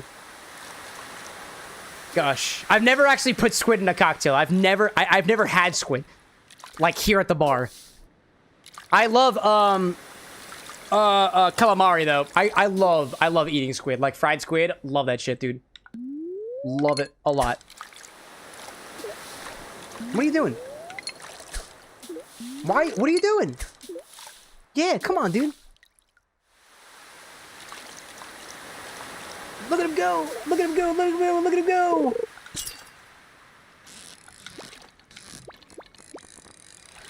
All right, staying down there. It's gonna go. It's gonna go up. It's gonna go up. It's gonna go up. I know it is. Nope, it's gonna stay down there. Actually. Never mind. Oh, that wasn't a squid. That's a halibut. That's not what I came here for. I came here for the squid. Oh, did I miss him? Oh, I think I missed them. But I got one. I got one. And my angler skills have improved. Oh, you're staying. Yep, you're staying. Yep, you're staying. Yep, yep, yep. Me and you together. Forever. Forever. Forever. Yes. Yes. Herring. And it ain't even red. Oh, this is wonderful. This is wonderful. This is my favorite. Yep. Yep. Yep. This is my favorite. There we go. Oh, Bishop's like, that squid made by Manic Mal is jumping out of the water. Okay, okay, hold up. Okay, we've made a squid-inspired cocktail before, but I've never actually put actual squid in a cocktail. Not yet. Not yet. Would I play a VR horror game? Yeah, I'll play anything. Including games that are not allowed on Twitch. But you guys just can't watch. You'll have to see my reaction. Like, I've actually thought about how I would do a, you guys know that game Honey Pop? The fucking hentai game? It is, by the way, I've played through all of Honey Pop twice. It's an amazing game. The mechanics are awesome. It's the best match 3 game ever. I'd play it, but I'd blur everything. I put the whole damn thing. It's legitimately fun. I legitimately had fun with it. I just blur the whole screen all the time. What about Octopus asking Levy? I don't got Octopus. Not yet. Not yet. Gosh. There's a safe for work setting for the game, if I recall. Granted, it doesn't help much for TOS. Well, there is a safe for work setting, but it's actually banned by Twitch, so I literally can't stream it. Like, if they do, like, supposedly they'll, like, do something. I don't know what they'll do, but it's not allowed on Twitch. So if it's not allowed on Twitch, I can't stream it. Alright, let's get him. Go to sleep for the night? Yeah. Tired, chat. Oh, so tired. so tired. Almost makes me think like I should consume more blood of the sadness. Blood of the Sadness is a name that I just came up for alcohol, by the way. All right, let's take it back to the bar, shall we? I'd like to do another order if we can. Actually, we haven't even done an order yet today. I'd like another cocktail. I'm getting tired of this infinite whatever what we have here. I'm getting tired of it. I'm not into it anymore. It's not sweet. It's really not that tasty. I thought that the flavor was going to develop over time, but it's just getting more disappointing, so I'm putting that to the side. Chat, is there anybody new here that hasn't done an order on the stream before? If so, I'll go through the whole spiel. If not, we're all seasoned professionals, then I'm just going to go right there, you know? Bricks, like the Honey Pop cocktail would just be nothing but porn star martinis. No, I don't think it would, because none of them are porn stars. I feel like if their profession was porn star, like I think the second game is cam girls, so that's effectively porn star, but like none of the characters in the original game, to my knowledge, are porn stars. It wouldn't make sense. It doesn't make sense. Just doesn't make sense to me. I don't understand. It doesn't make sense. Jessie is? Is Jessie a porn star? I thought she was just a cougar. Maybe I'm thinking of the wrong person. Anyways, chat, if you want an order done, bump your recipe. If not, just say hi or something. What have we got so far? Lee says a cocktail called the John Wayne. Oh, you're talking about that one wait, hold on. You're talking about that one cocktail in the board member chat, right? I'm gonna make sure that you know that is not in my recipe book. Give me the whole recipe. Whole recipe. The entire one. What else do we got out there? We got drinks from Levy, Silver, Bishop, King of Autumn, Lee, Scar, and Brick. Who's been the longest? Actually, across the board, it's been... Levy had a pregame drink the other day. It doesn't count in the order system. So the last time Levy had an order was 2 months ago. Silver's was recent. We did the bubbly drink, right? Excuse me. Ron and out there are still farming points for infusion. Respect. Bishop's last drink was the Locket 4 months ago, and this one's the one inspired by Abyssus. Let me see. Let me look through all the recipe. I know Brick's been waiting on this revenge one for a while. Scar's got this Our Lovely Bartender. You know, every single time I look at the Our Lovely Bartender cocktail, I kind of smile a little bit. I've been looking at that one for a hot second. It's got whiskey, it's got strawberry in it, it's got chocolate coffee bitters. We're out of the chocolate coffee bitters, so I'll use something different. And it also uses this red banana Oleo Saccharum that nobody's ever used on the show before. It's got banana, it's got strawberry, it's got my favorite rye whiskey. Doesn't look that bad. Doesn't look terrible. It's kind of old-fashioned coated with a bit of that strawberry INDOGGO, the strawberry gin. I just realized it's effectively old-fashioned style, right? It's old-fashioned style. It's mostly base spirit. You got a little bit of bitters, and you got your syrup on top of it. Poured into a chilled glass. Garnished with a sliced dried fig. I think we're out of the dried figs. We're out of dried figs, so we'd have to swap that out too, but... Cam, the whiskey was said to be his favorite. The oil and bitters both represent his uniform of the plat... Oh, wait, does it represent my uniform? Oh, hold up a second. Wait a minute. Chocolate, because of my vest, right? And the oil. What oil are we using? Oh, the banana oleo. Oh, the Oleo Saccharum. Oh, the banana syrup, right? Represents... Ah, yeah, because it kind of looks like a red banana. Oh, man. Scar also says, too, the fig is a representation of prosperity, right? Yeah, I don't think I have any more of the dried figs. I think we ran out of those with the last infusion we did with them. That might have been Kit Kat's infusion. Prosperity, which I wish upon him for his career. Love you, boss. Keep up the great work. Aw. Thank you, Scar. That's very kind of you. That's very kind of you. Honestly,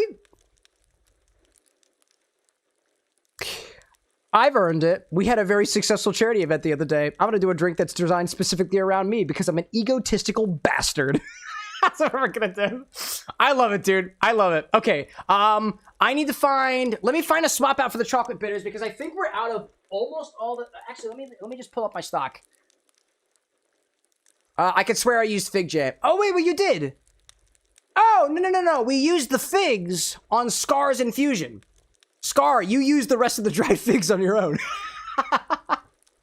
That's what did it. That's what did it. You're right. Kit Kat, we used the fig jam on your infusion. The fig jam we finished during the charity event on Friday. So we just ran out of fig stuff, aside from the infusions that we have.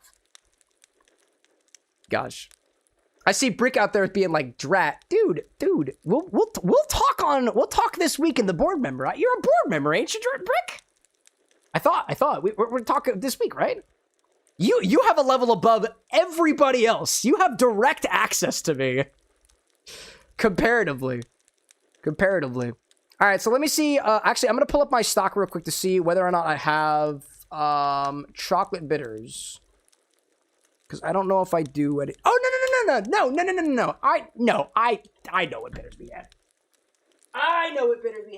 What am I saying?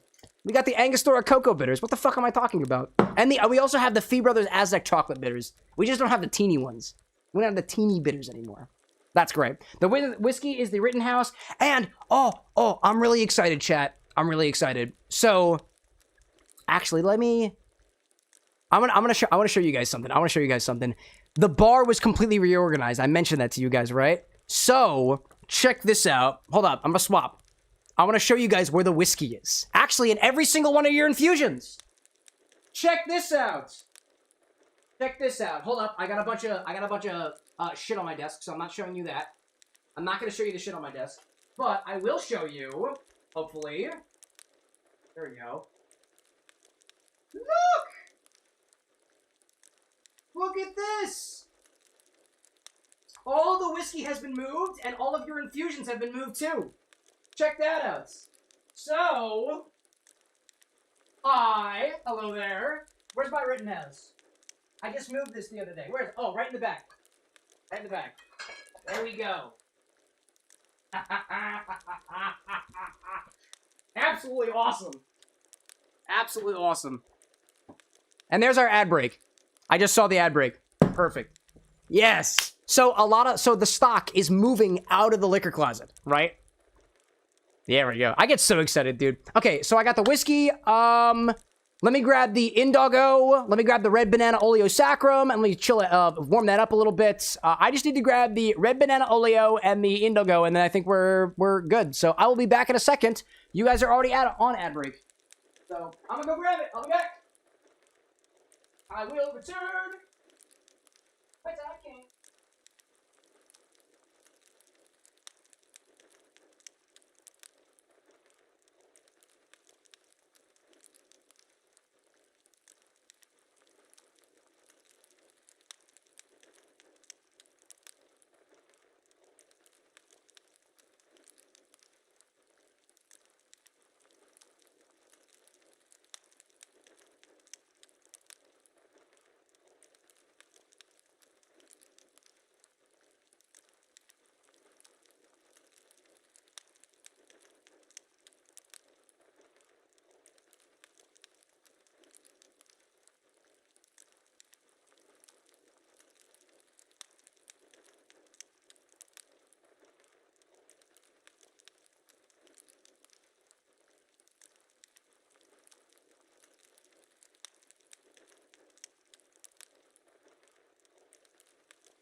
INDOGGO.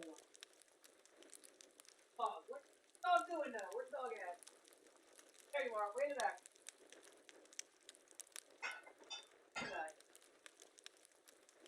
Alright, I think we got everything that we need. Completely forgot to warm up the red banana Oleo, though. Whoops.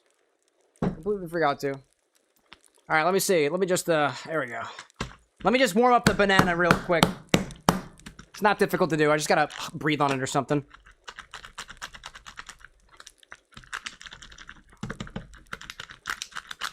There we go. I got, what, 4 seconds left in my ad break? This will be just fine. Yeah, it's a little bit frozen, but if I just touch it a little bit, it'll be just fine. Welcome back from the ad break, everybody. I just grabbed all of my ingredients I need for this cocktail from Scar Salvatore out there. It's called our Lovely Bartender. It's inspired by me. I got my favorite whiskey. From once upon a time, my favorite whiskey was this Rittenhouse Rye. I actually, low-key, so when the charity event happened, Brad bought for me a bottle of Woodford Reserve Double Oak. This is a personal bottle of mine that you guys don't get to touch. I had one sip of that whiskey, and it is now my favorite whiskey. Let me show you. For the purposes of this, actually, you know, no, I'm not gonna do it. I'm not gonna do it.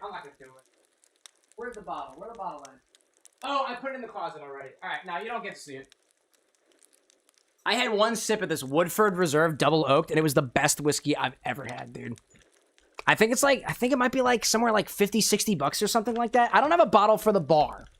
Eventually the bottle, there will be a bottle for the bar itself that we can play around with, but that one is mine. That's mine. Okay, let me just lint out this recipe a little bit as this continues to warm up. Let's see. Inspired recipe called Our Lovely Bartender. 2 ounces of rye whiskey. An ounce of strawberry gin. I'm going to slightly modify this. Let me know if you don't want me modifying it, Scar, but I imagine it's probably okay in this case. I'm going to add it with 2 to 3 dashes of chocolate bitters. Chocolate bitters. That's going to be, that was Angostura, because I really like the way that tastes. We got a red banana Oleo Saccharum, right? I'm going to put that together. Hello there. Put the Saccharum back. And we got the INDOGGO. There we go. That's going to be spirit forward, and I kind of like it that way. King out there asking, will we get a second chance? So will we get a chance for a second order tonight of the night if I don't pass out first? Possibly. Maybe. Maybe. Possibly, possibly, possibly. I offer 0 guarantee of how many orders we do in a stream, because otherwise that kind of kills expectations, you know? Let's see. And I don't have the fig. What can I swap out for the fig? What can I swap out with the fig? You know what, Scar? I'm just going to use your infusion. Well, actually, no, actually, I won't. Because if I use your infusion, it's going to add some licorice notes. And I like licorice, but it's not my favorite flavor. When I look up fig, what shows up? Oh, actually, you know what? I'm between Cow King's fig infusion, Kit Kat's Gin Newton with the fig, and Cow King's Figgy Surprise.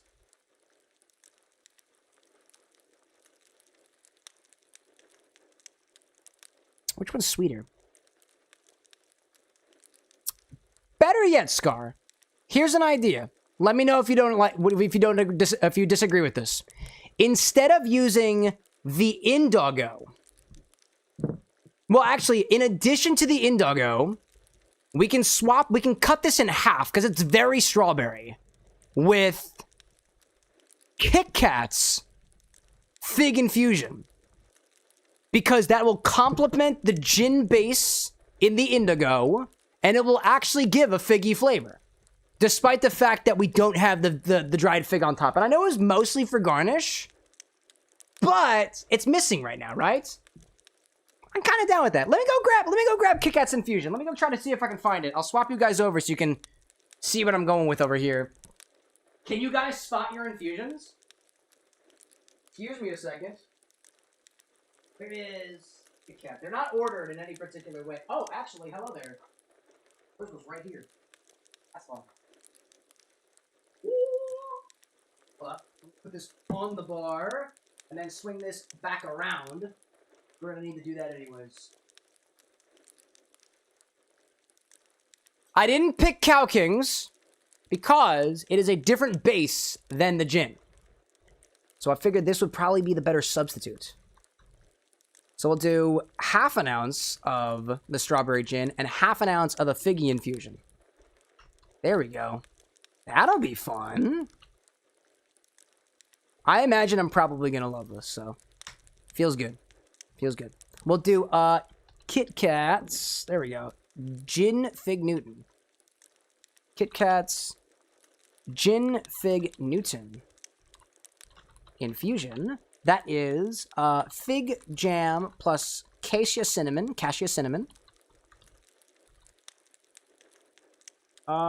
said cinnamon. Oh, and vanilla infused. Okay, and vanilla infused. Tamworth, apiary, honey gin. It's a long one. But it's a good one. And then half an ounce of red banana Oleo Saccharum. I literally made, so to make this Oleo Saccharum, you know what? Incredibly relevant. I made this Oleo Saccharum the same way that we're making this one, not in a vacuum sealed bag though. I just took sugar and I surrounded red banana peels to make this. I think this is gonna be, dude, this sounds delicious, dude. The bitter juice is like, I never missed the Dorito monstrosity. Oh my gosh, dude. Oh my gosh. Yeah, you saw it back there, didn't you? You saw it on the charity event too, I hope. Good stuff.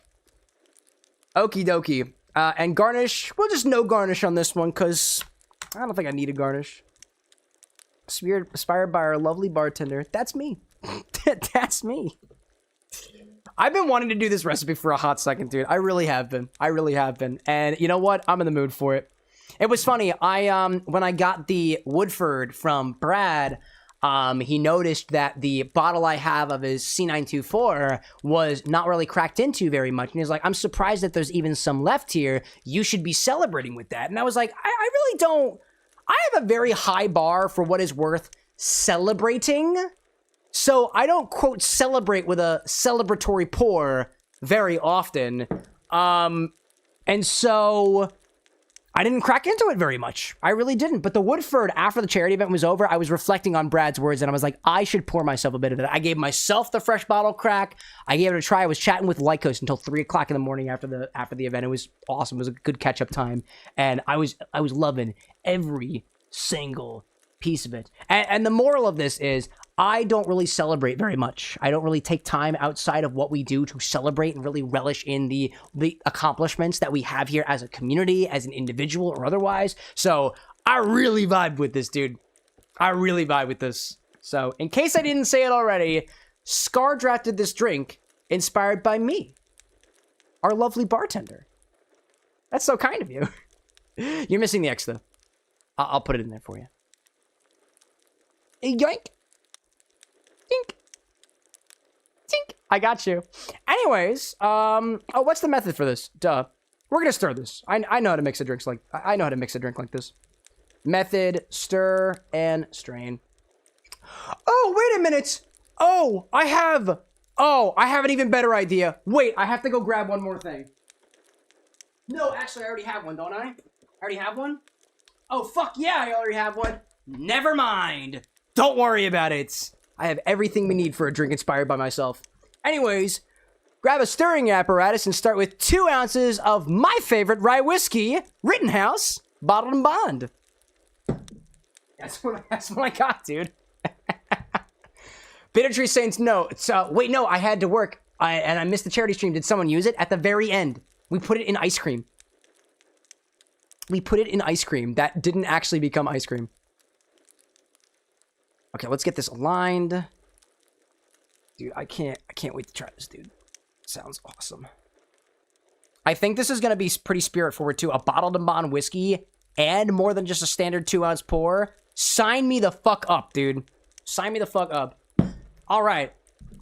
Grab a stirring apparatus and start with 2 ounces of my favorite rye whiskey, Rittenhouse, bottled and bond. Although I may have found a new whiskey, but you can ask about that in the comments. Or here. It's the Woodford Reserve Double Oaked, by the way. For the live stream, it's the Woodford Reserve Double Oaked that I just tried over the weekend. Mwah. 1,000 times. So good. So good. It's not going in this cocktail. It's not gonna go in this cocktail. Oh, man. Not in this one. We're gonna stick with the classic, right? This is who I used to be. As of every weekend, beside from the last one.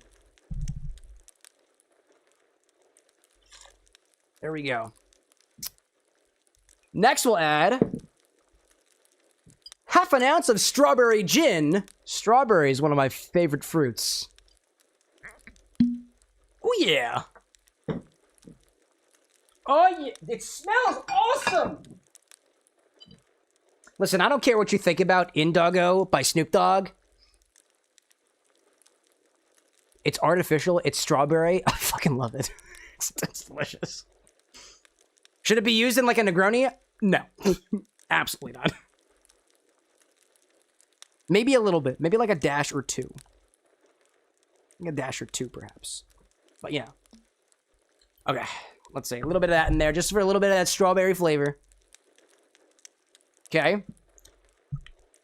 Next, we'll add...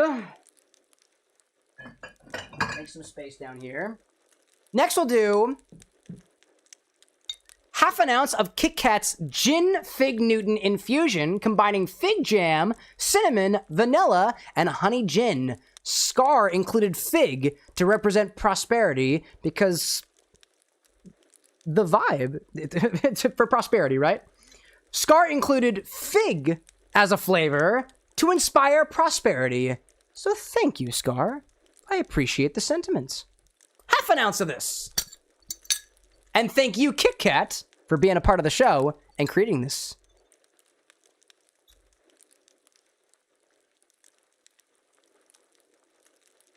All right. Droid, welcome back. How's everybody doing? Oh, we're taking our first order of the night. I'm excited, dude. I'm excited. And actually, this is one of the things that I've been meaning to do, but I really haven't done. Real quick, I'm just going to grab the bottle that this is infused into, because for people who watch the edits, I realize that it's not easy to visualize exactly how these infusions are made. So what I'd like to start doing, eventually I'll organize the bar in such a way that the infusions are next to what their infusee is. So for example, I'll go grab that now. I really should have thought of it.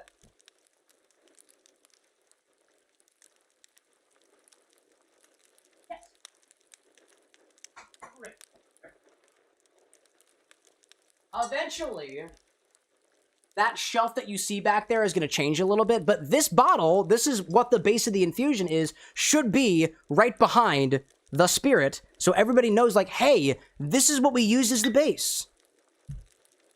So this is what we use, right? This is your infusion, Kit Kat, and it was made using the apiary gin. There we go. I can't wait, dude. Someone should make a Rittenhouse infusion. Yeah, you should. Yeah, I think you should, actually. I approve that idea. Approved! I'm gonna make a Rittenhouse infusion.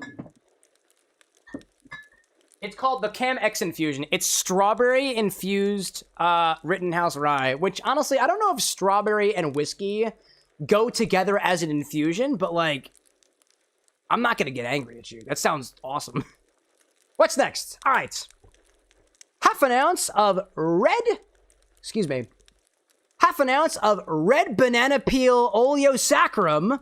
I made this by taking red banana peels and covering them in sugar. Scar says, this is a reference to the plaid on my outfit. Like a red banana. What was this, half an ounce? Half an ounce, right? Yeah. Give this a little bit of a cut.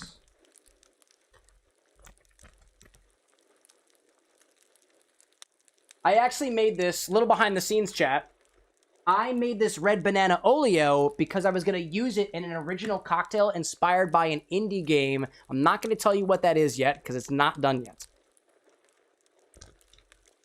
Kit Kat saying, I want to get a bottle of the apiary gin so bad. It's good. If you want a close substitute, though, that's a little bit more accessible depending on where you're at, especially where I know that you're around, it's probably going to be Bar Hill. Bar Hill is going to be a pretty damn close second. But the apiary gin is unlike any honey gin I've done before and I've ever had before. I've only ever had two, so it's different. It's fun. Oddly enough, the apiary gin. So when I went to Tamworth a while ago, because they made the crab whiskey, they made the venison whiskey too. They made the durian brandy. When I went up there, I asked before I left, I was like, hey, are there any bottles that I should take back with me that you think would be good use on the show? Anything that you're trying to push or otherwise? And they were like, we really want to get the word out about our apiary gin. And they really wanted to send me home with the strawberry rhubarb cordial, because I told them I'd been trying to find rhubarb stuff forever. And honestly, dude, it's awesome. Bar Hill has one quality to it. Bar Hill, I think, kind of leans more into the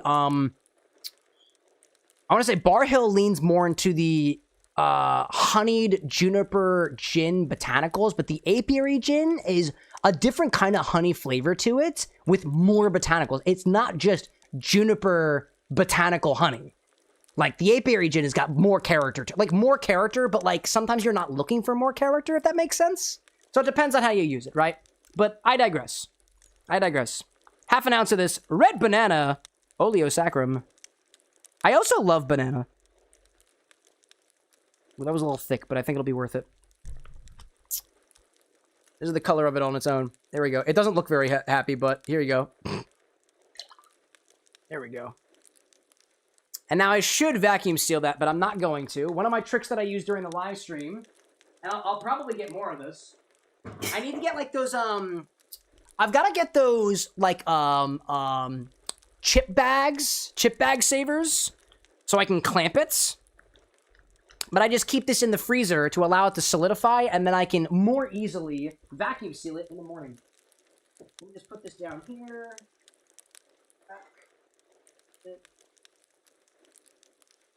Good. And what's next? Oh, I remember what's next. All right, cool. Lastly, we'll add 2 to 3 dashes of chocolate bitters, a reference to the color of my vest. It's brown. And I also love chocolate. Did I mention I like all these flavors? I love fig, I love strawberry, I like Rittenhouse. What did I miss? What did I miss in there? Oh, and I love banana. How could I forget? It says 2 to 3 dashes.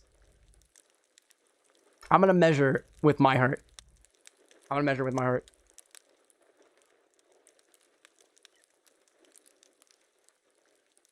I added 10 of them.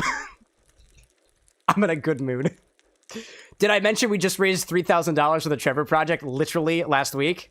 I'm in high spirits right now. Also, where's the freaking fly? I'm still in high spirits. Still feels good. Anyways, let's put that away.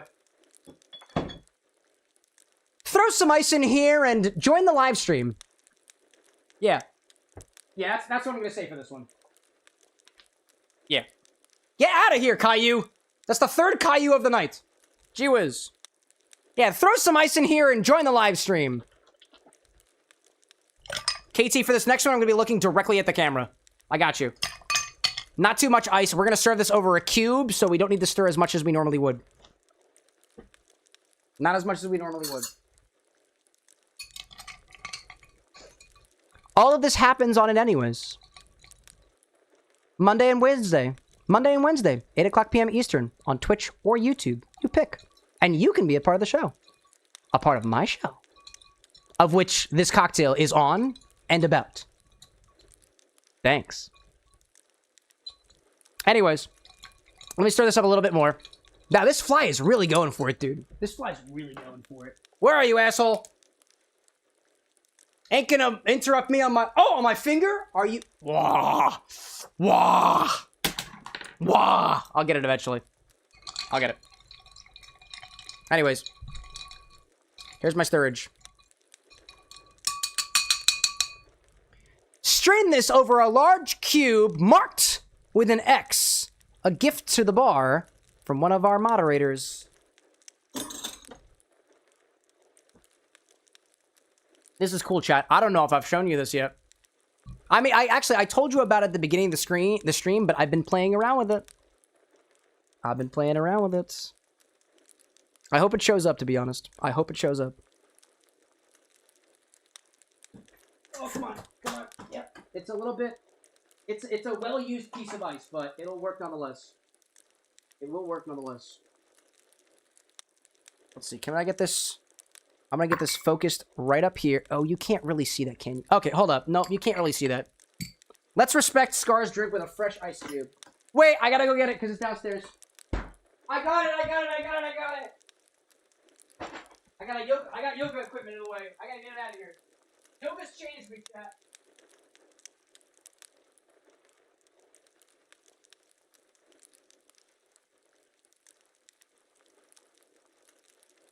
Sorry, a bunch of things moved around during the charity event, so...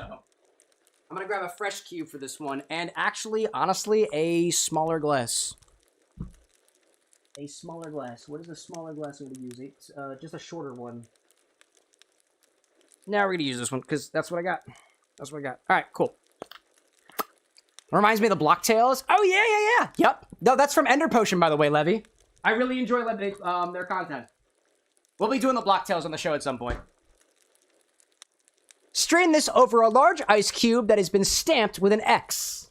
The stamp I got from one of our moderators who flew in from one of our...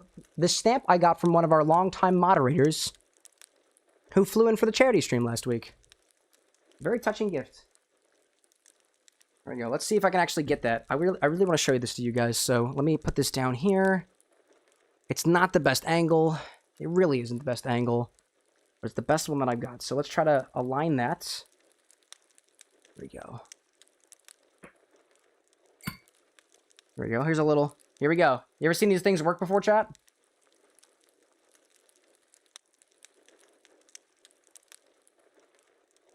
There we go.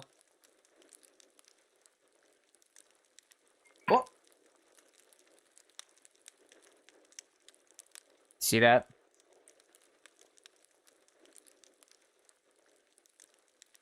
Dude, isn't that cool? Isn't that like the... It's so cool, dude. I look at this and I feel an immense feeling of pride. And that pride feels good, dude. Also, strain out the extra water. I don't want it. Anyways, now let's pour it, right? Now let's pour it. Okay. The XMAS is so banging. Oh, yeah. What other letter would you use, right? Not here, at least. Now let's strain it. Come on, bud.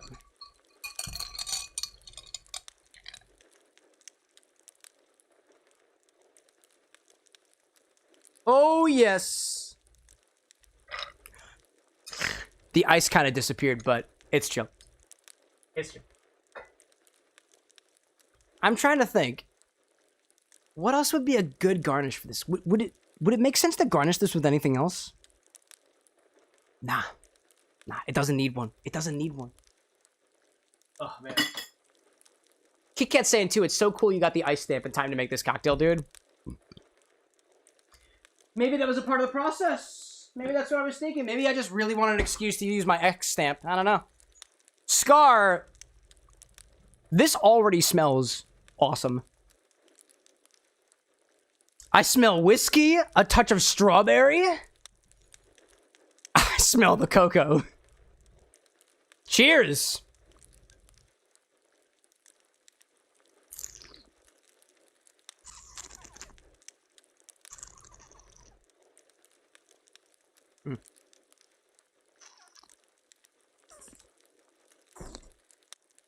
Sorry, the fly was bothering me.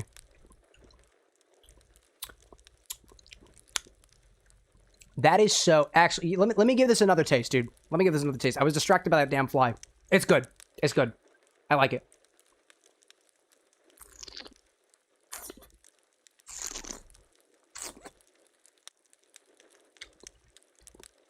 That reminds me of a pastry. It is an old-fashioned at its core, but it's got so many fruit notes going on. The whiskey is the first thing you taste, and it's a familiar spice-forward rye flavor profile.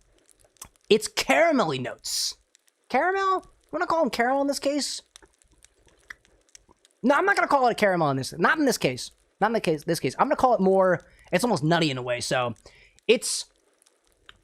Toffee-like notes are being accented by all of the other fruit-flavored things that we put in there. I taste strawberry. The fig is a bit more on the savory side. It reminds me of the breadiness of like a stuffed biscuit of sorts that has this mild but appreciable cocoa-like flavor that kind of sits in one of my cheeks as I chew on the fruity flavors in the center as the heat kind of dies down from the burny booze of the drink. Spirit forward, fruity, and multifaceted. Saying that out loud, I feel like that kind of describes me pretty damn well.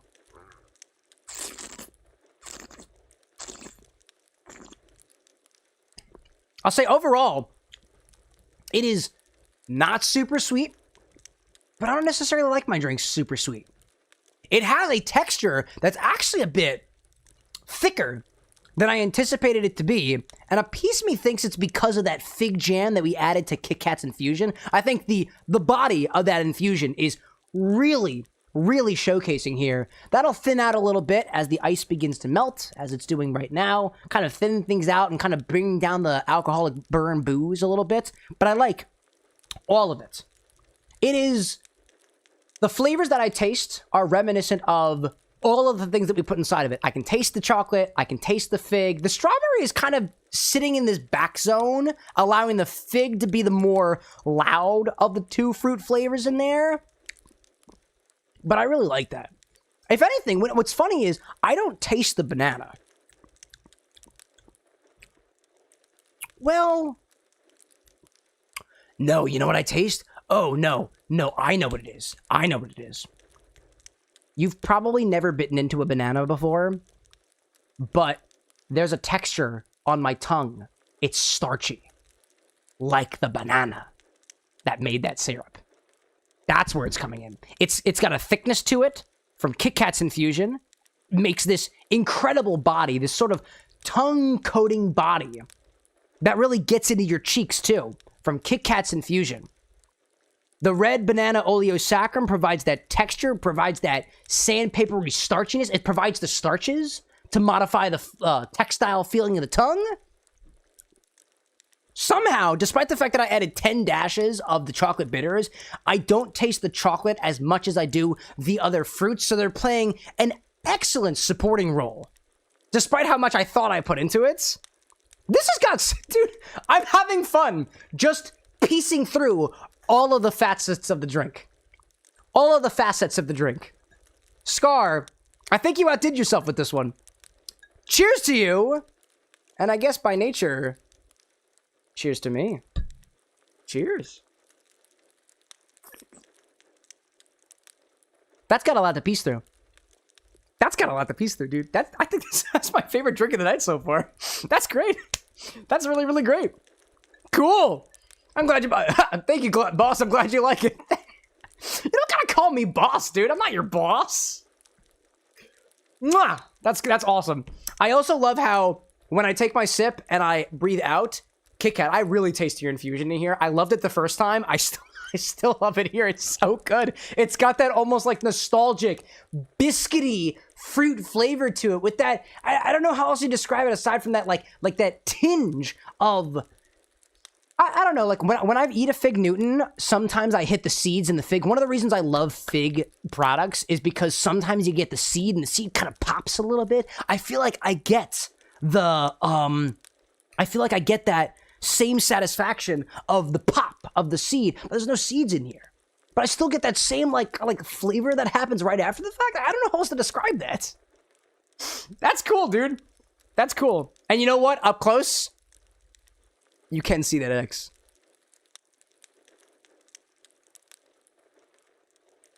Yeah, a little bit. If I put food dye in here, you'd be able to see the X, but I'm not going to bastardize this drink. It's delicious. Jess, welcome back, friend. If you ever want to know what game we're playing, you can always type !game in the section, or it's Stardew Valley. You can see it back here a little bit. Gosh, that was good stuff, dude. Scar, worth it. Sapphire, if you head out already, peace out. Otherwise, have a great rest of your night. Silver saying too, I feel like that tastes like a full banana Foster, including strawberry garnish. Swap out that strawberry with a fig. And yes, a little bit. Minus the... It's got the syrup, but it's not like a maple syrup. If maple syrup is used in bananas Foster. If anything, that banana texture ruins the quote bananas... No, actually, well... The thing is, it doesn't taste like banana. Not really. The texture of the peel is what I'm feeling more so than the flavor of the banana. The banana is effectively playing sweetener here. That is fun. I'm gonna continue chewing on that for a while. That's awesome. Do I have like an X coaster or something around here? That'd be perfect. I don't, but I do like... I love crabs, so we're gonna use this. Come back here, you. There we go. That's our cocktail. Our lovely XBartender, inspired by moi. Let me just make sure the recipe looks correct before I move on back to Stardew. Let's get you back here a little bit. Go. Adjust to ever so slightly. There we go. Okie dokie. Let me just make sure the recipe looks correct. 2 ounces of rye whiskey, half an ounce of strawberry gin, half an ounce of Kit Kat's gin, fig Newton infusion, fig jam, cassia cinnamon, vanilla infused Tamworth apiary honey gin, red banana Oleo Saccharum, 2 3 justices of Angostura, stir and strain over an X stamped cube. There we go. And that's what we've got. Delightful. Okay. I see Jess out there saying too, nice. Also, today's my birthday, so I don't know, might redeem something. Hey, Jess, well, you don't gotta redeem nothing if it's your birthday. Please allow me to sing to you the Bar of the Next birthday song. Happy, happy birthday from the Bar of the Next I always keep fucking it up, dude. I'm sorry. Let me go back. Hold up. Happy, happy birthday from the Bar of the Next to you. I hope you run for president so I can vote for you. If you get successful in the running race, I'll probably pour a cocktail and put it into my face. Cheers to you, Jess. Hope you make it to presidency. If the username stands true, naturally. Cheers to you, dude. Happy birthday. I see Akari out there, too, saying gonna lurk, but this will be on in the background. It's 10 o'clock, and I'm gonna be on Warframe. There we go, dude. I dig that. And I see Bitter Trees out there saying, too, I went to find the part of the stream where my Dorito mixture was spun. The utter look of despair the utter look of despair y'all made smelling it. It's different. Another thing that I want to make you aware of, Bitter Trees, is in case you ever want to enact a part 2, if your mind ever feels like it would be necessary to do something with those Doritos, I told you then the same thing I'll tell you now, that if you wanted to squeeze all of the juice out of those Doritos, we now have a juice press. We now do. Actually, can I show you the juice press? Is that a thing? Hold up a second. Let me see if I can get this aligned just right. Hold up. Hold up. Hold up. Hold up. Let me see. I gotta turn this around. There we go. Hold up. Look, it's the other side of the X-Bar. You see that back there? Y'all see the juice press? That's the juice press. Do you see behind the oldest infinity bottle? Look! We have the press. Stop the presses. We have the presses. We have it now. Thank you, Entropy.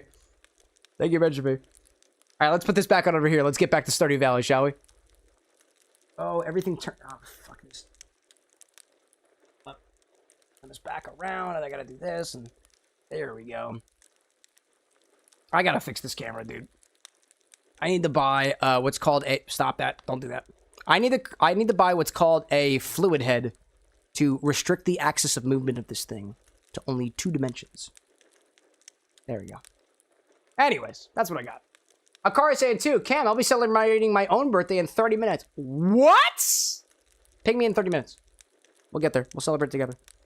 All right, let's play some more Stardew, shall we?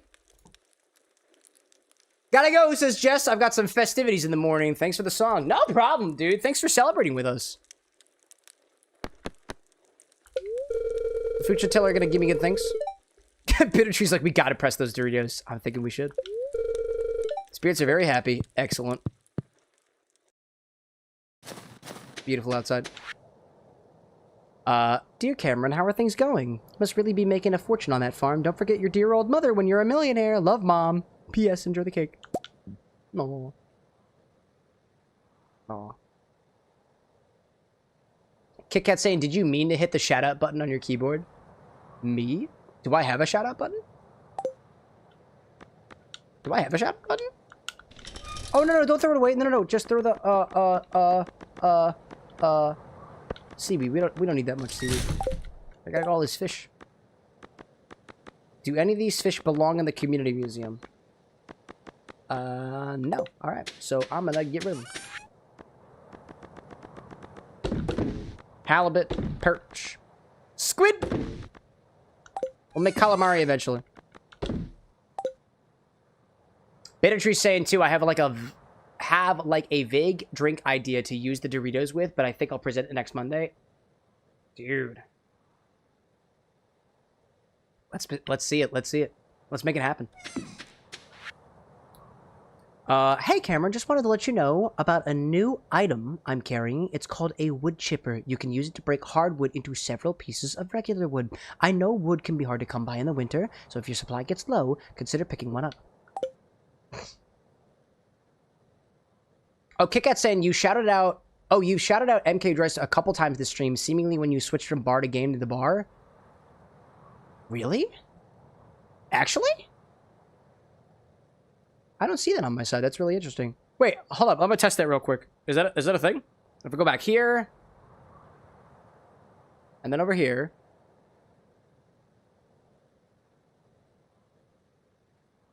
I don't know. I don't see that on my side. That's very interesting. I wonder if it's a UI glitch. Very intriguing. Very intriguing. Levy asking, does the pink cake taste like Haley's pink cake, the cocktail? Possibly. Hey, I got a little challenge for you. Catch me a squid. KitKat says now there's 4 of them. Yeah, I don't see that, actually. I feel like that might be a glitch on your side. I'm gonna check my overlay, too, because that sounds really interesting. Nah, I don't see it. I don't see it. That's interesting. I think that's on your side, I think. Wacky. Wacky. I can't believe, dude. I just sold my squid. I just sold my squid. I gotta find more. Anyway, so here's the thing that I'm thinking about doing. What I'm thinking about doing is going to the, like, what I want to go to the mines because I want to get more material so I can upgrade my tools. Because I have a copper pickaxe. I have a regular hoe. I really should be mining for copper. So that's going to be my priority. It's going to be mining for copper and stuff. That's the plan. That's the plan. I'll keep this cake with me because it's good and mama loves me. So keep that with me. Keep that with me. Nope, don't do that. Nope. Hello, Aggies. Hi there. Chicken room in the chicken room. All the chicks say "Quack!" and everybody croons because the chicky room. There we go. I'm going right to the mines today. I don't care what anybody say. I'm going to the mines. I'm getting some copper. Ugh, man. KitKat saying too, I threw a screenshot in the live channel. I appreciate that. I'll check that out at some point. I believe you. I believe you. Could be just Twitch Mobile. I wonder. So, like, what happens is whenever somebody raids, because Bryce was the last person to raid, we send out a little bit of a shout-out. And I wonder if the shout-out interface is a bit different. Oh, actually, here's something that I just remembered. Evidently, actually, I want to check something out. Evidently, Twitch just added a feature that allows me to clip things via voice command. So I want to try something. Twitch, clip that. Evidently, if I say that phrase, Twitch will clip things for me. I don't know if that actually does anything. I don't know if that does anything. It says 30-second clip. If I click on it, it does. I don't know. I got a notification on my stream dashboard today that says, did you know that if you say Twitch clip that, it'll clip it for you? So, Twitch clip that. Twitch clip that. Twitch clip that. I don't know, man. I don't know if that does anything. There is absolutely zero feedback from Twitch to tell me whether or not that actually worked. So, thanks, Twitch, for providing a feature that you give no feedback on. Love you, Bezos. Actually, I don't. That's a lie. You know, for you guys, if any of you guys on YouTube or Twitch want to clip the stream, you can type !clip and it'll make a clip. So, you don't have to worry about voice commands. And whether or not they work or not. Gosh. Kid, welcome back, friend!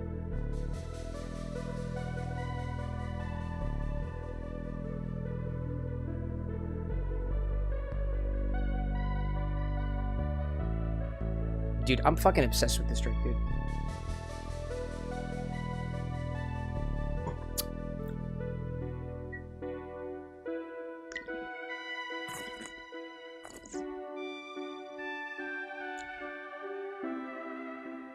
I'm kind of obsessed. Twitch, clip that. I'm kind of obsessed with this drink. Twitch, drink that, bro. You gotta have some of this. Twitch, sip that. Like, savor it, because it's pretty damn good.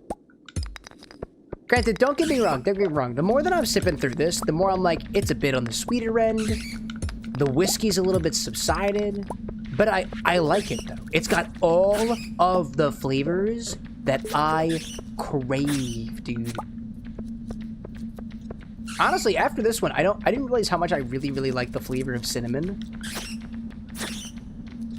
Because that's a big part of it, is the cinnamon in Kit Kat's infusion. Oh, I might be finished in this one dangerously quickly. I just filled up my water, so we good, you know?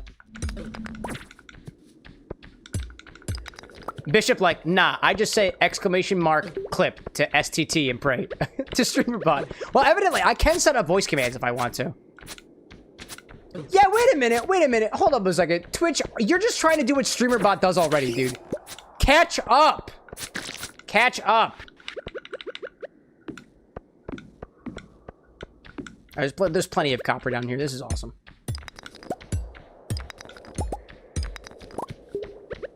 Hello. Hello, bud. There we go. There's my exit. Kit Kat saying, I'm not a fan of Fireball, but a good cinnamon flavor is chef's kiss. I agree with you. I think Fireball it's artificial cinnamon flavor. And here's one thing about, quote, artificial flavors in general that I have a bit of a critique for. When you think of Red Hots, when you think of Fireball, when you think of cinnamon Coca-Cola, which I think they released for a little while, when you think of that, you're thinking of a cinnamon flavor, and to my knowledge, it's mostly the same cinnamon flavor. It's some extract that they determined is in a certain type of cinnamon, and people recognize as cinnamon flavored. But the fun thing is that, at least to my knowledge, there's at least two major types of cinnamon. There's cassia cinnamon and Ceylon cinnamon. One is Arabian cinnamon, that's Ceylon. One is, I think they call it Chinese cinnamon in some context. I want to say that's cassia cinnamon, but don't quote me on that. But to my knowledge, there's two main types of cinnamon. And of course, by nature of there being varietals, there's going to be variation depending on where it's actually harvested from, what tree it comes from, and whatnot and what have you. But when we think of an artificial flavor, like Fireball, don't get me wrong, I think it's got its place. And I don't think that there's a problem with that. But there is more to the flavor of cinnamon than you're gonna get from anything that uses that one, like, concentration, so to speak, of cinnamon flavor that's been artificially produced or concentrated. Right? That's the way that I think of it. And I'd say the same thing about, like, when people are like, you know, I don't like wine. I've tried them all. I don't like the flavor of wine. There are so many different flavors of wine that are out there. There's so many different flavors of whiskey out there. Granted, let me say whiskey because I'm a little bit more familiar with the whiskey world more so than the wine world. There are whiskeys out there that all kind of taste the same. A lot of whiskeys that I've had all kind of have very similar flavors that, you know, when I try it, I'm like, I feel like I've had this before, and nothing sticks out to me about it. Granted, if you were to take that whiskey flavor and add it to things, more specifically, there's a rum ether that people sell. It's a flavoring. You can add rum flavoring to things. But imagine it was a whiskey flavor instead. There is a certain whiskey that you will add to things by nature of it being a specific distillate that isn't, you know, it doesn't have any variability to it. It's going to add that, quote, rum flavor, that whiskey flavor, that quote-unquote cinnamon flavor the same way every single time. The only thing that changes is concentration. And you can take different artificial flavors and combine them together into a new flavor, but that's not what I'm talking about. When it pertains to cinnamon in particular, right?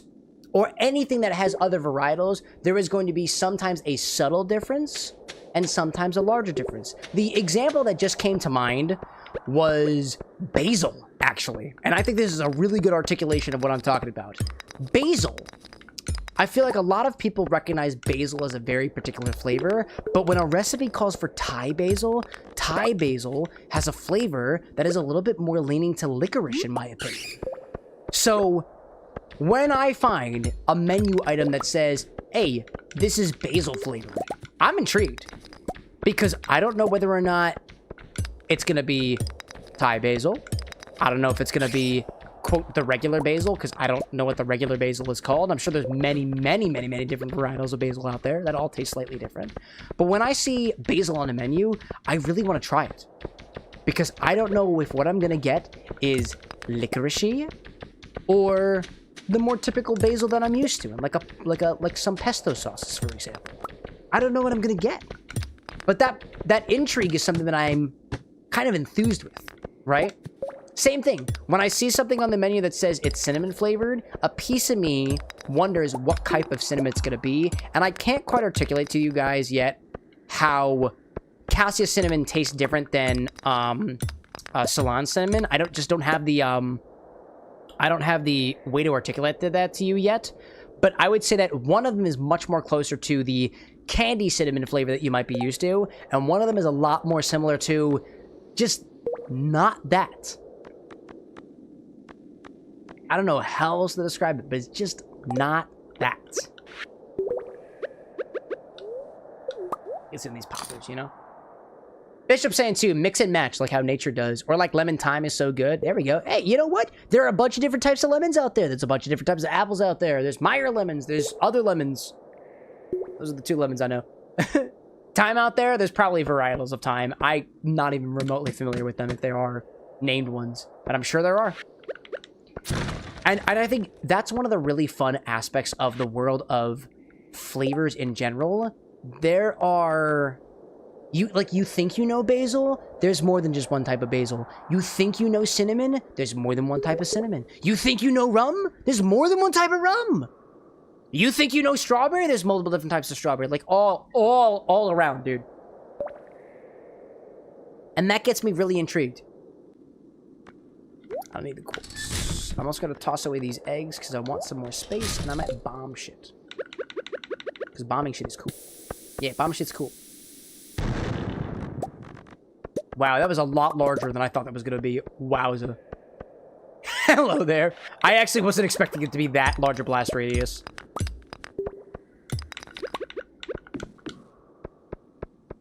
I see some things down here. I got some bugs. On the side. The goal down here, chat, is to find copper. We're specifically trying to find copper today because we want to upgrade all of our tools to copper. At the very least.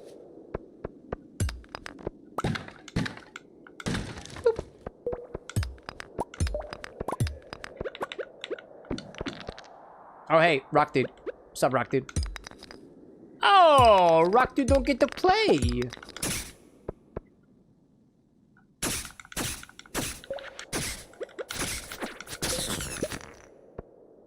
Oh, there's multiple of them. Well, that's convenient. All right, 8 p.m. right now. Oh, wait, hold on a second. Bishop saying, lemon thyme. Imagine like a thyme plant, but they bred with lemon. It's zesty, aromatic, and overall... Oh, no. No, I get you now. I get you. Lemon thyme is a varietal of thyme. Just like chocolate mint is a varietal of mint, spearmint is a varietal of mint, peppermint is a varietal of mint. Lemon thyme is a varietal of thyme, like the herb. I didn't know that. There's so much more nuance. There's so much more nuance. One of the things that kind of is getting me, like, not obsessed with, but, like, I'm getting really, really into local foraging.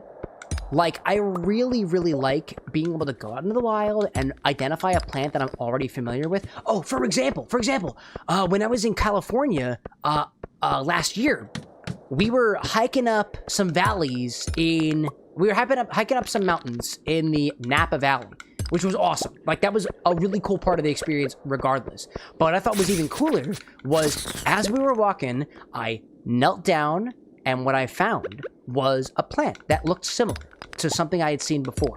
I didn't know what it was at the time, but I scanned it with my little Google Lens, scanned it with my phone, did a little bit of research, did a bit of cross-examination, because before you put anything in your mouth, you should really have a good understanding of what you're looking at, and I was able to identify it as a varietal of chamomile called pineapple weed or something like that. It's a varietal of chamomile, but they call it pineapple because it has a flavor reminiscent of not chamomile, not just chamomile rather, but also pineapple. And lo and behold, I knelt down to the ground, I put 1 or 2 buds in my mouth, I chewed them around, and wouldn't you guess it, it reminded me of that tropical pineapple flavor from some chamomile I just found on a mountain somewhere. I thought that was so cool. Actually, just earlier today, I was hanging outside and doing some work outside, and there was a plant that we were curious in. We were curious about looking at. So I did my same research as I usually do, tried to identify it otherwise, and found that it is a weed called, I think, lady's thumb or something like that. Also known as Pennsylvania smartweed. And according to the research I was able to find, I made sure to identify that it wasn't specifically some toxic lookalikes. Looked at the leaves, looked at the veins on the leaves, looked at the sprouts, looked at these little hairs that was on it, looked at the color of the buds. Various different growth stages were also there in that meadow that I was in, that little like section of the grass that I was in. And I identified it as, seemingly accurately, as Pennsylvania smartweed, and according to the literature, evidently the leaves you can eat raw, and they have a sort of peppercorny type flavor to them. And wouldn't you guess it, I put one of these leaves in my mouth, and again, this was after a solid 20 minutes trying to make sure I identify this completely. I put it in my mouth, I gave it a little munch, and it had a peppercorny type flavor to it, somewhere between like a very, very mild black peppercorn and spinach. It was awesome, dude. It was awesome. And now I know where that shit grows. Never mind. Welcome back, by the way. I felt something in the force that y'all were talking about food and flavors. I have been summoned. Isn't that funny? Welcome back, never mind. Good to see you, dude. Yeah. Let's see. What else we got? Kit Kat saying too, have you ever seen... Oh, is this poison or is it a snack? Something this or that. Oh yeah, was it Black Forager? I don't remember her name. I don't remember her name off the top of my head, but I was just watching her content earlier today, dude. Again, I don't remember her name. I think her username is like the Black Forager. Love it, dude. Love it, dude. Actually, she was one of the people who inspired me to not be afraid to pick things up off the ground and give it a try. So long as I've properly identified it, right? Right? Don't pick things that you're not at least 98% sure it is what you think it is. And always double check. I always do an audio test before my streams. I will always double check the thing that I pick up off the ground and put in my mouth. Always. Always. Anyways. Yeah, dude, she's awesome. Oh, wait, Alexis Nicole, I think. The name Alexis Nicole comes to my mind. Is that... Alexa. Who is the Black Forager? Is that Alexis Nicole? The one who does... Is this poison or a snack? Oh, wow. You're right. Alexis Nicole Nelson is the Black Alexis Forager. Nicole. Yeah, She's an American forager, cook, and internet personality who shares foraging and cooking videos on TikTok, Instagram, and YouTube. Quite an inspiration. Did you know she won a James Beard Award for her social media influence? Really? Actually, though? When was that? Girl's got a James Beard Award. She snagged the James Beard Media Award in June 2022 during the ceremony in Chicago. 4 years ago? Dude, that's awesome. Yep. 4 years ago lands you right in June 2022. Wow, that's really cool. I didn't realize that. Award. Wow, I'm even more impressed. That's awesome. Alexa, thanks for sharing that. We're done. Wow, that's awesome. You just made my day. Glad I could help you learn about the Black Forager. Take care. Same to you, dude. That's awesome. Bishop, you're thinking of Justin of the Trees. The guy who goes out and makes ice cream out of tree flavors. That's Justin of the Trees. Also fucking love his content. Might be Justin Davies. That might be his name. I don't remember off the top of my head. But that's cool, dude. I didn't realize this. So another thing that I am not obsessed with, but aware of, right? Is that when you watch anything, and granted, this is me also encouraging you to think critically about me as a content creator, me as an authority in the mixology space. So I encourage you to think about this the way that I think about other creators, right? Is that before you take advice from anybody, before you ever take, consider somebody else's words as true, what you should really do is think about, well, do they even have a right to speak about this? Like, what are their credentials, right? What are my credentials? I've never worked as a bartender before. I've never worked as a bartender. I've worked behind a bar once for a class. One time on record, it was Codex Bar up in, I think it was New Hampshire, right? So, why should you listen to me? The same question goes like, why should I listen to Alexis Nicole? Why should I listen to the Black Forager? I just learned that she's got a fucking James Beard Award for her influence, right? I also know she's been making content like this for years, at least 4 years now. Didn't know that until now. I have also confirmed, based off of her teachings, my own experiences out in the wild. So, as far as I'm concerned, girl's a complete authority in the field of foraging. A complete authority.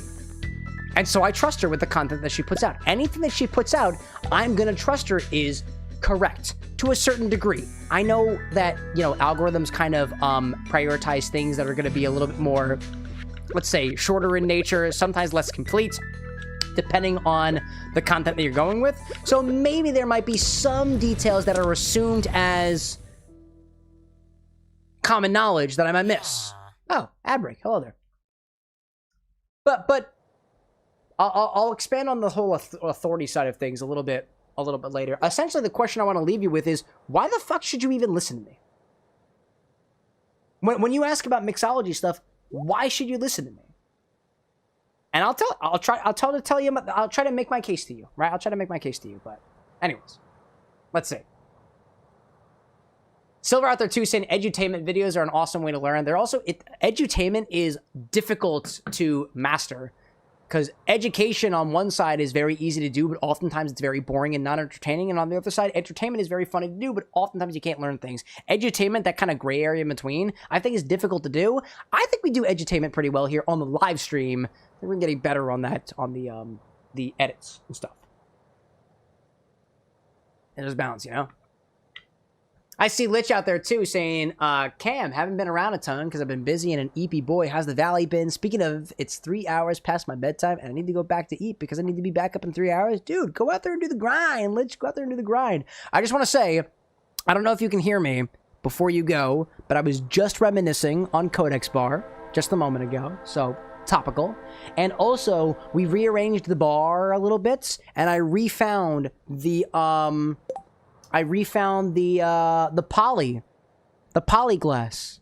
Ready and waiting for the Poly's Kryptonite cocktail. So whenever you got time for it, I'd love to give it a try at some point. But no pressure, dude. You keep on working with what you're working on, get your degree, and then we'll all be happy, You refound the poly? Yeah, I did. We rearranged the bar a little bit in one of my glassware boxes. I've always known where it was, but I saw it again the other day. And we had Poly here at the bar too during the charity event on Friday. So I was like, Lich hasn't been here for a little while. I hope they're doing well. So good vibes in your direction. I've been thinking about you and I hope you're doing well. And it seems like you are. That's good to hear. Not tonight, maybe next time. No pressure, dude. No pressure. You come back when you got the time and energy to do so. The bar with the next will be here for when you're ready, my friend. Bitter Tree's asking, was that a Stardew train sound or a Philly train sound? No trains around here, not where I'm at. Nope.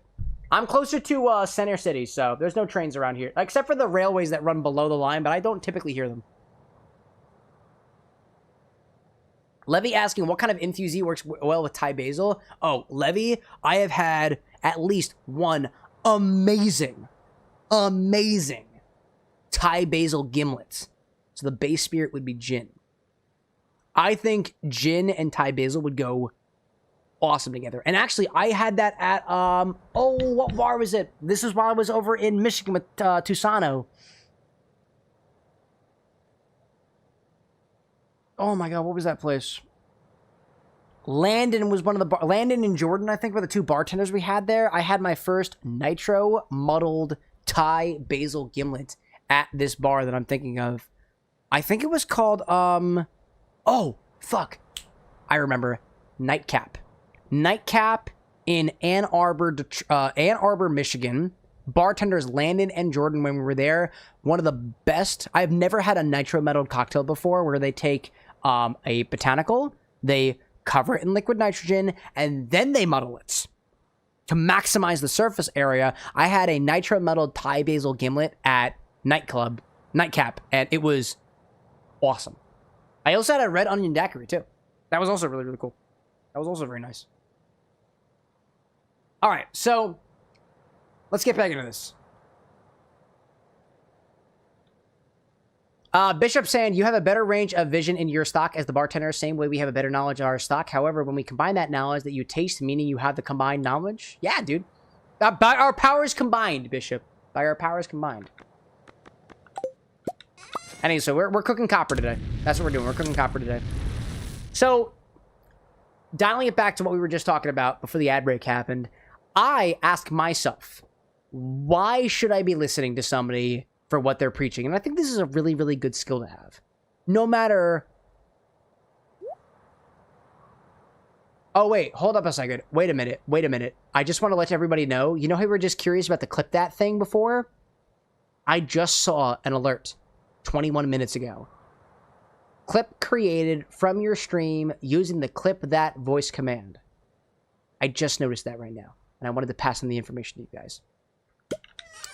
But that skill of thinking, should I be listening to the person who's giving me advice right now, I think is a really, really important skill to have. Because think of it this way. Your parents are going to give you advice. Your friends are going to give you advice. Your professors, your teachers are going to give you advice. But one of the things that I think is a really good, like, safety net for when you get advice from people is whether or not they really even have the authority to be telling you this, right? Let me give a really good example, right? I love my parents. But when I started getting into this world of content creation, Instagram, TikTok, otherwise, I got some advice from a family member of mine. Let's just say family in general, right? I got some family advice. No, actually, let me pick a better one. Before I started working as an engineer, I got advice from a family member that said, even if you don't like your job, if you're making enough money, you won't regret it 20 years from now. Make your money now, like, get up your savings now, and just make sure you demand more money. Always make sure you demand more money, no matter where you go.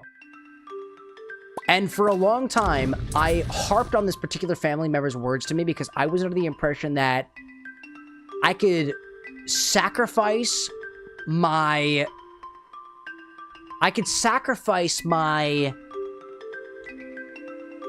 passion for something that pays. And if I'm being honest, chat, like, I wouldn't say I've ever sacrificed my passion for something that pays. I really did enjoy engineering while I was doing it. I really enjoyed it. I learned a ton from it. I got hurt a little bit at times for it. I was uncomfortable during times of it. But to me, uncomfortable moments are moments of growth, and I'm happy for those. However, it came to a point that I was like, there came to a point where my passion was outgrowing how much I was earning. I felt like I was so willing to sacrifice all of the earning that I had to lean into the passion because somebody else from a book I read who had more authority than that one family member said, now is the time to, quote, cash in on your passion. It was Gary Vee. I was watching a lot of Gary Vee at the time.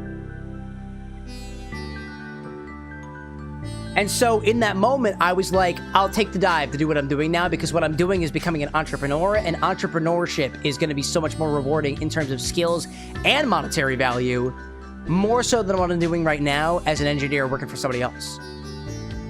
And that's the straw that kind of broke the back for me, aside from the kind of, you know, annoyance I experienced as a contractor specifically.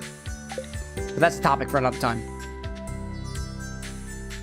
I'll say out there too, going back to my authority argument, because I kind of want to close the book on that one, is why should you listen to me as a cocktail mixologist? Honestly, take this for yourself. I've been making cocktails multiple times a week, not as much as a bartender would, but I've been making cocktails of all different walks of life every single week, twice a week, multiple times a week for the past 2 years or so. No, I've never worked in a bar before, but I am certified as a cellar server and an owner manager here in Philadelphia. That's RAMP certification. I go out to conferences, learning from people who are in the industry as liqueur manufacturers, as spirit manufacturers, as juice manufacturers, what have you. I constantly am learning new things and trying new things specifically. So the experience I'm earning here on the job, based off of what you guys have asked me to make, that are your recipes.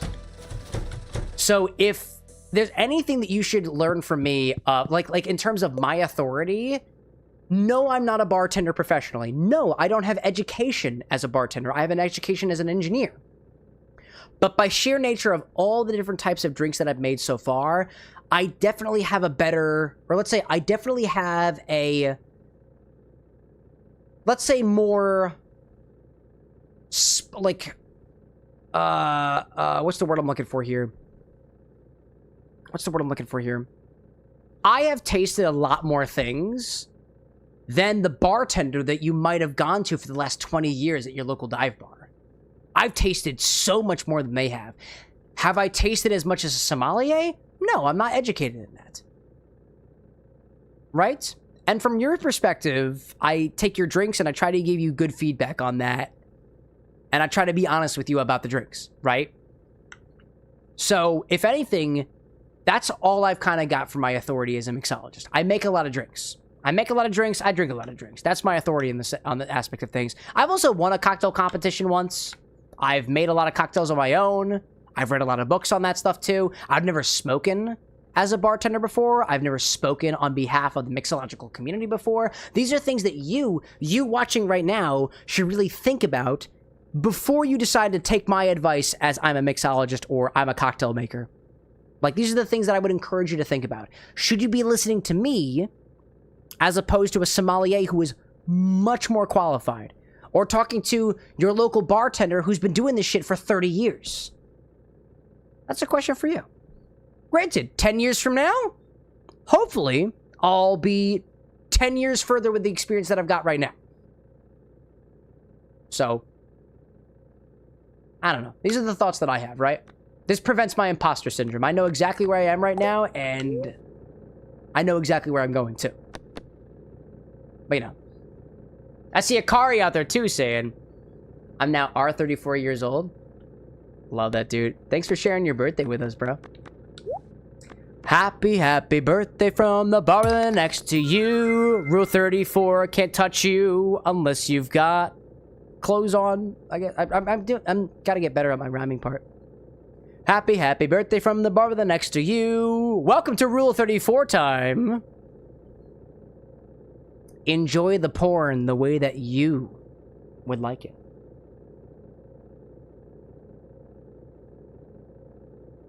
Alright, let's see. What else we got out there?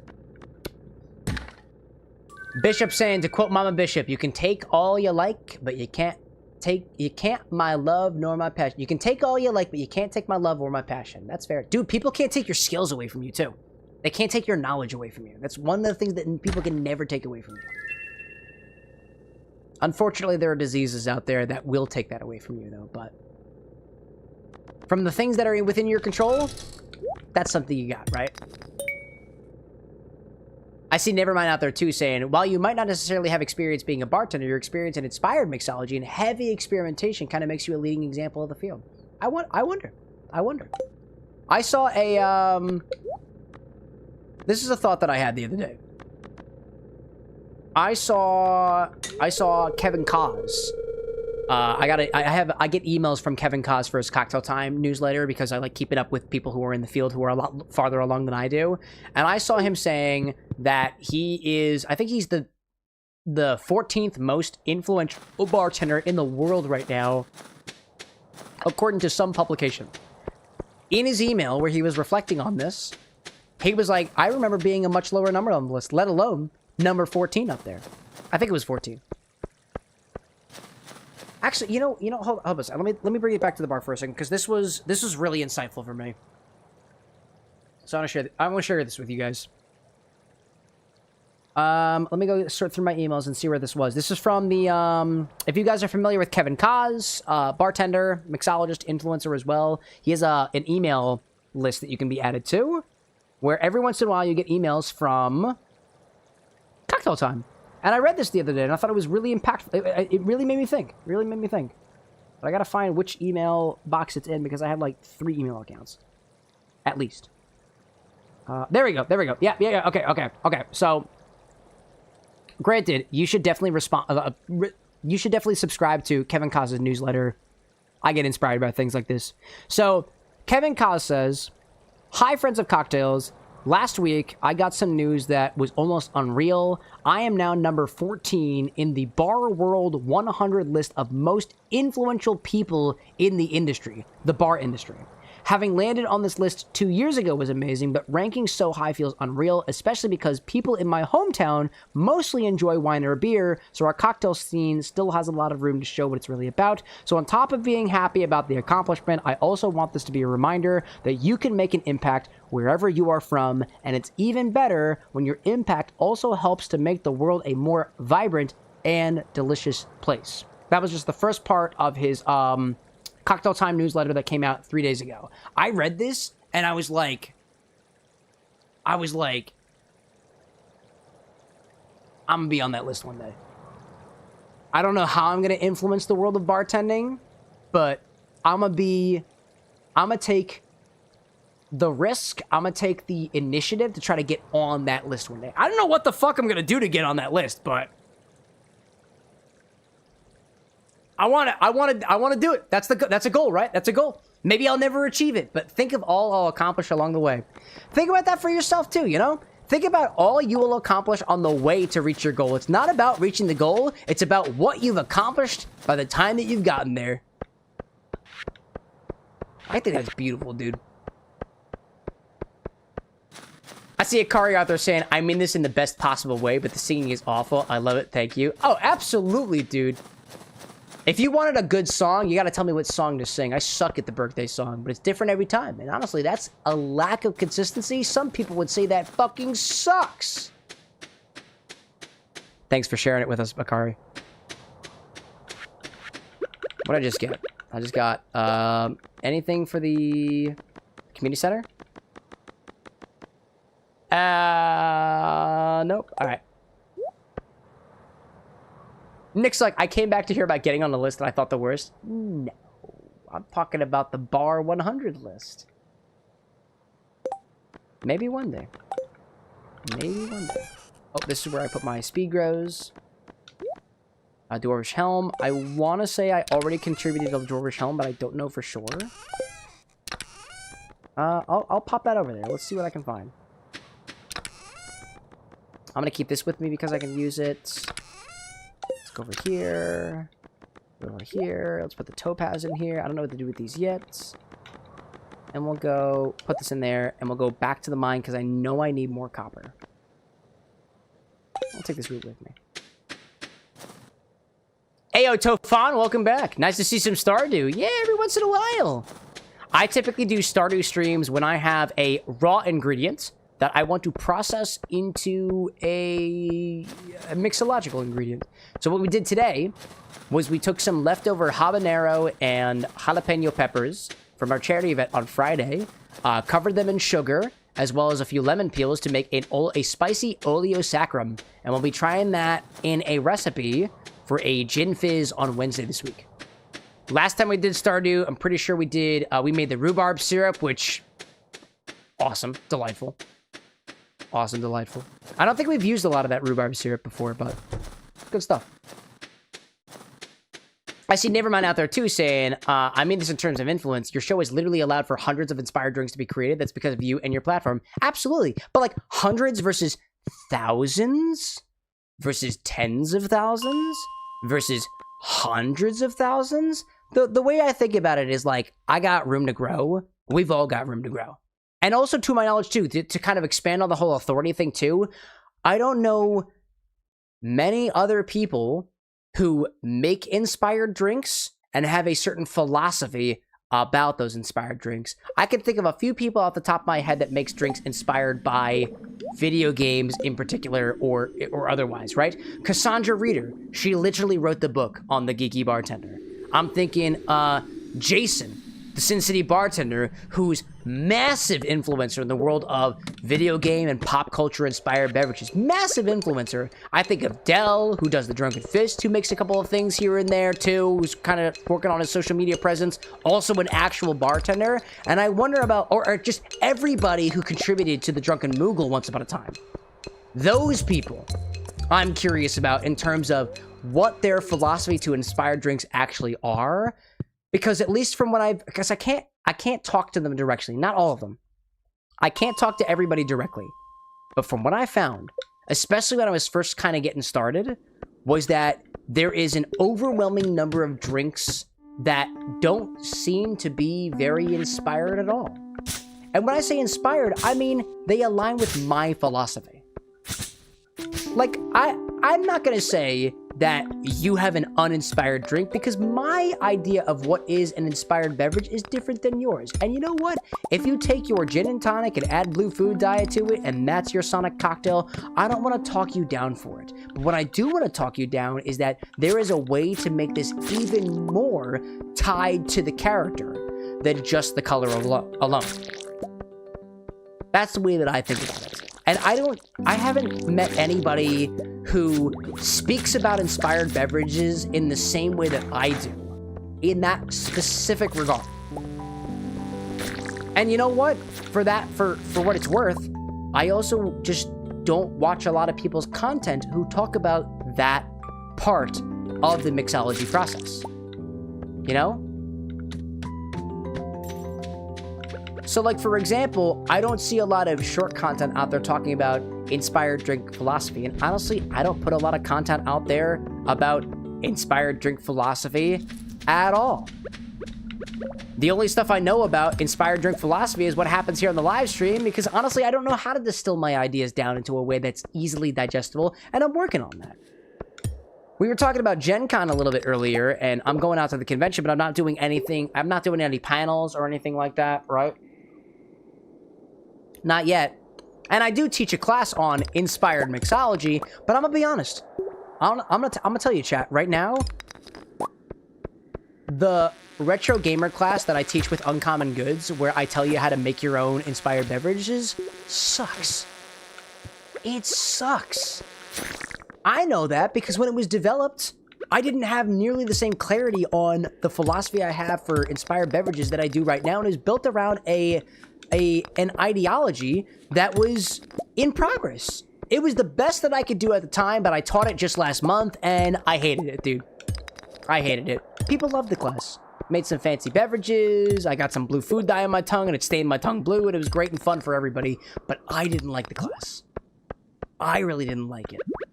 Because I thought it didn't convey, hey, how do you take your favorite character and turn them into a cocktail that respects the character and respects the art of mixology? I didn't do that very well.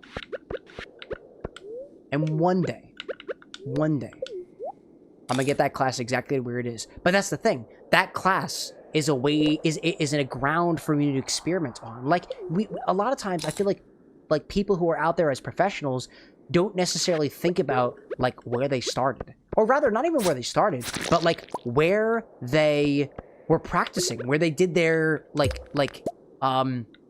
they did most of their improvement. I don't follow a lot of sports, right?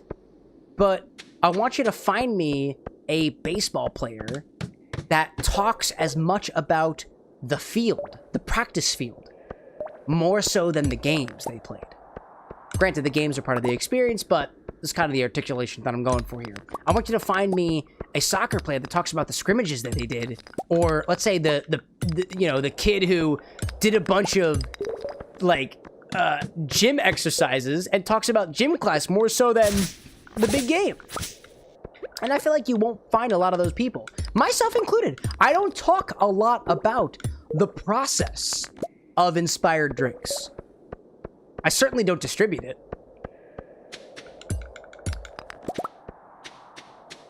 But that's something I'd like to showcase one day and distribute, so that's the conversation that people can have even when they don't have 8.5 hours to spend joining in on a live stream. That's the way I think about it, you know? All right, hold up. I gotta go back home. Gotta go back home. Gotta go back home. There we go. Let's get out of here. I see Nevermind out there saying 1000%. I guess what makes your influence different is that I'm not sure if most of us here would have ever gotten into mixology with this much intent. You've been such a healthy gateway to it. I appreciate that. Seriously. Thank you for saying that. Thank you for saying that. I feel like I sometimes get a little bit loud and obnoxious and crass and otherwise, and I don't know if that's necessarily the healthiest way of dealing with things, but it's about how the results wind up compounding after many times. And I'm not always really pissed off. In terms of specifically talking about the cocktail side of things, right? I see Hacker out there, Hector de la Rosa Valentino de San Fernando y la Virgen de Guadalupe out there saying, I was just trying to do a layered cocktail inspired by the Horizon event. Like Horizon Zero Dawn, based on a carajillo with unsuccessful results, so I'd say mixology. It's about experimenting. The more you create or recreate, the more you learn. So now I have a shot drink. I also dream of one day becoming influential in the cocktail world. It's about getting more knowledge. No, that's fair. Well, let me offer a slight adjustment, right? In order to express influence, my thoughts is that you need to have leverage. In order to have, you can gain leverage by a variety of different ways. You can have money, you can have followers, you can have, those are the two main things that come to mind, right? Another thing too is, but like, in order to get to the point of a bunch of followers or a bunch of money or a bunch of, let's say like a position of power, or in order to get to that point, it's hard to get there without knowledge that you've collected along the way. Like, for example, I'd say you'd be hard to find somebody with a master's degree in a subject who doesn't know about the subject that they have the master's degree in. I have an electrical engineering master's. I know a thing or two about electricity, right? I feel like by nature of having a certain piece that corresponds to leverage, whether that's followers, a certificate, a position of power, a job position, title, or something, what have you, you will learn along the way. You learn as a consequence of gaining the accommodation, of gaining the leverage. But in order to enact your will on people, spread the good word, do the influence, you gotta have some level of authority, right? If I'd never mixed a drink in my life and I told you how to make an old-fashioned, nobody should fucking listen to me, because I don't know what the fuck I'm talking about. On the other hand, I would say that if somebody who has not achieved the goals that you want to achieve tells you to do something, I don't know if you should follow their advice. And I mean that. I mean that. Like real talk. If somebody in your life, because I've been on the other side of this too, right? I've gotten advice from people who I don't, not that I don't think they know what they're talking about. I'm pretty sure they know what they're talking about, but they're not in a position where I want to be, right? I've gotten advice from people who I've said, hey, maybe you should do this for your content, right? And there are people who are part of this community who are like, hey, you should do this, you should do that. I'm not talking about you guys, right? I'm not talking about this community. I mean, like, people in my life who are important to me for other reasons, saying, well, maybe you should do this for your content. That'll get a ton of views. I know it will. And I look at them and I'm like, well, I love you, man, but how do you know it's going to get a ton of views if you've never gotten a ton of views? Like, legitimately, I ask it out of a place of curiosity and love, too. It's like, I love you, man, but, like, where are you pulling that from? Because, like, if you're sugarcoating it for me and you're encouraging me, that's totally fine. I'm not looking for encouragement, dude. Like, when I ask, hey, I want to become an influencer, you know? I want to become a Twitch streamer. I'm not asking to be validated on where I am right now. I got the validation. I've got that from you guys. I don't need that at this point. I need the crucial pieces of knowledge that really do distinguish from the people who succeed and the people who don't. The people who have 1 million followers versus the people like myself right now who have about 1,000 on Twitch. That's what I'm looking for. I don't know if anybody here right now has got that, and I'm not trying to pressure on you guys to be those people. That's fine. When I find the person, I'll tell you. And if I become that person myself, I'll also tell you.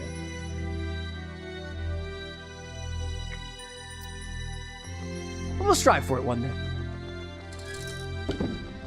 Put all these guys away.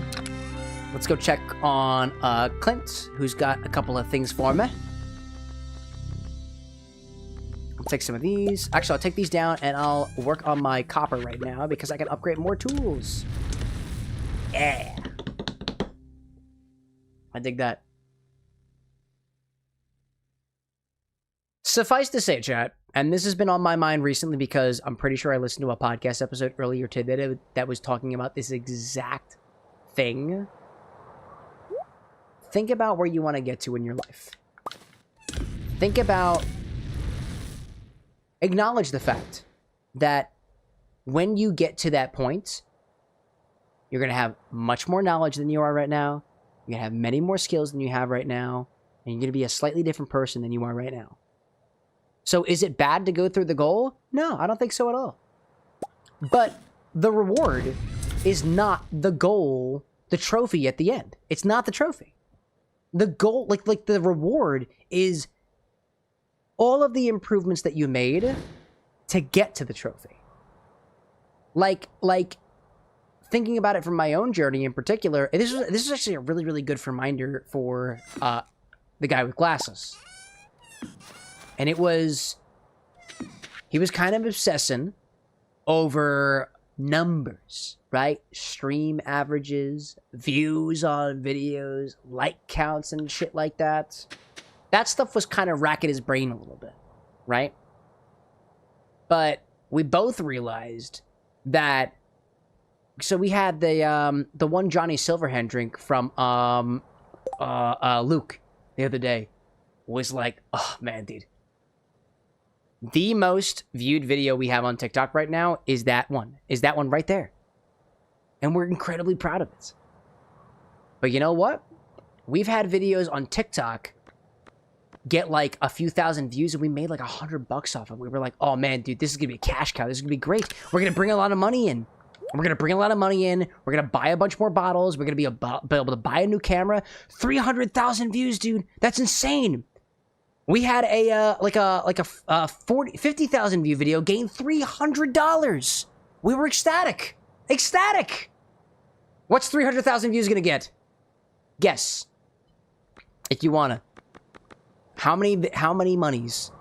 If about 50,000 gave almost $300, what's 300,000? $1,000, right? You'd think. However, we got much, much less than that. And you can guess if you want to. Much less. Not 500, lower than that. Much lower. And admittedly, we were really, really disappointed about this. We got $2 1, 2. The most viral video we've ever had on TikTok, $2. Yeah, $2. Yeah. And that's the harsh reality of the situation.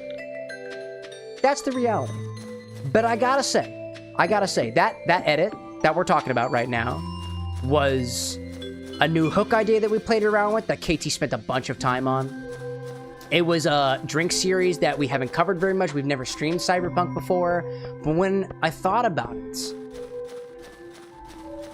I had to take a big breath and let it all out and think, it's not that it's not about the money, because the money does breed more content, right? The more money that we have, the more resources we have, the more leverage that we've got, the better content that we can produce, the sexier these cocktails can get, the more we can stream, the more we can support others, the more that we can make a difference. That stuff requires money, right? And that's one of the goals, is to have the money to be able to funnel it into things that matter. And that was that was a big kick in the gut, dude. It felt terrible. But we wouldn't have been able to put that out and have that kind of effect if not for what KT and I have learned about editing by working together, what the guy with glasses has learned looking over all of the analytics of YouTube and Twitch and TikTok and Instagram and Facebook and blah, blah, blah, whatever, and scheduling out the videos. I wouldn't have learned about that. I wouldn't have learned anything if not for, hey, you know, we had to get new people into the stream. We had to get new people in here who knew the games that they were playing. I don't know if we ever would have gotten to that point if not for the serendipity that was Luke popping in with this awesome recipe and not having the right ingredients and swapping it out and having the, like, it was a perfect storm. It was a perfect storm. It was a perfect storm. But there's a learning that we can get from that. Still working on the copper wire again. All right, cool. That's cool. Do I have any geodes? And it sounds cliche. It certainly does. It's about the journey, right? It's about the friends we made along the way, you know? Yeah, sure. It is. It is. It is. I think even better, and this is from my very self-centered standpoint, it's not necessarily just about the friends we find along the way. It's the person that you become after it's all over.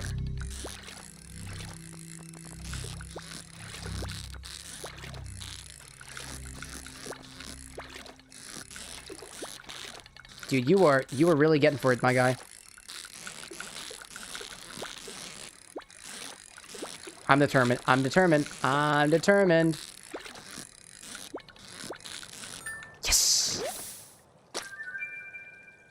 Tiger trap, nice.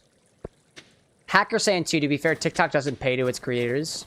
Actually, across platforms, according to my last piece of research, TikTok is the highest paid platform amongst most of the short form, like edit style platforms that are out there. TikTok is the most prolific.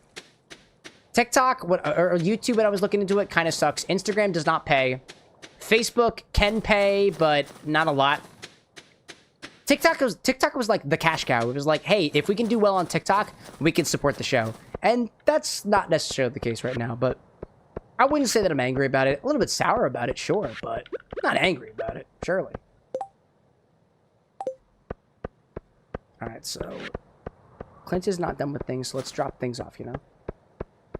Never mind saying too, also currently working on Abigail's Elixir V2, so we'll definitely run that recipe through you for when we play Stardew next time. Main thing is obviously the color, but also tightening up the flavors. Might need a couple more days to get the clear recipe. Dude, I dig it. I dig it. Looking forward to it.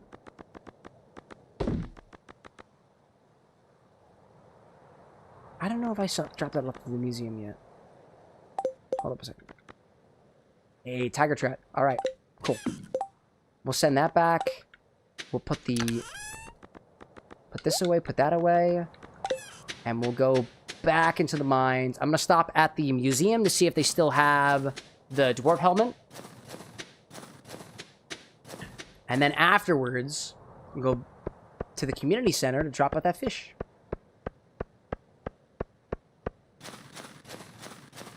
Let's see.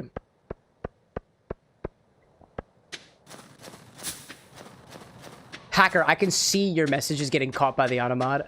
I dig it, dude. Talking about OnlyFans, right? Yeah, no, I don't got content for OnlyFans. Not these days. If there's one thing that I'll encourage to the aspiring content creators out there who might also get that sort of pain, that sting of, hey, I put a video out there and it's not doing as well as I wanted it to. Think of it this way. What you build up to, you will learn a ton of things along the way, and if you just...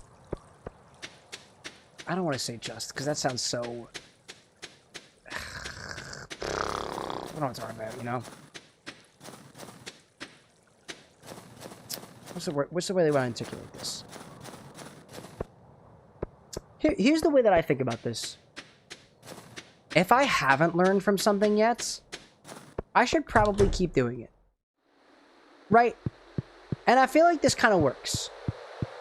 If you're the stupidest person you ever met, meaning, and by stupid, by dumb, by idiot, by blah, blah, blah, what have you, I mean, like, it is very difficult for you to learn, then if you do the same thing over and over and over and over and over and over and over again, changing a couple things here, changing a couple things there, you know, if you haven't learned from it, you probably haven't done it enough. Right? Like, I mean, for a while, I'm trying to think, right? I've made a bunch of cocktails on this stream before. And I've learned a lot from it.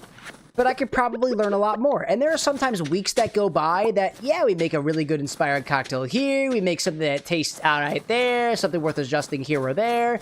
But, like, there are some weeks that go by where I feel like I don't learn anything. That just tells me I think I have to make some more drinks. Probably just gotta make some more. Just gotta keep on iterating. To the creators out there, if you're like, you know, I've posted 20 videos and I haven't learned anything yet. I don't know what works. I'm not getting views. I'm not getting money from it, right? Keep doing it. You probably haven't done it long enough if you haven't learned anything from it yet. And I speak on that from like a personal perspective. Sometimes I'm not super worried about the ad revenue. Sometimes I'm not super worried about how many views things get. But if I haven't learned from it, it means that I should probably do it even more. And I think that's where you get where you want to go. You keep doing not the same exact thing over and over again, because that's insanity, right? But you do things with slight modifications, and you learn what has a relatively positive effect on your bearing. And by bearing, I mean, like, where you want to go going forward. And I don't think that's just a lesson for, like, people who are content creators. I think it's just for creatives in general, right?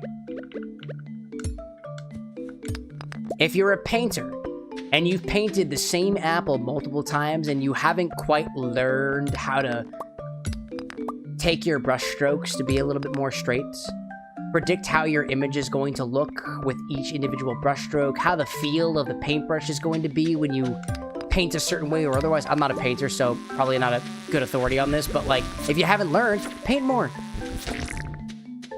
If you were a cocktail mixologist and you haven't learned enough about how... Actually, let me speak from personal experience, right? I have made a lot of whiskey cocktails. But you know what? I can't quite tell you exactly the way that one whiskey tastes versus another. I haven't sipped enough whiskey. I gotta sip more whiskey.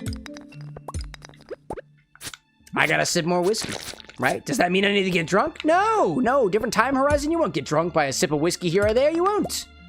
But always check in with yourself. If, the way that I think of it is, if I can't tell the difference between whiskeys, it's because I haven't sipped enough whiskey. If I can't tell the difference between one pina colada and another, one old fashioned and another, one Negroni and another, I haven't had enough pina coladas. I haven't had enough Negronis. I haven't had enough old fashions. Whatever it is, I haven't had enough of them. I gotta drink more. I'm not gonna drink 20 of them in one day. Because then my brain will degrade and I won't actually learn anything because my brain will not be in a position to learn at all. But that's the way that I think about it. You just gotta do more of it. You gotta do more. And hey, you know what? If what I want to do is make more money on TikTok, 300,000, not enough. I gotta do more. Gotta do more. To some people, I feel like that's really discouraging. To me, it's one of the hardest problems I've ever had to face. And I'll tell you this. My personality as a whole, I love a challenge. I do things because they're challenging.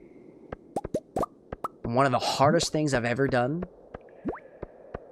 is to try to be a content creator. Is to try to make it as an influencer on the internet. It's one of the hardest things I've ever done. And I have been trying to do that for 5 years and I still haven't done it. Things have changed. I've improved.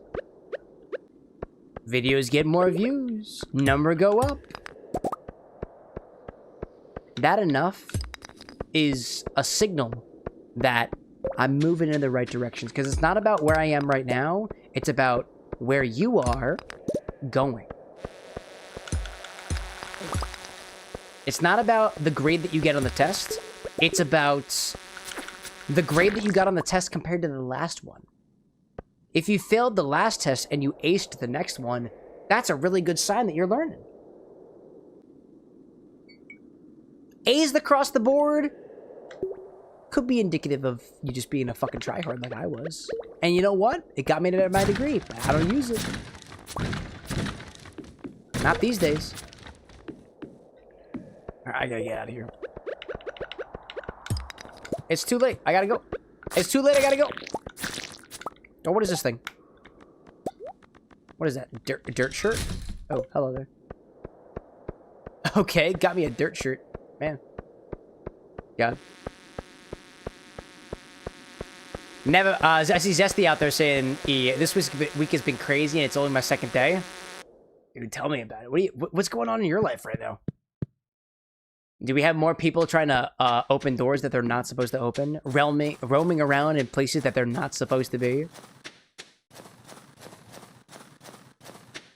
Never mind saying, too, the best part about learning is regardless of what you did, was success or failure, you still learn something. That actually reminds me of a conversation I had with somebody the other day, and the conversation went a little something like this. I don't remember the exact subject of it. But, oh, no. Yeah, I remember the exact subject. I'm a paraphrase it because there's some people involved in this. I said, I'm keeping up with things. Yes, I am. And the person I was talking to said, no, the fuck you aren't. You're not keeping up with things. There's no way you are. Here's reason number 1. Here's reason number 2. Here's reason number 3. You are lying to yourself. Look at the numbers. And they were like, I'm really sorry that I just said that to you that way. That was probably a little bit harsh. I probably could have said that a little bit better. And I was like, no, you're right. That was harsh. It was critical. And you're right. But I don't often get that type of feedback from people. Brutally honest, data-driven feedback. I don't get that very often. So I said to this person, thank you for that. Yeah, maybe it wasn't wrapped up in the best of bows, but I'll take criticism where I can. If somebody says I'm gonna fail and I failed, I want to lean into my failures. It makes me feel like shit. It makes me feel uncomfortable sometimes and discomforted, but what I get out the other side is a learning that I wouldn't have otherwise gotten if I didn't feel bad for that just brief moment. It feels so much worth it to me, right? And what was even funnier to me was when I was talking to this person, they were like, that's kind of scary. And I was like, what part of that is scary to you? And they were like, the fact that you were able to take feedback in that way without breaking down, without crying, without, snapping back is scary.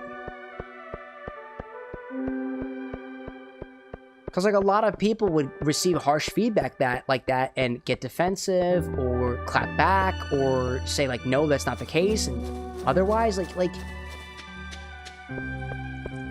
I've been a straight A student most of my life. And for a long time, I never got the feedback of, hey, you failed a test. Hey, you didn't do as well as you probably could have. And I was always, like, sugarcoating things, and that pissed me off. I love when things don't work out as planned. Yeah, I feel kind of embarrassed in the moment and whatnot, but, like, for the things that are so obviously a failure, I feel like it is so much easier to know exactly what is wrong with something when it fucking blows up, dude. Like, if something blows up, that is such a clear catastrophic failure. There is something in that you can clearly learn from. There was a short in your circuit. There was a switch that wasn't in the right orientation. That's such an easy way of knowing that there is something to learn here, because you instantly learn. When you're riding a bike and you fall over and you hit the ground, you know that you're not piloting the bike correctly. There's something about it that's gonna make you do better. And that immediate feedback, it's uncomfortable and it hurts. And in one train of thought, what doesn't kill you makes you stronger. Sure. Do you need the scars to become a better bicyclist? I don't think you need them, right? But I'll tell you this. When I'm faced with failure, I mean the thing that nobody wants to hear. Absolute failure. You did something completely wrong. It is so much easier to learn something from that. And yeah, I feel kind of bad. But I look back on that and I think, yep. Kind of worth it. I don't know. Rant over. Zesty out there saying, just busy at work, had a lady passed out drunk on one of the floors, took a whole squad to wake her. Today just been running around. There you go, dude. Hey, you know what? And what have you learned from that? Lady too drunk, passed on the ground, a whole team had to wake her. Maybe we don't want to drink so much to wind up in her position. Right? Maybe. I see King out there saying, failures are building blocks to achieve to be better. When I used to work at Panera, I came up with an anagram to remember. TEA. Trail. Do work as normal till something happens. Error. Oh, trial. Trial. Do work as normal till something happens. Error. Learn what I did wrong. And adapt. With the new knowledge, continue the day. Learning the mistake. There you go, dude. Solid process. Hey, your tool is ready, but you don't have any room in your inventory. Shit. You'll fit right in the farm. You'll fit right in the farm. Okay. Let me give him a geode. Oh, okay. I can't give him a geode until I do this thing. I don't want the shirt. I don't want the shirt. Woo! Oh, and I don't have all of my, I don't have the copper with me, so I copper hoe, copper axe. I've got steel as well. All right.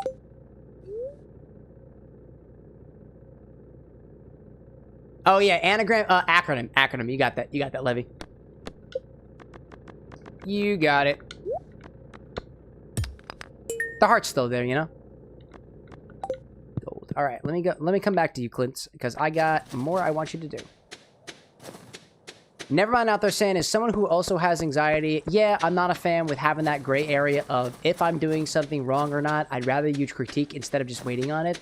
I feel you, dude. I got the anxiety too. Let me give you my thoughts on it. I would much rather... I just want to know what things are, you know? I want to know how things are. I don't like uncertainty, and uncertainty comes in a variety of aspects of life. I want to know whether something is bad or good or fruitful or not. I want that so badly. I don't always get that. I'm not always gonna get that. Being a creator, the thing that I experience is that, hey, I don't know if these edits are going to be good. I love everything that KT produces, but like, and even some of the infusion stuff that I've been working on, but I don't know if it's, quote, good. I don't know if it gets the views. I don't know if it gets the likes. I don't know if it brings people to my live stream. Like, on a specific level, right? I don't have data that says, hey, somebody watched this video and followed you on Twitch. Somebody watched this short and followed you on YouTube. I don't have that data. Just doesn't happen. Just doesn't happen. But you know what? I know this. I know this. Every single time we put something out there, people shuffle in eventually. And what I can measure, what I can hold myself to is my inputs. I can't hold myself to my outputs because I don't have control over my outputs. And I stole this from the guy called Alex and Layla Hormozy. I was listening to a podcast by them earlier today. You can't measure your output. You can measure your outputs, but you don't have control over your outputs. You can measure your inputs, and you have control over your inputs. I have control. We have control over how many edits we put out, how many streams I do, how long I stream, otherwise. We have control over that.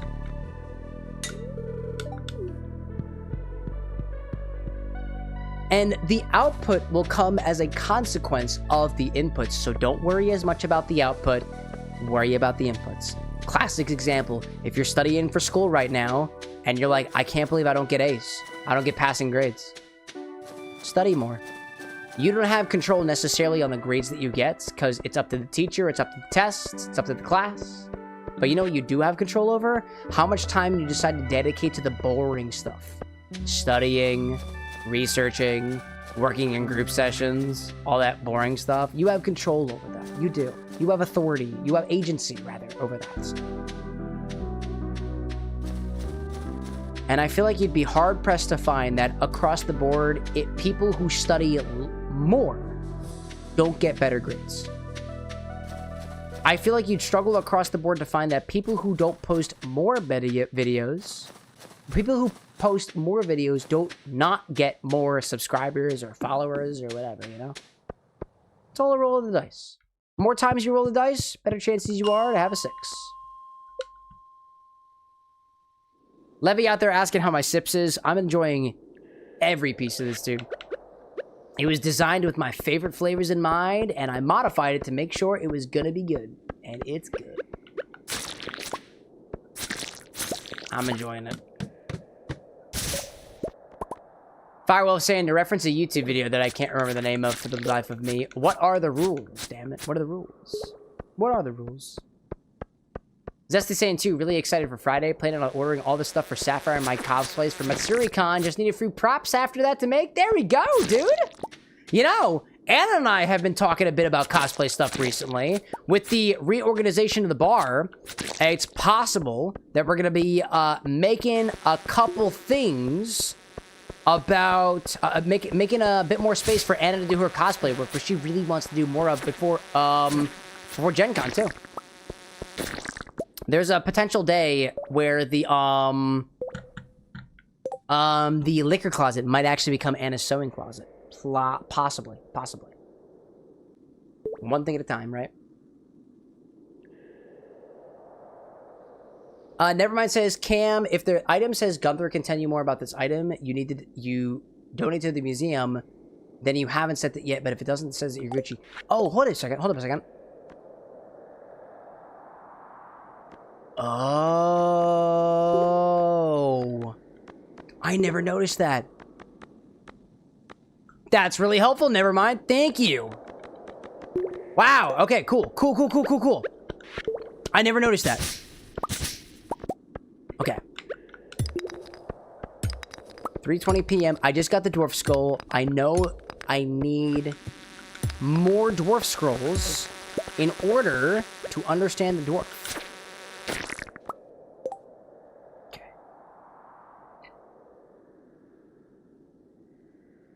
Let's see. Hacker out there saying, regarding the importance of learning, today I learned Liquor 43 is fucking heavy. That shit loves to touch rock bottom. There we go, dude. Yeah, because you said you were working on that layered drink of yours, right? Live and learn. Hanging on the edge of tomorrow. Live and learn. There we go. Zesty saying too, if you guys ever and to do a cosplay group, let us know. It would be fun to join you. Oh, dude, totally. If I do something like that, the Discord will know. All right, hold up. Punches. Okay, it's inside.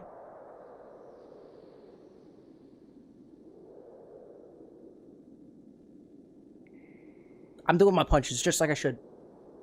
And I have to remember, chat, if you're going to do your punches along with me, you got to engage your core.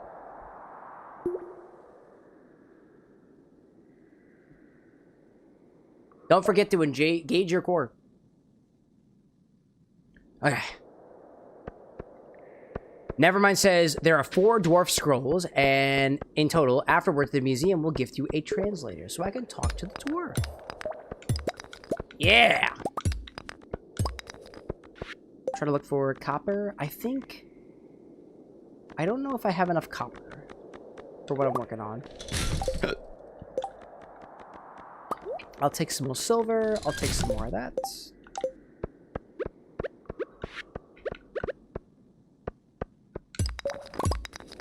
Just keep on mining. Resource collected. That's a wall. Where's my staircase? Where's my staircase at?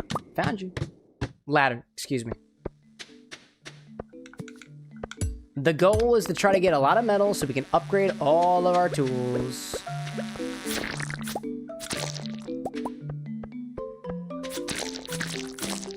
Cute.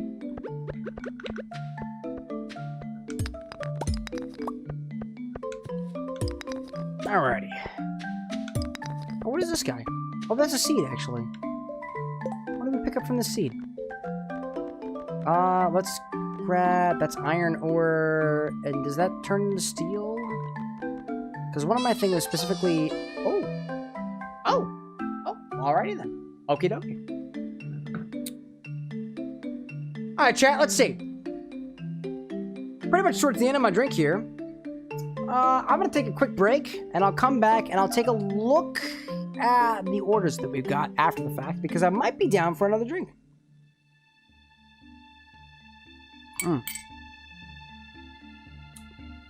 That was awesome, dude. Scar. That was awesome. Let me be back in a little bit. I'll be back in a little bit. Bump your recipes. Let's take a look at it. Let's take a look.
going on, y'all? Let's see what we got so far. Nevermind out there saying, seems like we got a mostly regular stream tonight. We had a couple new folks in early. We had Droid pop in a little bit. We had, what was he? Medicine cocktails, if I recall. I don't think they've made an order yet. Let me see so far. Let me take a look at our recipes. For the ones that have been bumped, I see Bishop's recipe, inspired by Abyssus. Nick's the... What? Inspired by Waluigi? I think... What is it? A cocktail based on Waluigi. That's incredible. What is this? What is it? What is this? It's extra dry gin, 99 blackberries. Fucking, of course it's going to be purple. Grape liqueur, lime juice, 6 drops of bitter cube, cherry bark vanilla. That shit tastes like gingerbread, dude. Shake with ice into a tall Collins or highball glass, then top with Concord grape juice. It's very purple. And then garnish with a moonshine cherry and garnish with a dried lime on the rim. Turn forever hand in hand. Oh, wait, hold it. There's multiple here. Wait a minute. Wait a minute. Wait a minute. There's multiple here. Reminder, chat. Please submit 1 order per stream. 1 order. 1 order. I will only be looking at the first one. Only be looking at the first one. You know, I'm going to be honest. We haven't used grape-flavored things a lot. Not a lot of grape-flavored things. So I'm kind of looking at that one. I thought... Nick, King, I thought you had one that used that one fancy chaos ingredients. I won't have that for much longer, my guy. What's Levy's drink? Levy's is called Polar Star, Polarny Hivizda, if I'm pronouncing it correctly. It's inspired by the Pavel Kalta song, not in English, called Polarny Hivizda. It's linen tea infused vodka, amaretto, becherovka, a liqueur that I've wanted to use in the show, but just recently got in touch with. Top with champagne, garnished with dried star fruits. And I see Bricks out there with Revenge. We've got that. And a Kari-san one that's got Monster Energy, Malibu, other coconut rum, blue curacao, giant blue pixie sticks, and otherwise strong ingredients of ice strained to an appropriate side glass, float, blue hypnotic. Is this the inspiration of the blue potion that I used to make en masse for sci-fi, anime, and furry convention? I was going to say, that sounds like the blue potion, right? I dig that. I dig that. I'm gonna be honest, chat. It's about 2 o'clock in the morning, and I'm a bit tired. Honestly, there's a piece of me that hasn't quite rested from the charity event the other day, and kind of just want to wind down for the night. I honestly just kind of want to get through the rest of this day in Stardew, and maybe come back with more energy the next time. Feel a little bit hot under the collar. Feel a little bit dehydrated, honestly. Feel a little bit hungry, too, all things considered. So I was thinking about doing another order. But I don't think I'd be able to appreciate them. So you know what? I'm looking at these. I'll be alright. I'll be alright. If anything, if I was going to do one of them, it was probably going to be that Waluigi one, because there is grape in there, and we don't do a lot of things with grape.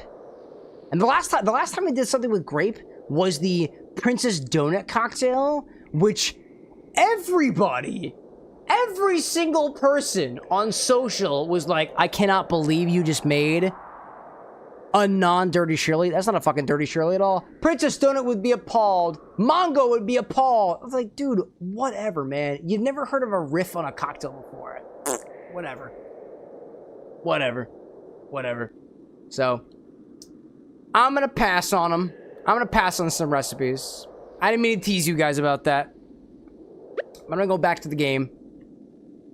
To bitter choosers like those people are wrong. They're wrong, you know, chat? They're absolutely wrong. They've never heard of a riff on a Dirty Shirley before, let me tell you. Yeah. Sorry, y'all. We'll get to some more another time. We'll finish out this day, and I'll probably call it a night after the fact, you know? I'm still reeling from that charity event, dude. And I got through the entirety of that order just a hot second then, dude. Delicious. Absolutely delicious. Let's see. Do I still have a little bit left of that lining kugel from earlier? Does this even still taste good?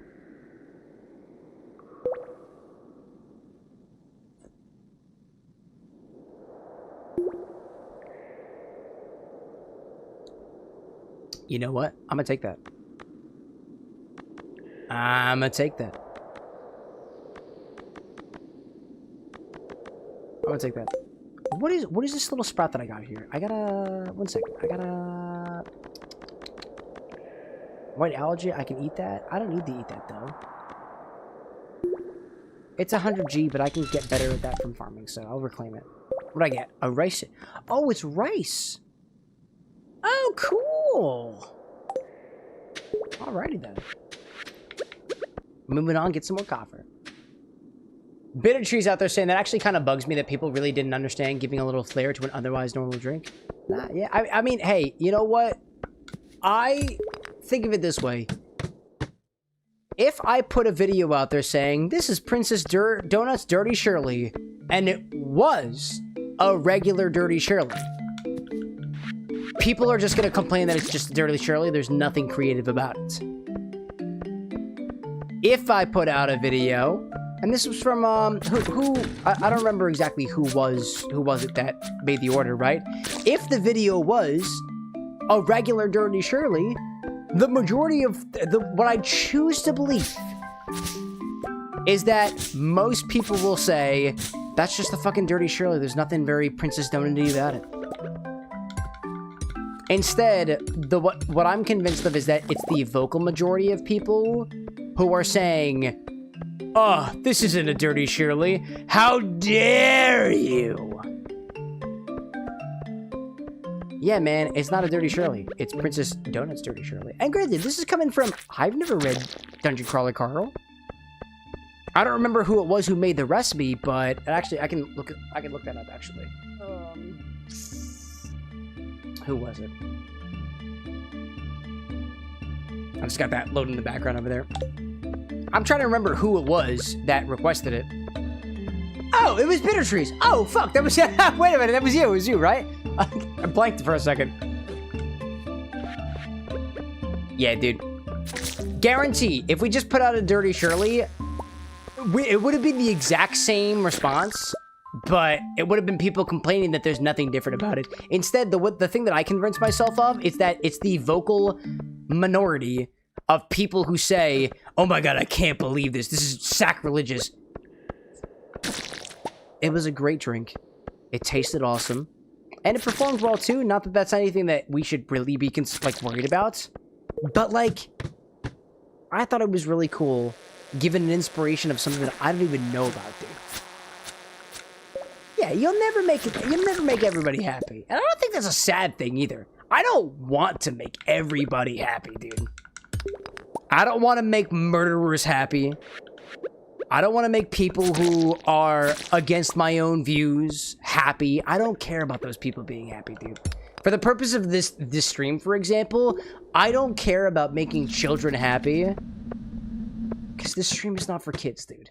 I don't care. Think about who you're trying to target things to, right? What I'm trying to inspire in other people is, hey, you can take your favorite book that you've read, your favorite video game that you've played, your favorite character that you've seen in an anime, a game, or what have you, and turn it into a drink. And use mixology as a medium for self-expression. I want to encourage that. And I'm willing to bet that the people who viewed that as the intent it was put out there for, as we are expressing ourselves as mixologists, we are putting drinks out there that vibe with a character from our perspective. We took the character, put it through this black box that is our brain, and outspat a drink. My black box is different than your black box, is different than her black box, is different than his black box. Some people can appreciate that, some people can't. For the people who can't, I block them. I hide them. I never have to see their comments again. Like honestly, you know, let me be real with you guys for a second. When the I Me Myself drink came out, Entropy's drink for the Will Wood cocktail that we kind of themed as being a very trans-coded drink, like transgender-coded drink, I was waiting for the people to be like, slur this, slur that, you know, this, that, the other thing. And you know, I was really, really, really, really pleasantly surprised to see that none of that occurred. None of it. I was prepared for it, dude. I was prepared to hide people, block people that I'd never seen before, because that's just not the people that we got. That's not the people that we want to, like, to bring in this community. It didn't happen, actually. That was cool. To the people out there who are like, oh my god, I can't believe you didn't do the recipe exactly the way that it was. You've never heard of a riff on a cocktail before, and maybe you won't appreciate that, but I don't really care that you don't. I don't. If you're like, oh, the only, like, there are people out there, and very validly too, right? There are people out there who say an old-fashioned should only ever be made with rye whiskey. There are people out there who say a martini should only ever be made with gin or vodka. I got no problems with those people. But there are other people out there who feel differently. And that's not to say that they are not within their right to feel differently about, you know? I don't know. I value the freedom to riff. That's how cocktails are made, dude. Most cocktails are riffs on other cocktail, regardless of whether somebody is going to admit that or not. The easiest way to make a cocktail, riff on somebody else's. It's not stealing. It's being inspired by. People do that in all forms of art, dude. All of them. Bittertree's like, I got curious and looked at the Insta comments, and good lord, what a pretentious sort of there. Yeah, dude, fuck all those pretentious folks. Those are the folks who are, granted, I'm happy that they like Dungeon Crawler Carl. That's great. But not my target audience. We riffed on a cocktail together, right? I want to express that specifically. We riffed on a cocktail together. We put it out there to the world, and the world didn't like it. Well, you know what? People didn't like the idea of democracy when the Americas were born.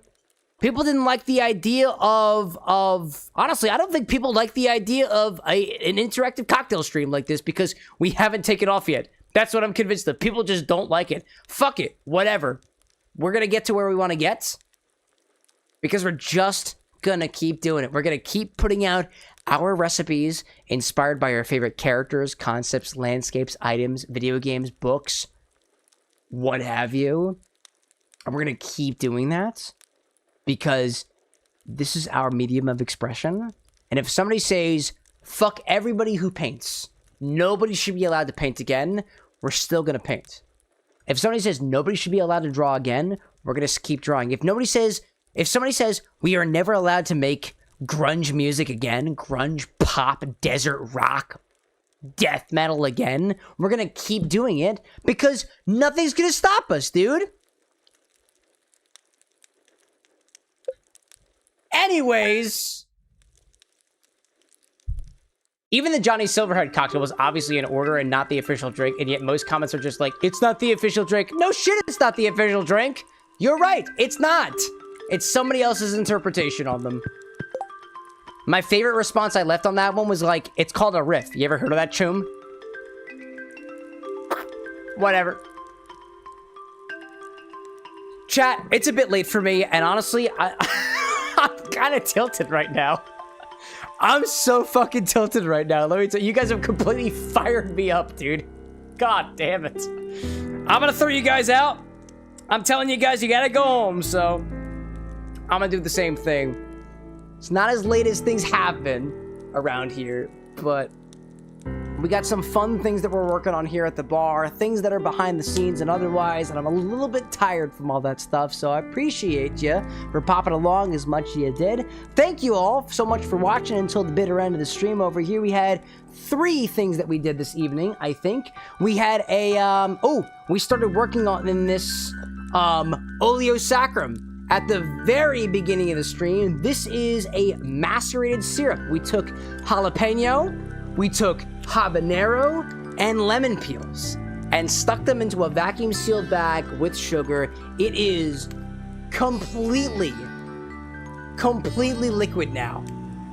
and we're going to crack this open on Wednesday, and we're going to try to use it in a recipe, and I will also add it to the stock for you guys to use in your spicy-inspired drinks going forward. This was made by taking jalapeno peppers, habanero peppers, lemon peels from an organic lemon, and combining them in equal weight of sugar, and combining them in a vacuum-sealed bag. This is a reference to a technique developed by Jeffrey Morgenthaler, who is, quote, fucking lazy, and we love fucking lazy people, who just wanted the syrup to be ready by the time that the shift happened in the morning. Set up the night before, it'd be ready by the time the shift happened, and ingenuity happened. And I look forward to trying this on Wednesday. I'm going to put this in the refrigerator because I don't want any mold to form, and it should be ready by the time we get to Wednesday when we go on to that another time. Our third drink of the evening was us cracking open our Infinity bottle for the 149th time. This is a riff on the coffee cocktail. The coffee cocktail is usually some sort of port, some cognac, a little bit of, thought I just spilled this on myself. Sorry about that. A little bit of port, egg white and egg yolk, as well as some, what else is in there? Let me look at my thing. Hold up. I have a whole thing over here.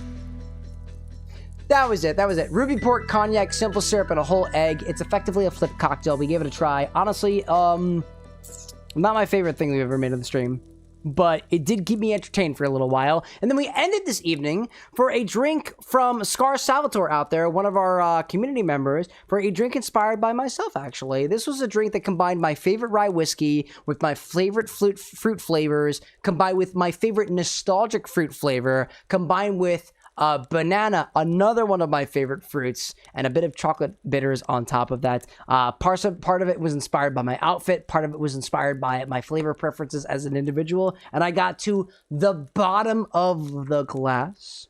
I also want to give a shout out there to Bliss of Future, who redeemed an infusion today, but decided to keep that as a charge, so to speak, so we can make a double infusion going forward, a split base between, I think it was gin and vodka, maybe, but I don't remember off the top of my head. We'll be back again on Wednesday this week with some more Stardew Valley. We're going to take this Oleo Saccharum that we made and mix it into a gin fizz type recipe, and I look forward to sharing that with you guys as we get there in a little bit. I see Bitter Trees out there saying, I'm sorry I got you fired up. If it's any consolation, I also got fired up. Dude, it's nice to feel fired up in these streams, dude. It's rare that I get a 2 o'clock in the morning span where I feel completely fired up about something, and I'm glad that it had something to do with mixology at the very least, right?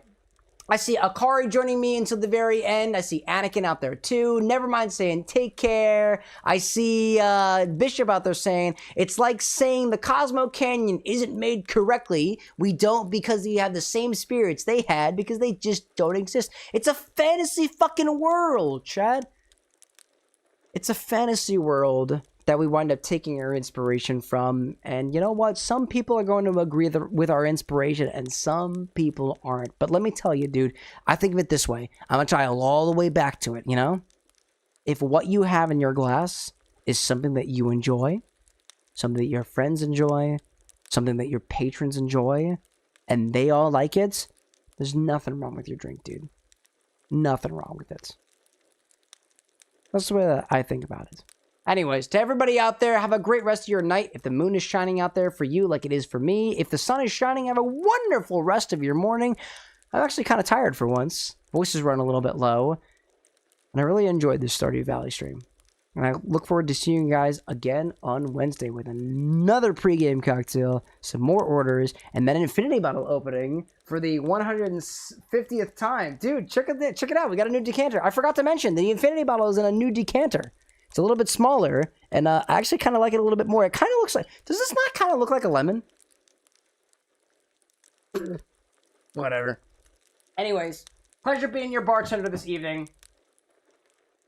I'll see you all again on Wednesday. But until then, y'all, peace, love. Bye. Bye, y'all.